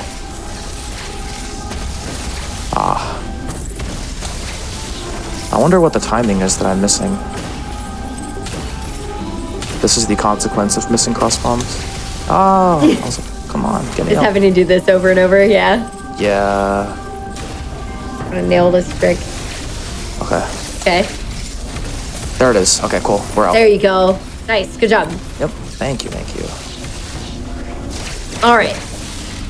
Time to end the game. Let's go. Yep. We are done. Pretty much all done with glitches. We can just close the game off now.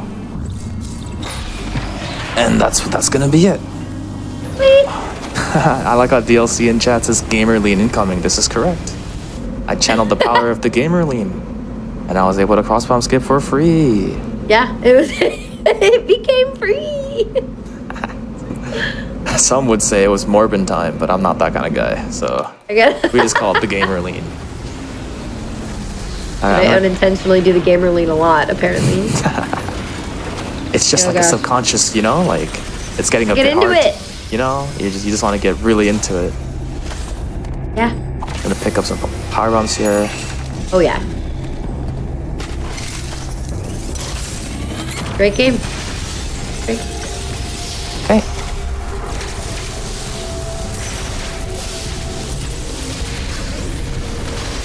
I'm gonna show off one more interaction with the Omega Cannon as well before we depart for Iterash, but first I have to kill this guy. Alrighty.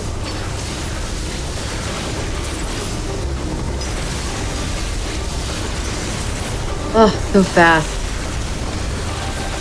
All right, there we go. That's the problem phase. We're good now. Oh, so good. Yeah, remember that we can't free aim because we have the Omega Cannon, so I have to do all sorts of stuff. Okay. So what categories do you keep the Omega Cannon? Say that one more time, please. What in what categories do you keep the Omega Cannon like this? None of them. Okay, so Wait, you no, usually no, don't no, have it. Maybe so. So the only reason why we have the Omega Cannon right now is because we like even before the snapshot power transfer, we would go back to Goverin to get it back. Because if you use the Omega Cannon to kill an enemy and then return to the place where you stole the Omega Cannon from, you will re-inherit the Omega Cannon. Gotcha. And I'm not sure if there's a route that goes from Ferenia to Hanubia and then goes back to Goverin. Yeah. Okay, I was like, I didn't know if this was like an unrestricted thing or not. No, so we have it just for fun Yeah, right pretty now. much. Okay, cool. Okay, that's what I wanted Also to to show check. off some ending cutscene jank. Yeah. And also right here. So this can be done on literally every elevator pad. I don't know why that happens, but it just happens. That's so funny. Hundo Okay, you are. so- There you go. Thank you, Blissy fan. Hundo you are. Wait, I learned Hundo you are last week. How did I forget? Whatever. All right. Oh, Hundo you are. So that keeps you making it. Okay, so there is I one don't category. Have cross bombs. Okay, so in the parry cutscene coming up right now, it usually requires having, I believe it's 12 hertz of beam mashing in order and one storm lock in order to skip the gold phase, which is the phase where he is completely invulnerable to damage. Right. Super missiles are unscaled in this parry cutscene though, so we're just gonna super missile him to death and skip it, and it should take us right to phase 2. Just like that, no effort. But that's the one thing about supers. And also, the Omega stream is surprisingly really good against Ravenbeak. So we're just gonna Omega stream him to death. It's a bit awkward to aim, that's about it.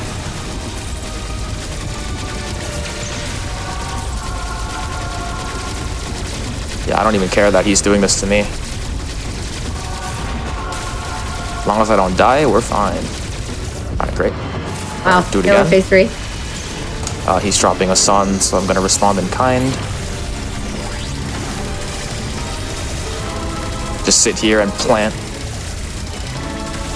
Oh my gosh. So I'm gonna it's better take to this just parry do because that I really than like to... seeing this these particles. Also, is it just me, or do super missiles feel a lot more powerful than ice missiles? Because they just sound really strong. Yeah. Alright. So this is it. Yep. Gonna go into the ending now. Nice.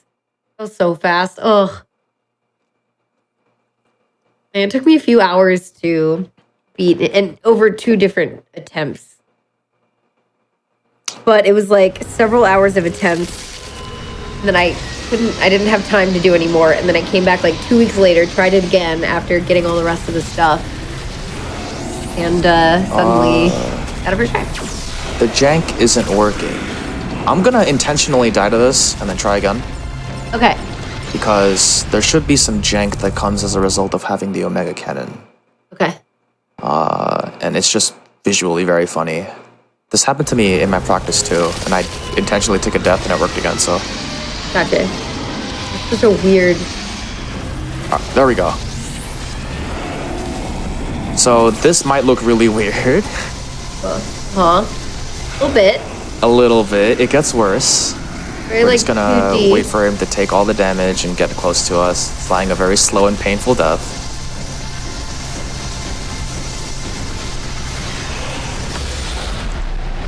So it's still there. For some reason. It's also not 3D. It's one plane. Yeah. Not 3D. I noticed that. And also, it's still here. Okay. I don't know why, but it's still Oh, here. You still have the Omega Cannon, even though you shouldn't. What is it? But you lose. Well, you still have your Omega Cannon, and you can Omega Stream, but you cannot Omega Blast. So like the big shot they used to destroy the enemies, you no longer have it. Like I'm holding R right now, I can't get it. Weird. Okay. Yep. And we are fast approaching the end of the game here, so get ready to call time when I say so. Goofy. Yep. It's been a long 4 hours, or nearly, and Been awesome. we're getting it. One of the quirks about Snapshot Paratransfer is that the escape sequence is not explored technically. So a lot of these rooms haven't been gone through. Like for example, in the room where I did my first power bomb, that roof should have already been broken. Also, that Emmy door is closed because technically the Emmy is still alive, right? Can you find it? We're escaping the game while we didn't finish the game. Could you find this Emmy? We cannot, unfortunately. Not in the sequence. It would be kind of funny if we could. I asked the same question when I learned about this. Interesting. Let's get out of here. This is my it. God, so funny to watch the gun. All right, I'm actually gonna walk to the end instead of shine sparking because it'll make it easier to call time. The time ends now. Nice. And that's it. Yay! That's the run. That was awesome. That's the glitched run. And to prove that we went back in time, we can look at the ending items, or not the ending items, but the bosses defeated, and also the clear time. So we should have a clear time that is way under what we should be. 141. So this doesn't make sense. We've been here for 4 hours. Yes, absolutely. There you go. And There's look at the total playtime. It's 4 hours. Look, we've beat 11 bosses. That can't make sense. That's wild. Right? We went into the past and we ended the game. And yeah, that is the glitch showcase for Metroid Dread. That's pretty much every single glitch that I could figure out how to put in one single run. That wasn't either marathon unsafe or just extremely hard. So yeah, that's it. Cool. Thank you so much, Sat. This was awesome. I hope you all enjoyed it. Again, you know, I've said it a few times, but I seriously hope you all enjoyed it as much as I have. It's been really, really cool to watch. And again, like, I've played it casually, and I love watching things that I've played casually speedran. I actually love watching things that are, like, newer to me speedran. All of it, it just always, like, blows my mind. Like, it's super cool. So learning about this, how it works, like, how smooth it looks with the rest of the game, I don't know. I think that was pretty comprehensive for the glitches. Would you say so, Sat? Yeah. Aside from the some parts where I just forgot a detail, like Sat moments, but yeah, besides that, everything was pretty good. You could honestly learn how to do all of these just from watching the VOD. Right. Yeah, there you go. And then look up that one thing that was on the side. Yes. But yeah, there was a lot in there, like super comprehensive, really, really cool to see. I don't think I can stress that enough. But in terms of seeing more of this, so Satora, thank you, and tell us where we can find you. Tell us like your social links. What do you do? Where do you stream? What do you stream? When do you stream? So Tell us about it. I currently don't have a set schedule, but I plan to for streaming. Okay. I currently stream at twitch.tv/Satora. It's the same as the name that's on the screen right now. I guess my Twitter social link is the same, just add another A at the end. And that's pretty much as far as it goes. Besides that, I'm very active in the Dread Discord server. So the speedrunning server that you can find on SRC. If you ever need to learn how to speedrun this game, you should always go there and someone will be here to help, or even many people will be here to help. Yeah. Yep. Yeah, you could see evidence of that in the chat tonight, which is awesome. So absolutely. Okay, so in terms of what you're working on right now, obviously it's mostly Dread content. And what are you currently doing in Metroid Dread, and what are you looking to do in the future, like other games and all that? So right now, I am planning to improve and refine my gameplay to where I can take the world record back from B-Dog, who is an exceptional runner. He's undoubtedly the best player in this game, and I plan to fight him for my title. I want it back. And then, I mean, when it comes to other games, besides playing casually, I think I'm going to be hard focusing on Dread for the time being, but once I reach my Dread goals, I might venture into Super Metroid, like I mentioned before. Right, which is what we heard earlier. And yeah, besides that, there's not much else. I mean, that's all I do.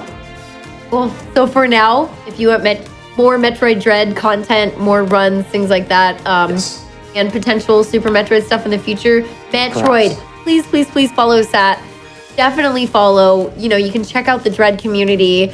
It seems like a great space to be in, and it seems like a really smooth, fun run to do. Again, you don't have to have all the glitches in here. There's a lot of, like, especially even just rewatching this, you can always go to our YouTube channel and watch all of our hotfix shows, including rewatching this and just taking some notes maybe for yourself on like, oh, here's some movement that we can do. Just like some of the little stuff, like goes to the coyote jumps and all that stuff. So all of that is in there and available for you all. So feel free to watch that. If you're watching us on YouTube right now, actually, hi, hello. Feel free to come watch us live at twitch.tv/GamesDoneQuick. Super cool. We usually have our content starting at weeknights at 7 p.m. Eastern. This show is every other Monday at 10 p.m. Eastern. And then we also have weekend content starting at 1 p.m. Eastern. Yes, 1 p.m. Eastern. So super, super cool. Tomorrow, for example, we will have at 10 p.m. Eastern, we have Aimbot. So there's no 7 p.m. show tomorrow. That one is just not happening for whatever reason. I had to take a show off a couple weeks ago. So totally understand. And getting super pumped for SGDQ coming up. So check out the other hotfix content. Please go check out Sat's channel and get ready for SGDQ. So excited. Don't forget that prize submissions are open right now. So you can go to gamesdonequick.com if you would like to learn more information. And if you have like fun prizes you would want to submit, go do that. It's super cool. There's really amazing prizes all week and you can be part of that and know that somebody's going to receive something really cool because they donated and supported charity and speedrunning and awesomeness. So can't wait for the event. And thank you all so much for being here. Have a wonderful rest of your night. We will see you in 2 weeks. And then after that, it's GDQ time. So we'll see you soon. And have a wonderful evening and a wonderful rest of your week. And see you later. Bye, Thanks everyone. for hanging out, guys. Bye-bye. Oh, that was great.